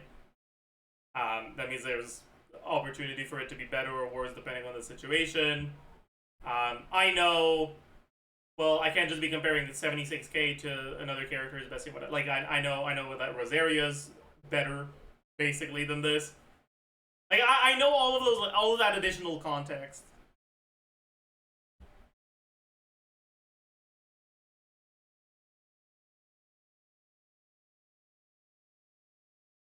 But, like, I don't know.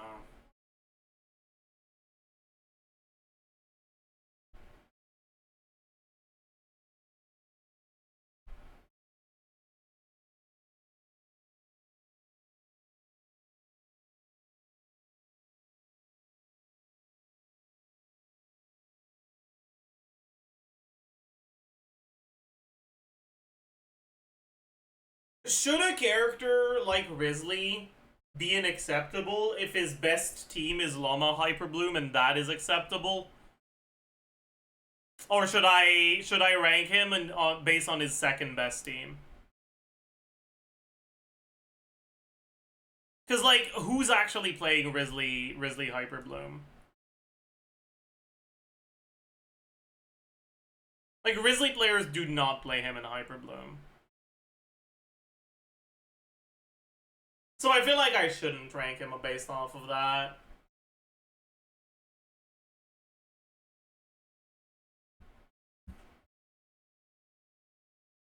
Then, like, with one 5-star support, what's his best team? Maybe Bennett, Chilonen, Chanling? Is that acceptable? Probably. With two 5-star supports, his best team is Freeze. But compared to other teams that have two 5-star supports, it's not that good.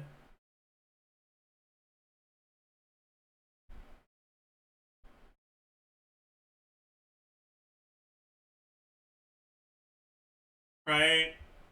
So I think it starts being mid here, and you don't really gain that much from your last one, so it might go up to Cope on the last one. But I guess there aren't that many teams that gain a lot from the last one.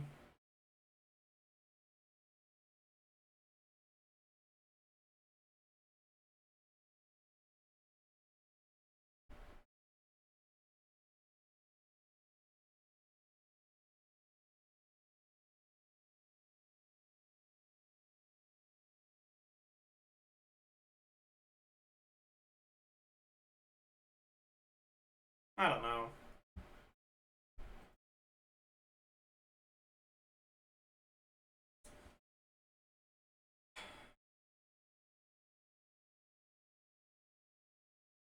C1 probably does more than a third support, yeah, but I don't know if I want to talk about that. Maybe. Anyways, Fremine with 0 5-star supports is...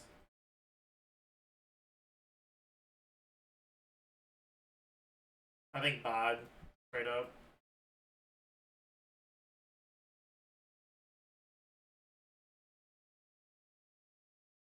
I think it just stays bad the whole way, honestly.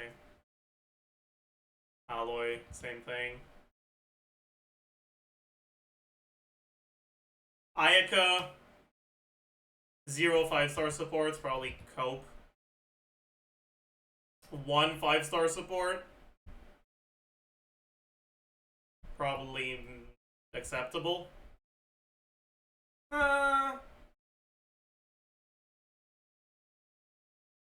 Maybe not. Maybe it's mid.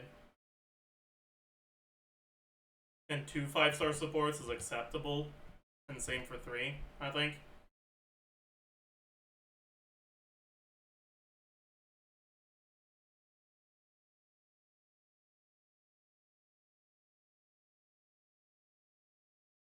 And like, if I really want to be completely thorough, I should do this, right? Because, like, Escafie Farina, Fremine Sainto, Escafie Farina, Alloy Sainto, these work. But, yeah. Yeah.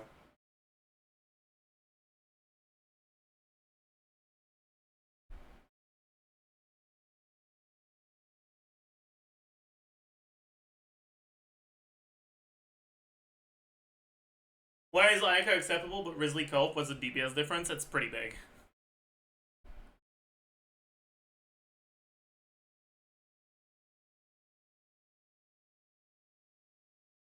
It's like 20 to 25% difference on team DPS. It's a pretty big difference.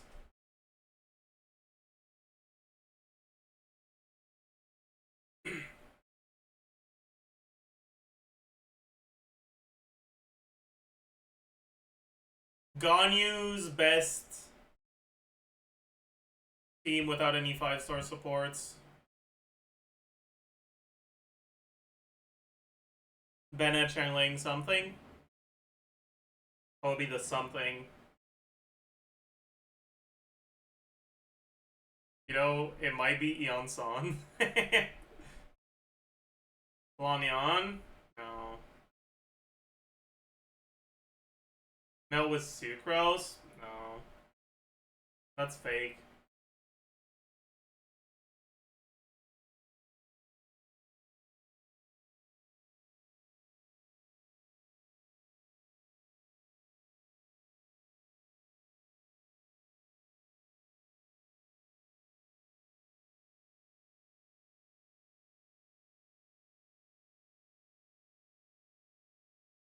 Diona?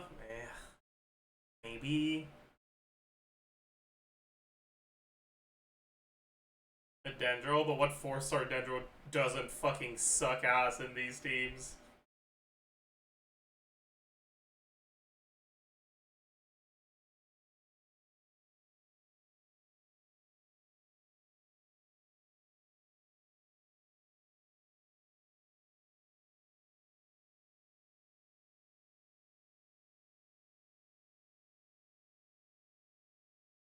Honestly, I feel like we should probably do this as well.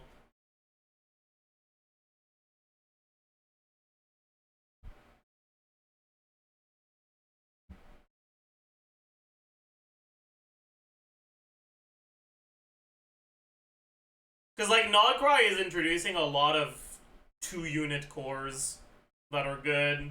The competition for 1 5-star support teams is getting harsher and harsher.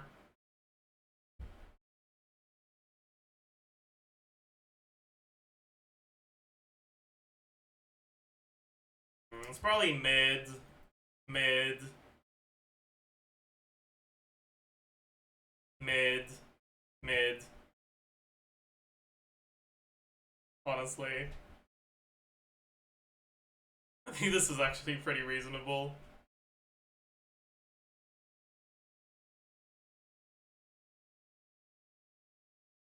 Like, Mel without Chilonen, Mel with Chilonen. Freeze with a 4-star last slot. Freeze with a 5-star last slot. Yeah. Aoife with 0 5-star supports.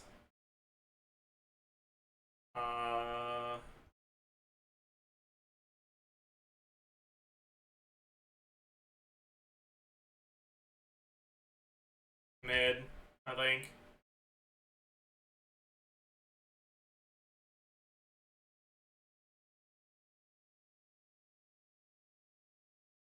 With 1 5-star support. Acceptable.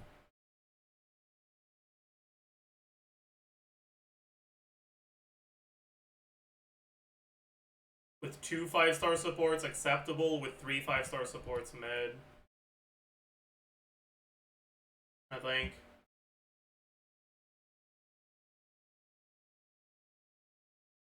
Inefa goes hard, yeah. Inefa does go hard.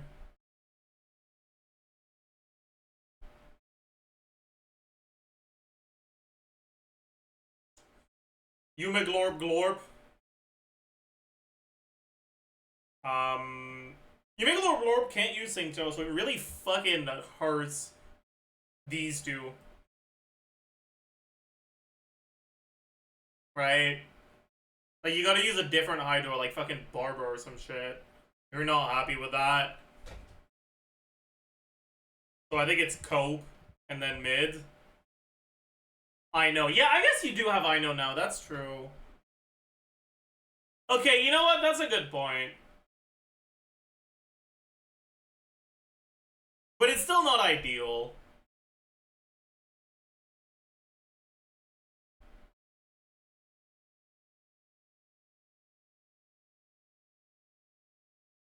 I think it's something like this.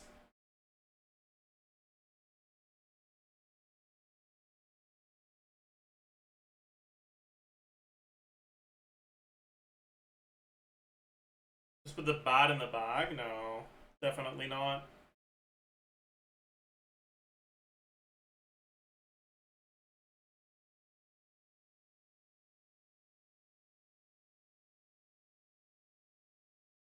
Because there's characters that do similar damage to Yuma Glorb Glorb, but can't do VV.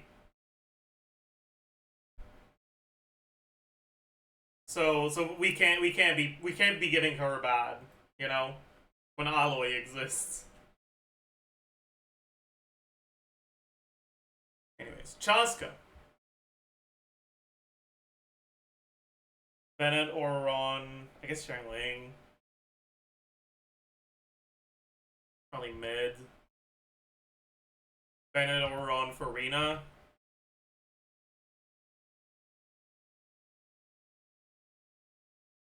Bennett, Inefa for Rena.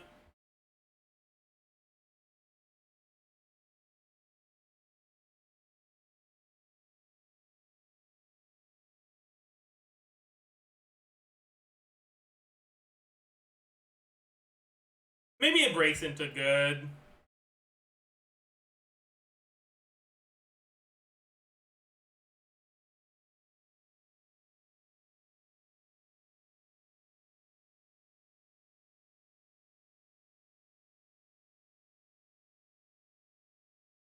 Trust me, full 4-star Chaska is not mid. Are you saying she should be higher or lower? I mean, she's worse. I don't know.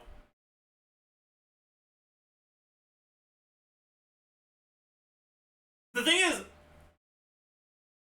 there are not a lot of characters that have good 4-star only teams, right? Pretty much every character in the game except Verissa loses a lot from being put in 4-star only teams.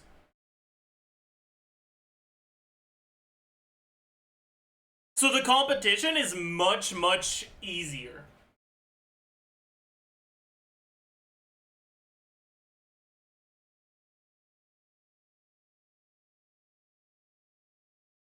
I think she makes it into mid. Like, obviously, if you compare two teams that have 1 5-star supports, it won't be mid. It'll be pretty fucking cope. But for the comparison to other teams with 0 5-star supports, that's mid. Anyways.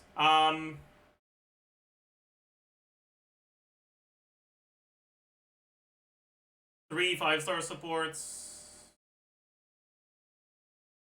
Probably goes back down to mid. We don't gain anything from the last one.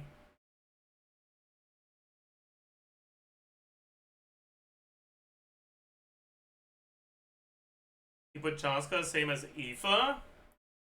Yeah.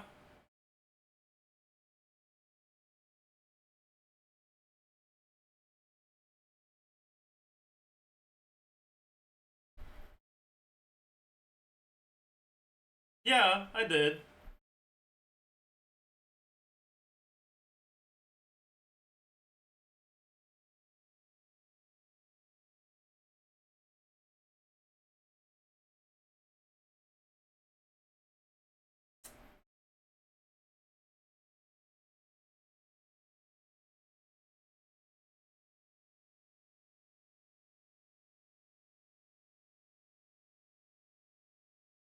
Like, this isn't because Chaska is bad. This is because Inefa is good. And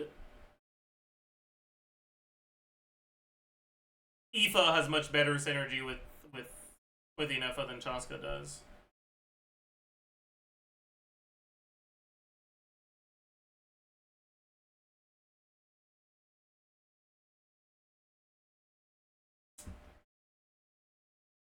But, like, I do think that at a similar amount of 5-star supports, starting here, Chaska's slightly better. But, like, I don't know if it's enough to make it into good, you know? Like, you want me to do acceptable plus? Fine. I will. Just for you. And mid plus. There you go. There you have it. Chaska's not in the same place as Aoife anymore.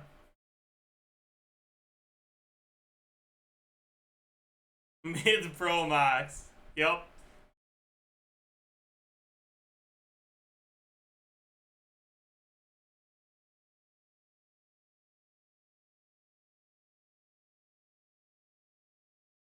Wanderer, 0 5-star supports. Well, unironically acceptable.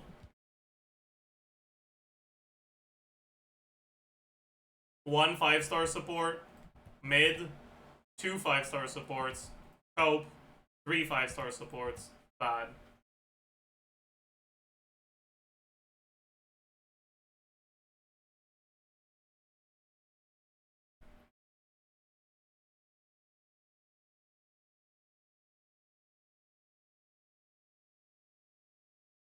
How does that even work?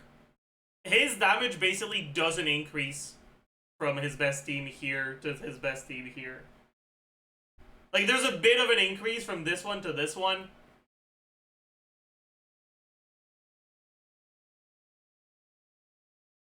But, like, his best team has Bennett Farazan. So at 3 5-star supports, he's still using Bennett Farazan.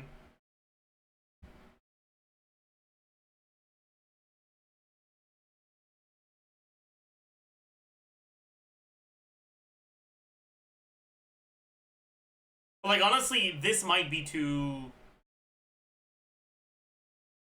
generous. Like, no, it's probably fine.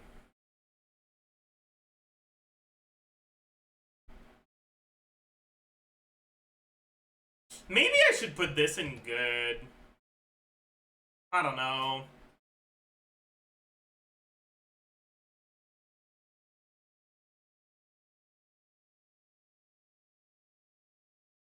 Because there's, like, such a massive gap between, like, the like, Varissas and Moikas of this world and the other 5-star carries when you look at teams that don't have 5-star supports. Maybe we'll do acceptable plus here instead. I think all of these 90 pixels. There you go.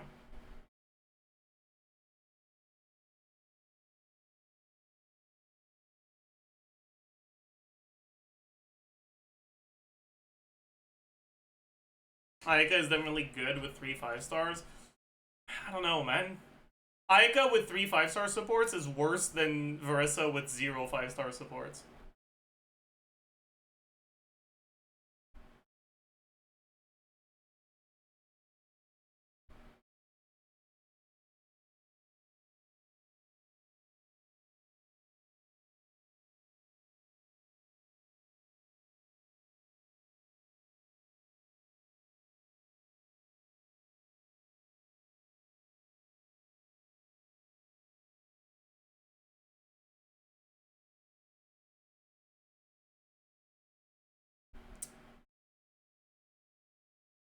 Like,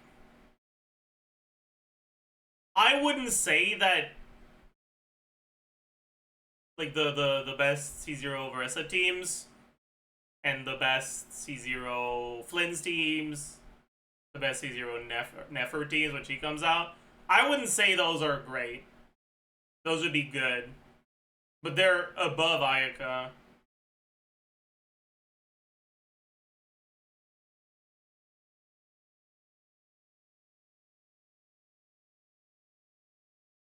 You could make an argument for this. I guess. Maybe. Could you? Meh. I don't know. I think I'm coping right now.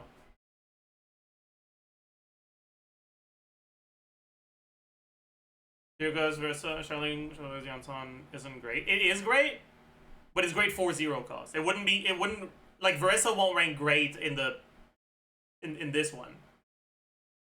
Or for 1 cost. Like you get the point. I mean, we'll do Versa now, right? Like Versa. Great. Great. Good, good. Like, this is Versa for me.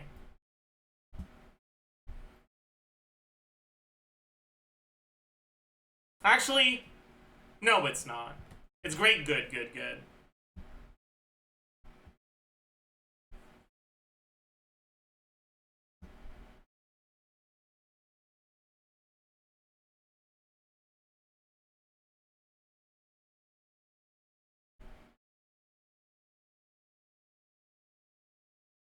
Anyways, Hazo.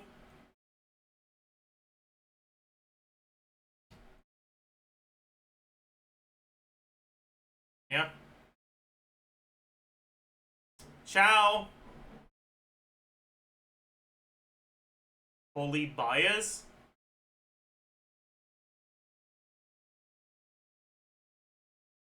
Yeah, bro. Surely I would be a Versa main if she wasn't a good character.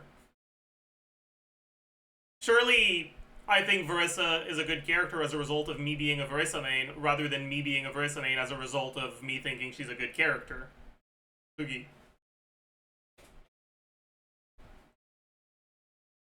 Surely I like her characterization. Surely I play characters with fun gameplay loops that have dogshit numbers very often. Sugi. Why is 1 5-star not great? Because when you look at 1 5-star support, you're now getting compared to Mawika, Sitlali, Benedion-san. And nothing is great except Mawika. Here.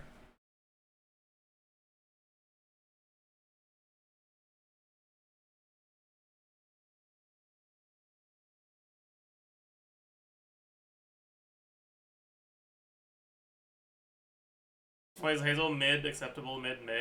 Because Hazel goes up to acceptable from 1 5-star because of Inefa. But from 2 5-stars, he doesn't gain anything because he can't use Farina. Because he's not a healer.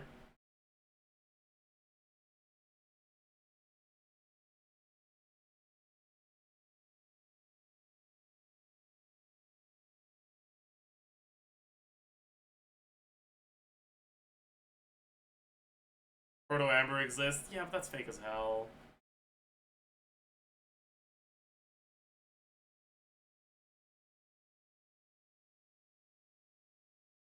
Ban at 4 slot. I mean, you can, but like at that point, it's not a Hazo team anymore. Because if you're playing Hazo, Bennett, Inefa, Farina, Inefa should be on Maréchaussée, and you should spend more time on Inefa than on Hazo.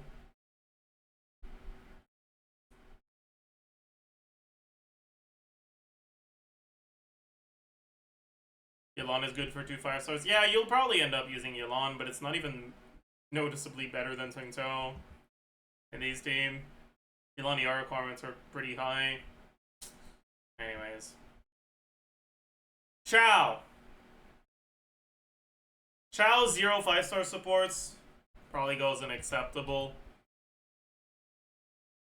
Chao 1 5-star support probably goes in mid. Chao 2 5-star supports, unlike Wanderer, stays in mid. And then 3 5-star supports goes to Cope.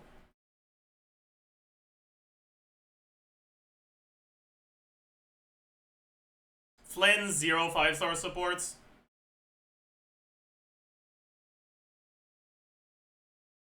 unironically, might be enough for good.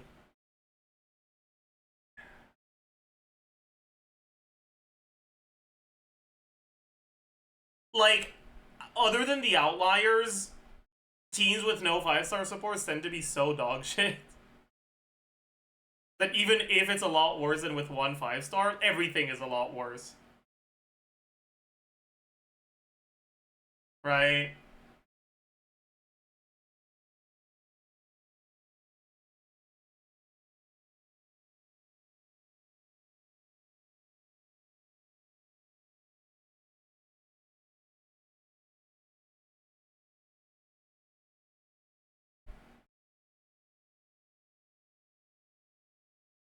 This is assuming no cons or SIGs, by the way. We might talk about cons and SIGs later. Is Flynn's no 5-star better than Skirk no 5-star? They're pretty similar. But Flynn's is probably a bit better.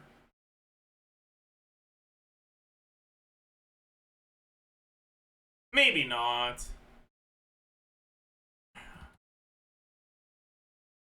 Maybe it has to be acceptable.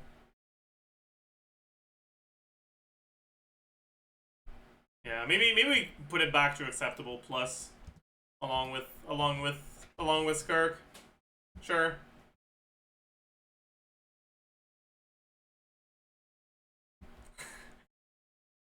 For the bargaining stage, yeah. And a 1 5-star support, good. 2 5-star support, good. 3 5-star support, good.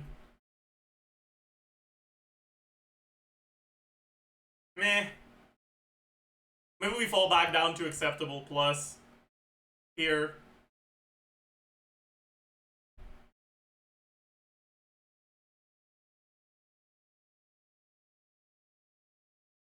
Because it's kind of hard, right? Because it's like, neither of these teams are changing from 1 5-star supports to 3. But one of these is starting higher, so it's the breakpoint for the category that goes up on each one of these isn't as close to it. So I don't know if I don't know.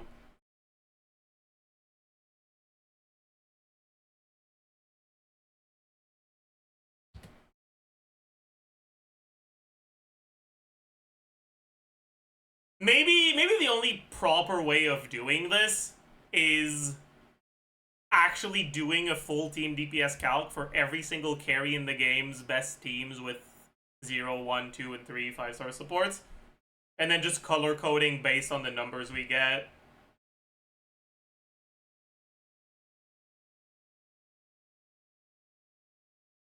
But I'm not doing that.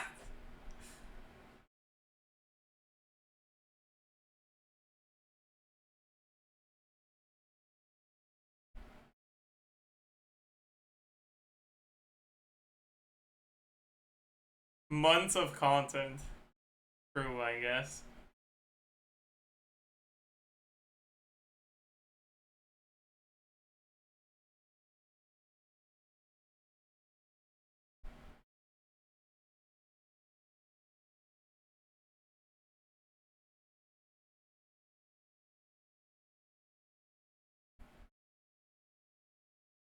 That's the only way to do this, yeah. But at that point, like, do I look like I'm responsible enough to do this? Also, if I'm gonna be doing a long-term project, ain't no fucking way I'm starting this right as UGC is about to drop.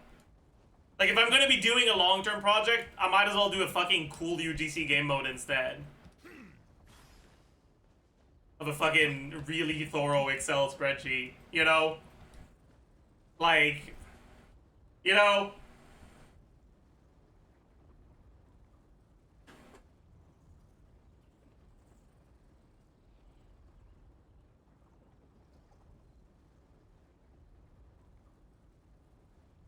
Wait, chat, what if I do a UGC game mode that allows you to play teams and test DPS at KQM standard investment? Cause them no harm.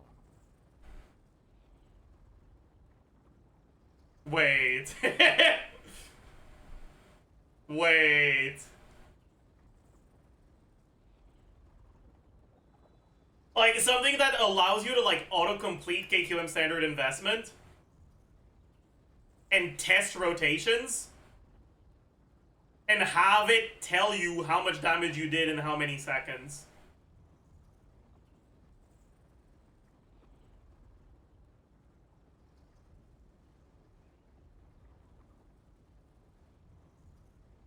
GCIRL. In many flavors to the discerning palate. Mondstadt's water is crisp and pure, while water from Liyue has an enduring aftertaste. In Inazuma, the water possesses a depth of flavor unlike any other. Sumeru's water Is that possible? flavor profile. They're not letting us actually import Genshin characters directly until, like, Luna 5, right? I think that was on the roadmap. But they did say on the roadmap that we could do that, right? Luna 4? Yeah, whatever. But, like, once they do that, like, you can probably end up, like, having some, like, building some sort of UI that you can use to select characters and select stats. And then, I mean, Genshin already has tools to calculate damage dealt. It's called health bars. And it already has timers.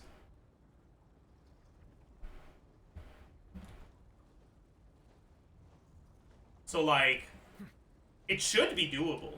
Will I be able to do it? Probably not. I'm not very smart. But will one of you guys, one really dedicated chatter do it? Probably. I believe in you.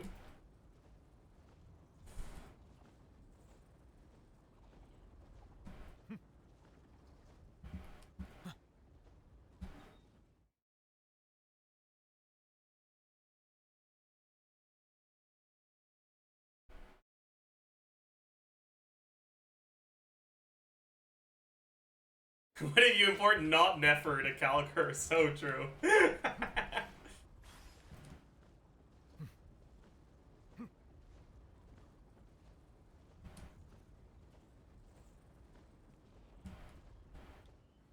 It's just preset builds in the DBS calculator. Shouldn't be too hard. Yeah.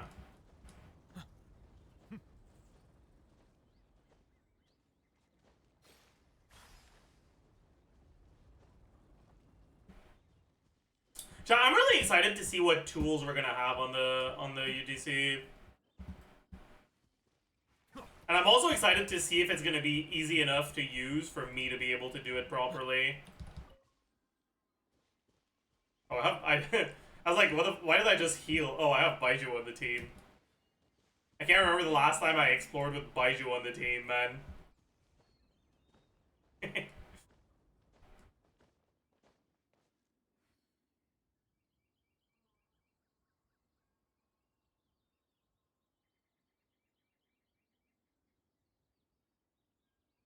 I'll make something in UGC where only Wanderer is strong.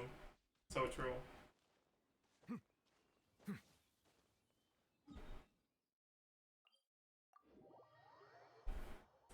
Make Swirl deal way more damage. Remove ICD on everything. Dash spam Wanderer. Where you normal attack until you get the enhanced dash and then you dash.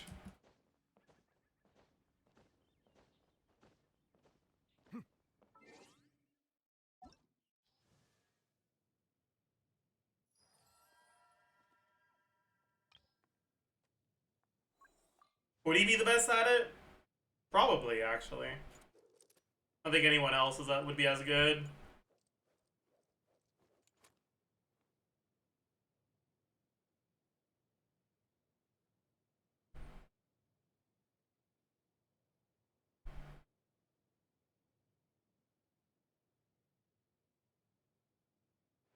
Huh?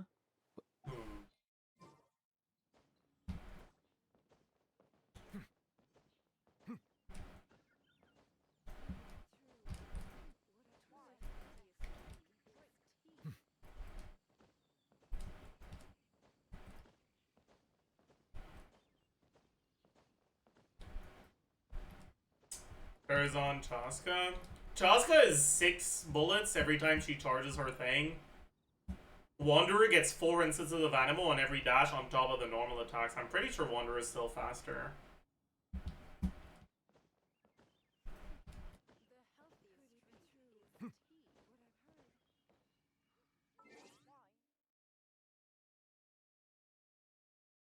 Anyways.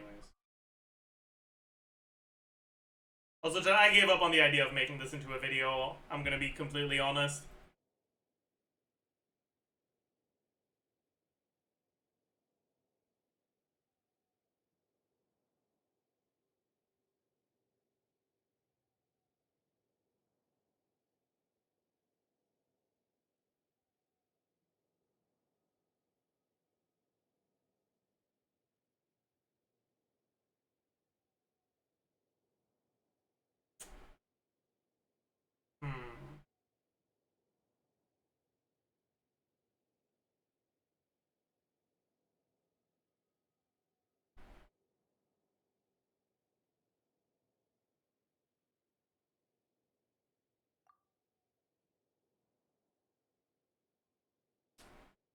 You say a few words on the impact of Shilon C2 to Flynn C0/C1? Sure. Shilon C2 is somewhat nice for Flynn C1, because Flynn C1 can make his ER requirements a bit higher.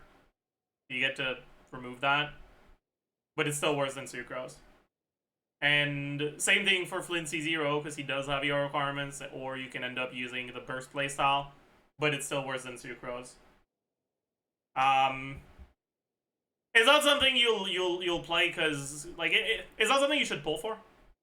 But if you have a Shilon C2 lying around and you want to use a healer with your Flins, you can use Shilonen. It's okay. Is Flynn's big burst playstyle dead if you have C1? Pretty much, yeah.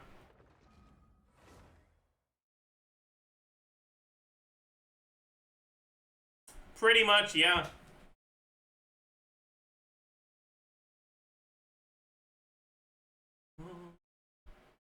Has the Vrest incident happened? No. Fuck. Thank you. No, it hasn't. I'm actually a smart and amazing player, and I would never die. Sorry. Maybe the 10 months. I kind of feel like I've done everything I wanted to do today, honestly.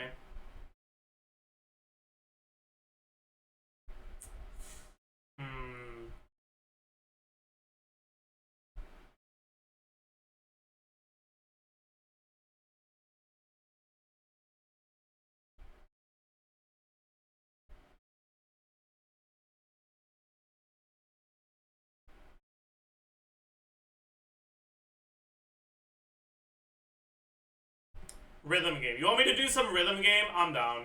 Sure. Sure, we can do some rhythm game gaming.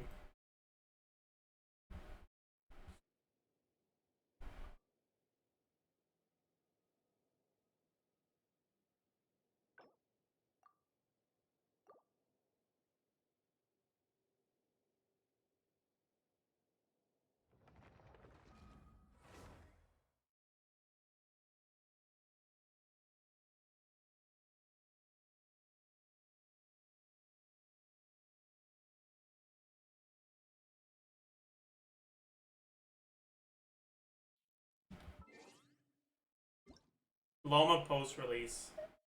I'll do that tomorrow. Remind me in case I forget, but I will do that tomorrow.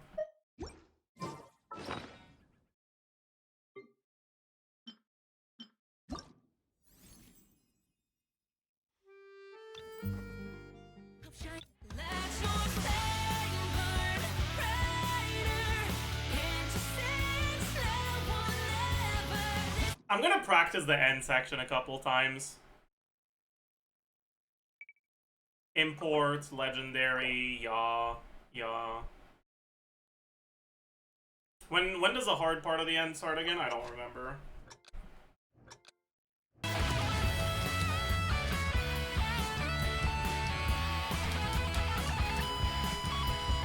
Okay.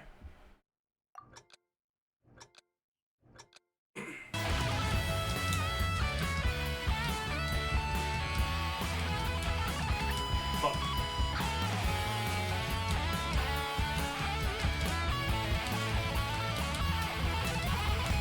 Fuck. Okay.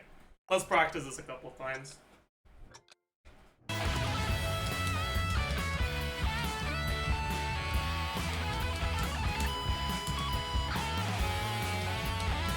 Fuck.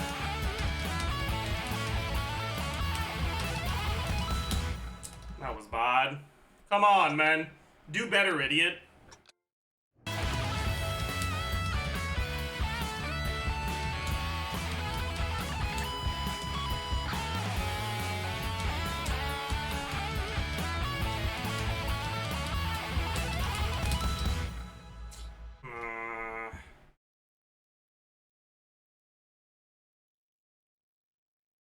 Am I really patient enough to send this another, like, 50 times before I send the real song? No, I'm not. No, I'm not. No, I'm not. Do we just do a different song then? Fuck it. Actually, we could try to do this one, because we're so close to finishing. We only have 2 songs left here, right? This one and this one. But this one's really easy, it's just long as fuck. It's pretty much just this one.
Fuck!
We're one note away, weren't we?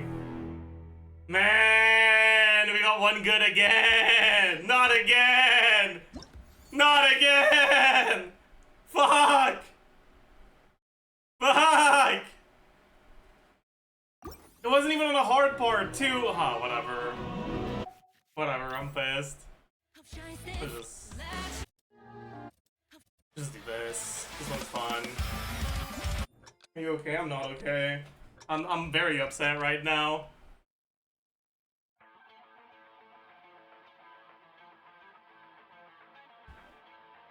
Chat, you know, I need to add upset as a bigger part of my vocabulary.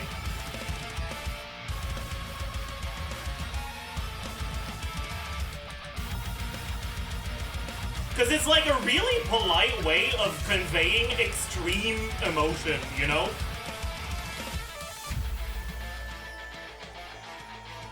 Like, when someone tells you they're upset, like, you know it's a deep emotion, you know? Fuck, already got it good.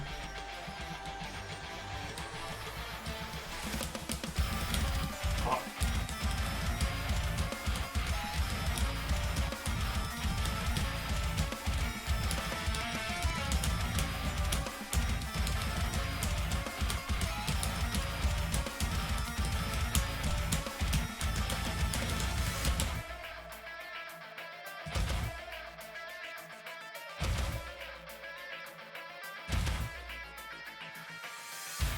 But like when you're having extreme emotion,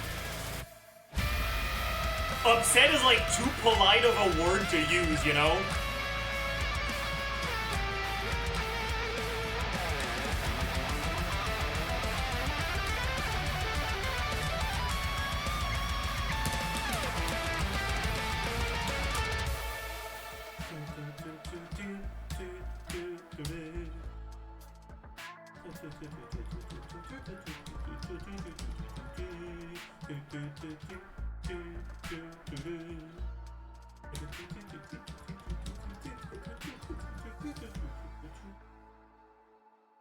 Man, this is such a good song and such a good map.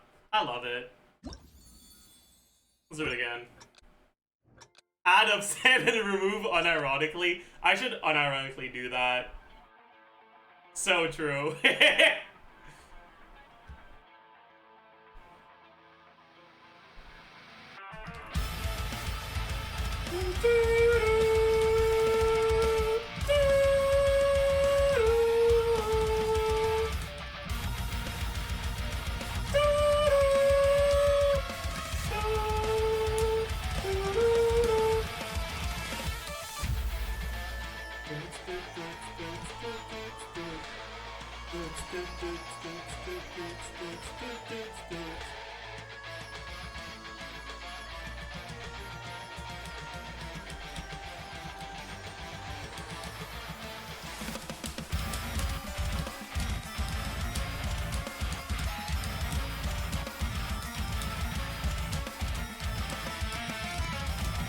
Fuck.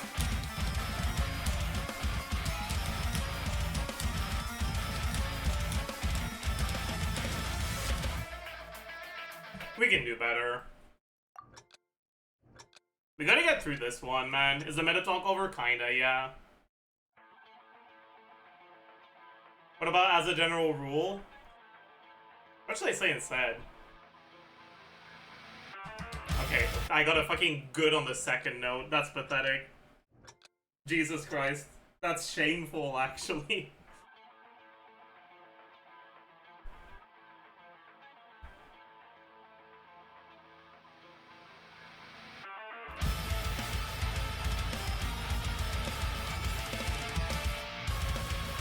Dude, am I just bad? Bro.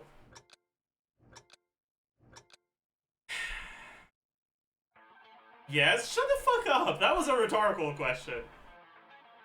You know, sometimes someone asks a question, and what they're looking for is reassurance. Not honesty.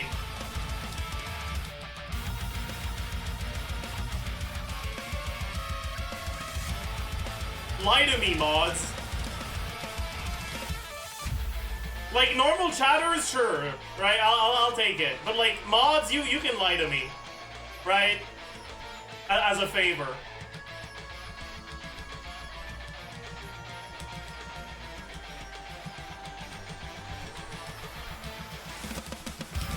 Fuck!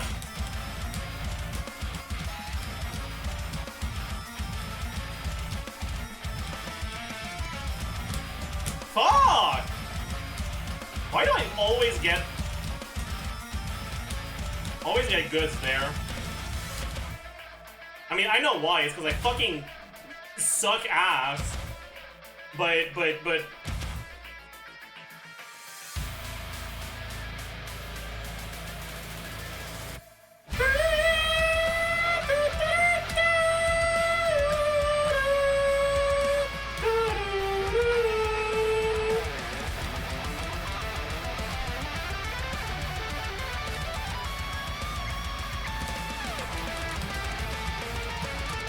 Got a good there, like an idiot. Ah!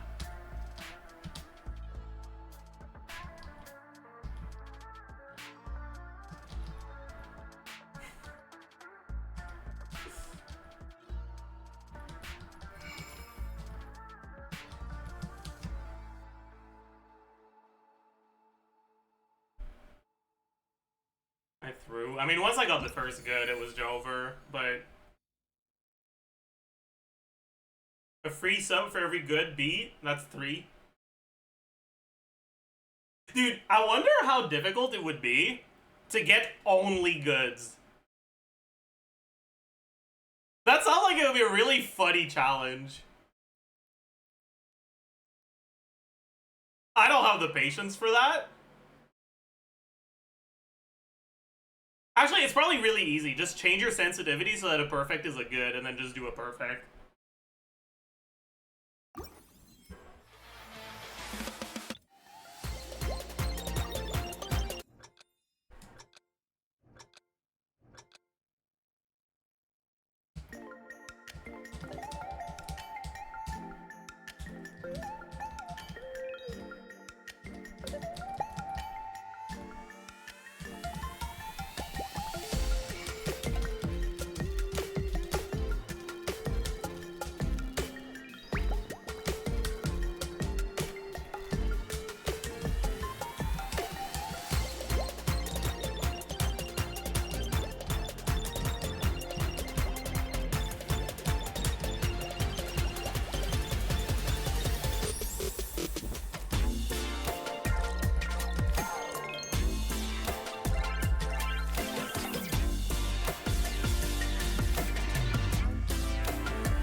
This will be a full combo.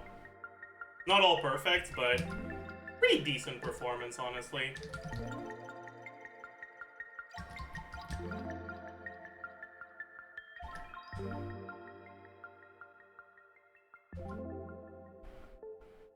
Alright, that was what, 3 goods? 2 goods? Felt like 2 goods, but I probably missed one, like, didn't notice one of them. Yeah, 3 goods.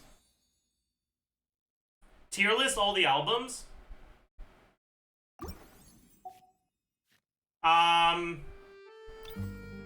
S tier, A tier, B tier,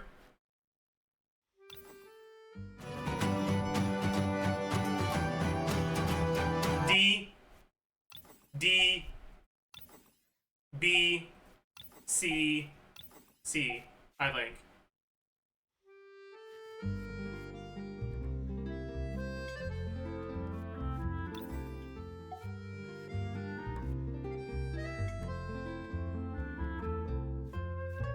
Hi Zaj, I do not like you because of those opinions, noted.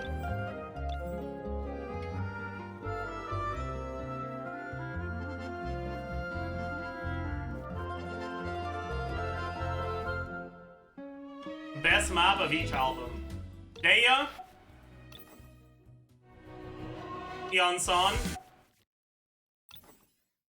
Kachina.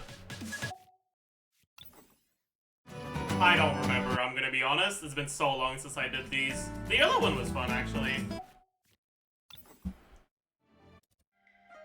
I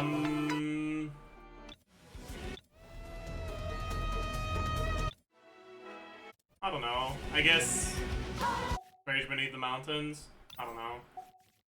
Duel in the Mist by far.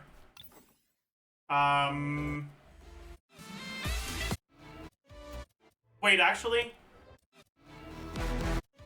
it's not Duel in the Mist. It's no turning back. Fuck, that's cooked. This one's probably the Farazan one. And this one... maybe this one, I think. Do the Farazan one? Sure. We already could eat it though, but whatever.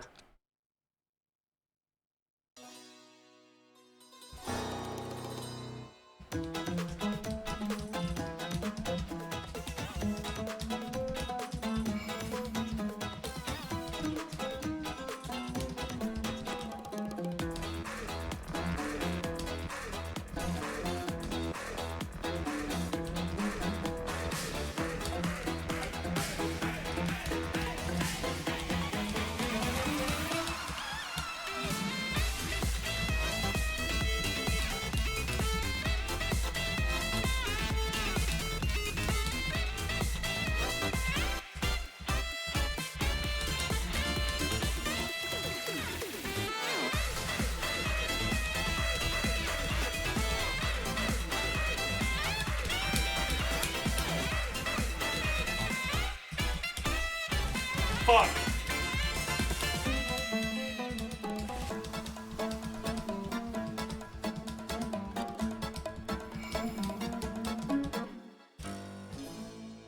I got distracted.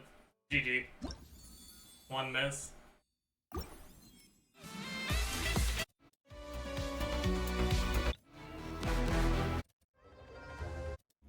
there a Dory one? No. You do Wanderer boss?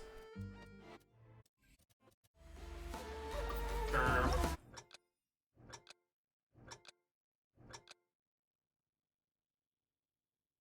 Most watched of all time. Shut the fuck up.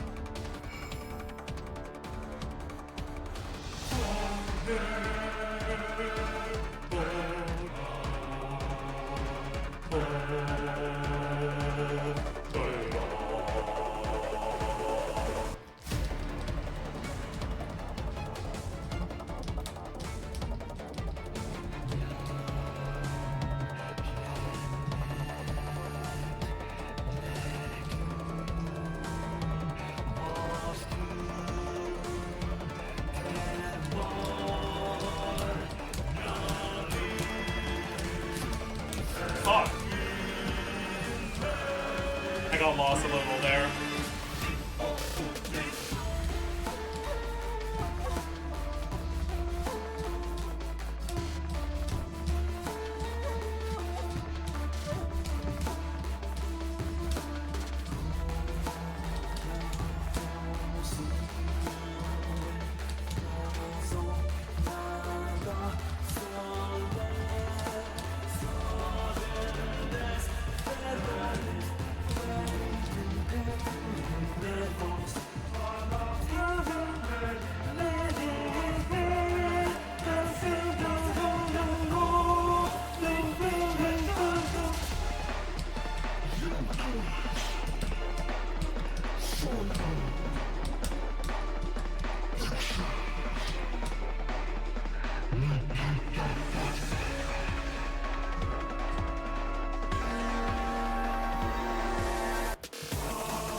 Fuck!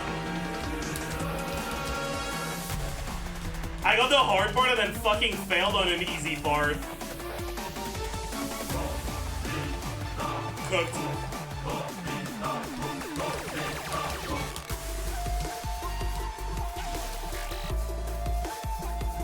Classic, though.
infill one.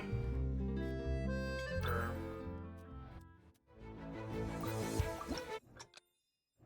This one you gotta stay locked in the whole time, though. Because, like, there isn't a difficult part, but all parts are, like, medium difficulty.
Fuck.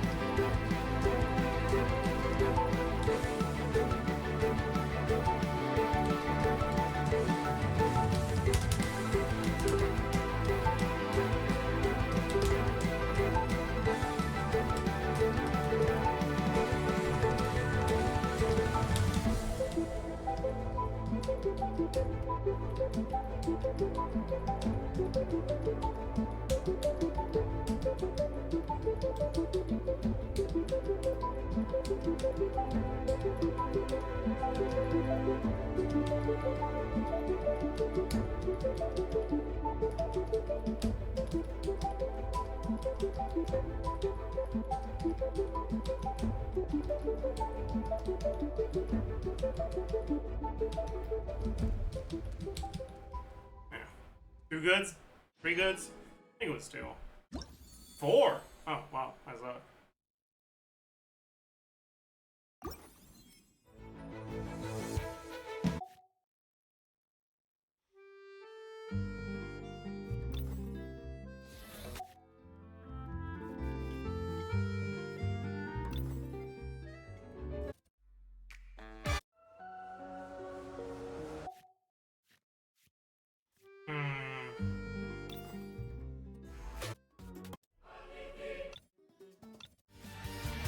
I could do this.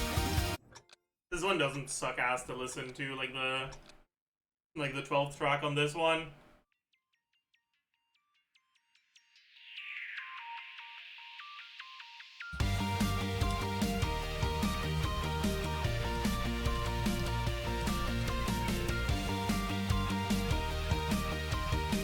But it's also not that fun of a map or that good of a song.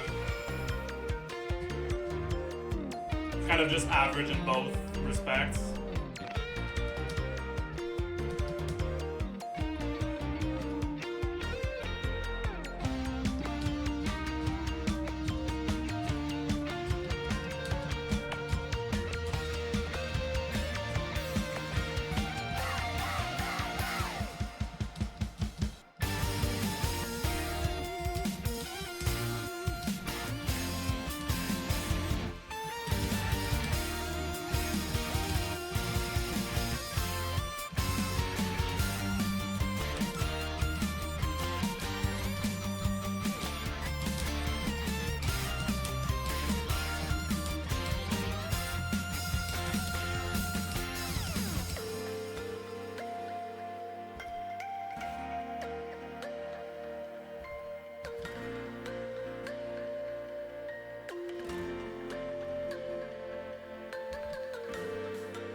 that it?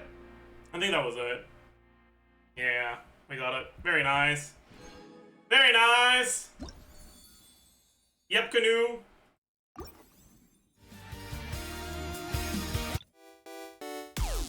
I don't like this song.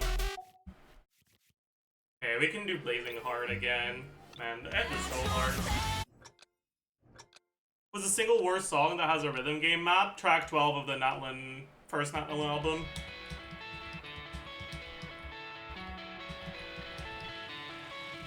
It's also probably the worst map, on top of being the worst track.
The end section is hard.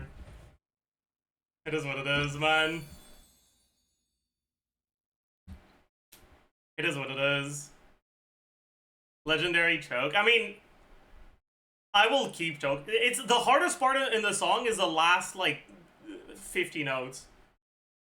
So it's a matter of not falling asleep for like 2.5 minutes, and then locking the fuck in for an actual difficult part. But that doesn't really count as a choke, you know? Yeah, you want me to do the worst one? I will. What's it even called? Chasing the Rainbow.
shit, fucking dog shit, stupid ass map end song that I hate with a passion. The map is good, the song is ass. I think the reason why I dislike the map is because it's a hard map on a bad song, so you have to listen to the stupid ass fucking dog shit goddamn music over and over again, and it just puts you in such a bad mood that you start hating every single part about it.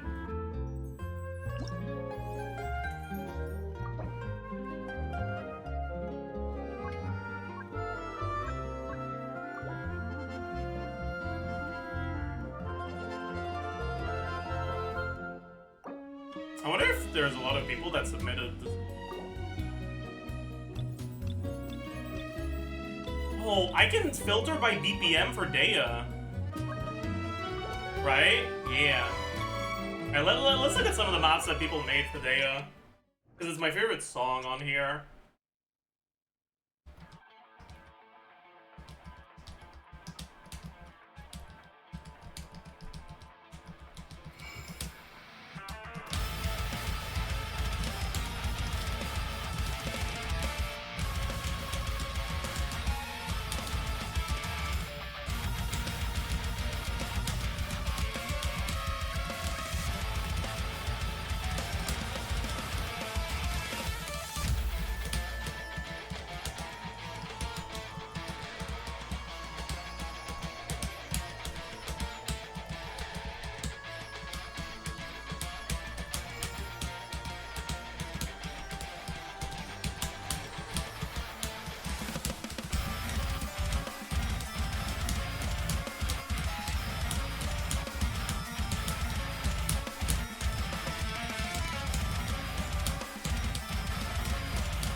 Fuck.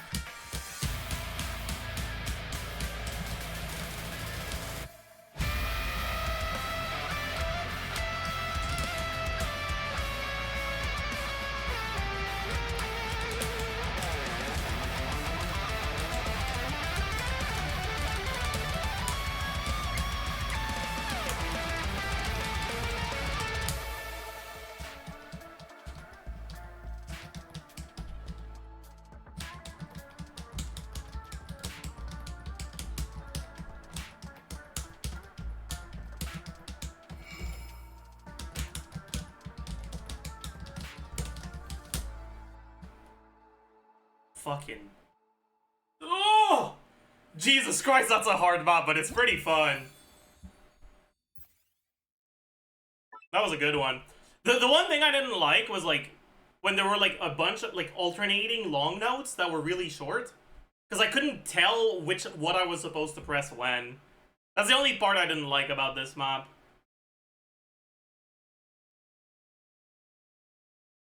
Yeah, it's so much easier to lock in when you like the song, man. Holy. Let's do another one.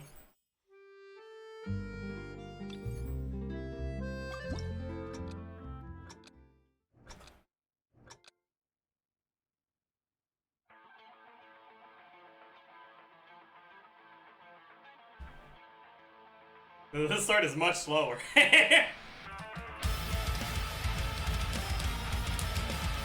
Yeah, I can't do this. This is not a map that's built for people that don't have N key rollover. It's cooked.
It's not as fun as the first one we did.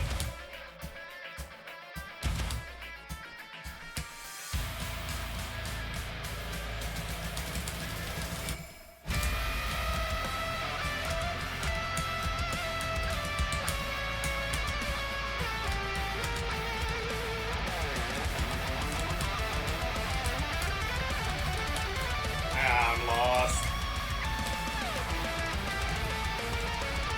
I'm lost.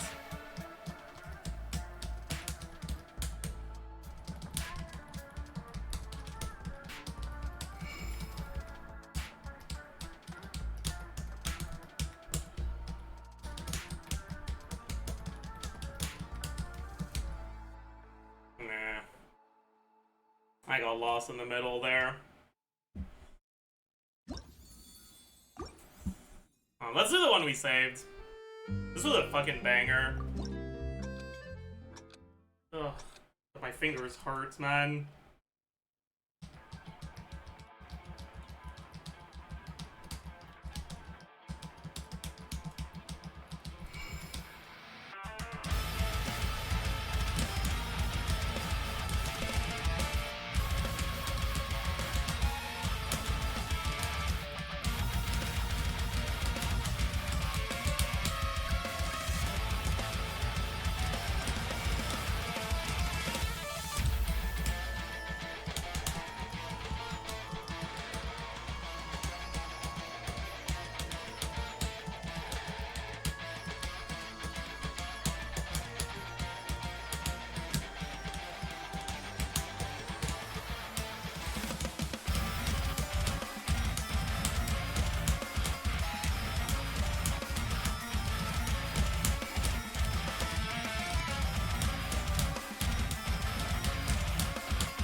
Fuck.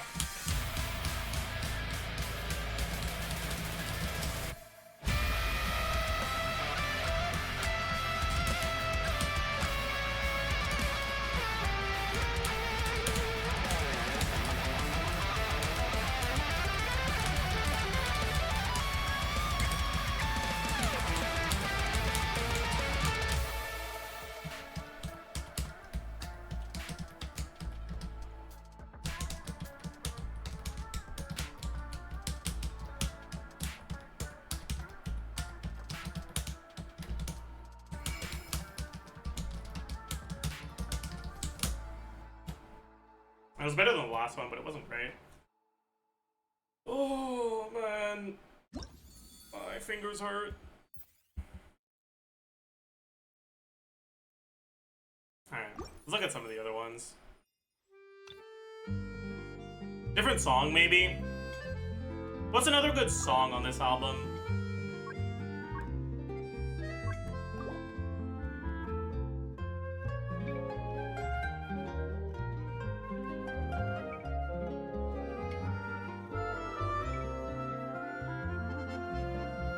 Do people like the Skirk song? I don't know. I guess none of the songs really hold a candle to the Deo one, huh?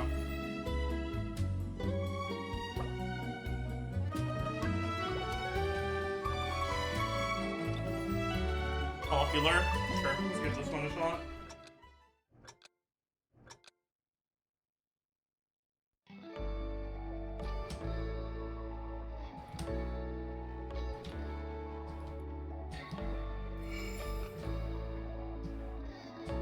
So far, this map is not good.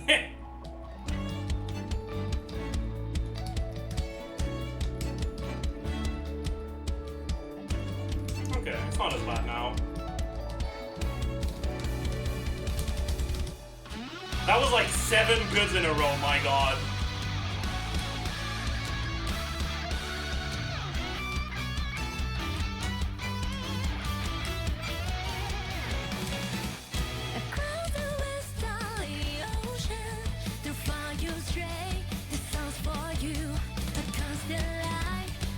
Deep night, we can home again. Just this moment, stay for you. No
good map though.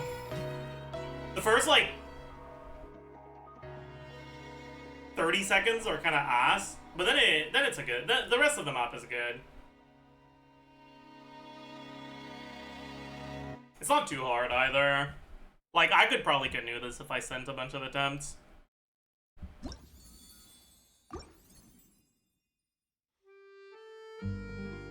Ayaka next. What's a BPM on Ayaka's song?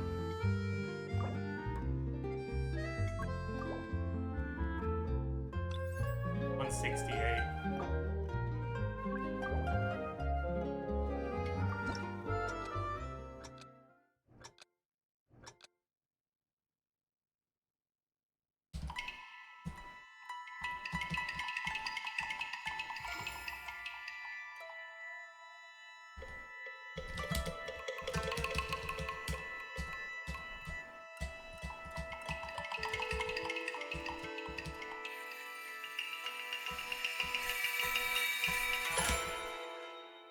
Pretty ass so far.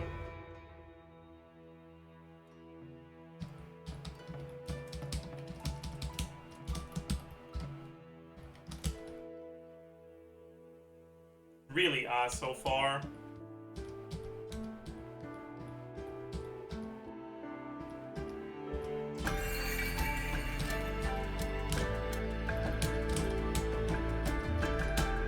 Okay.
Wow, that was fucking pathetic.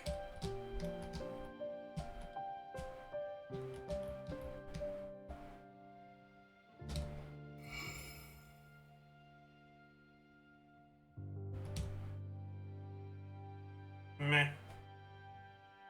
I don't think this one I'd be able to canoe if I sent a bunch of attempts, honestly.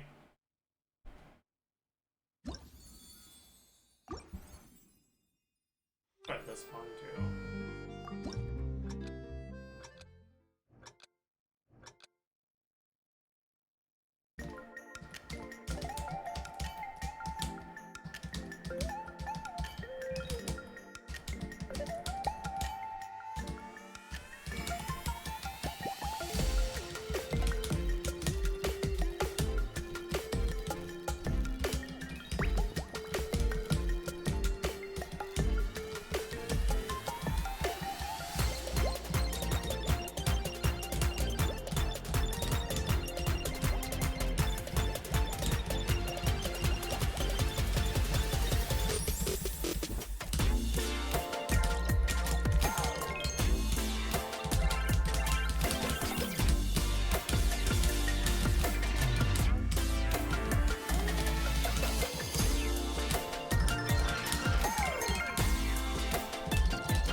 It's okay.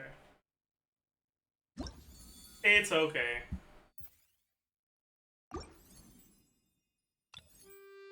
Alright, this is gonna be the last one, I think.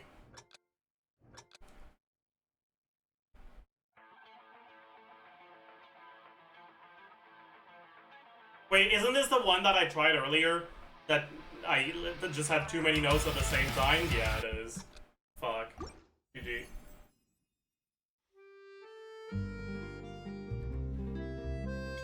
Yeah, okay. Never mind then.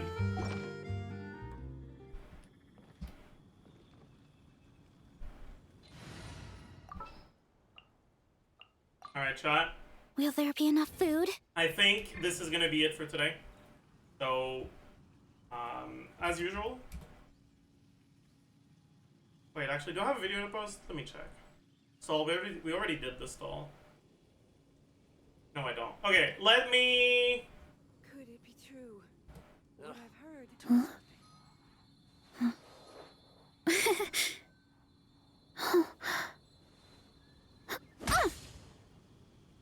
You know what? I don't really feel like raiding anyone today, so I think I'm just gonna end stream. Yeah, I'll see you guys tomorrow. Bye. Time to roll!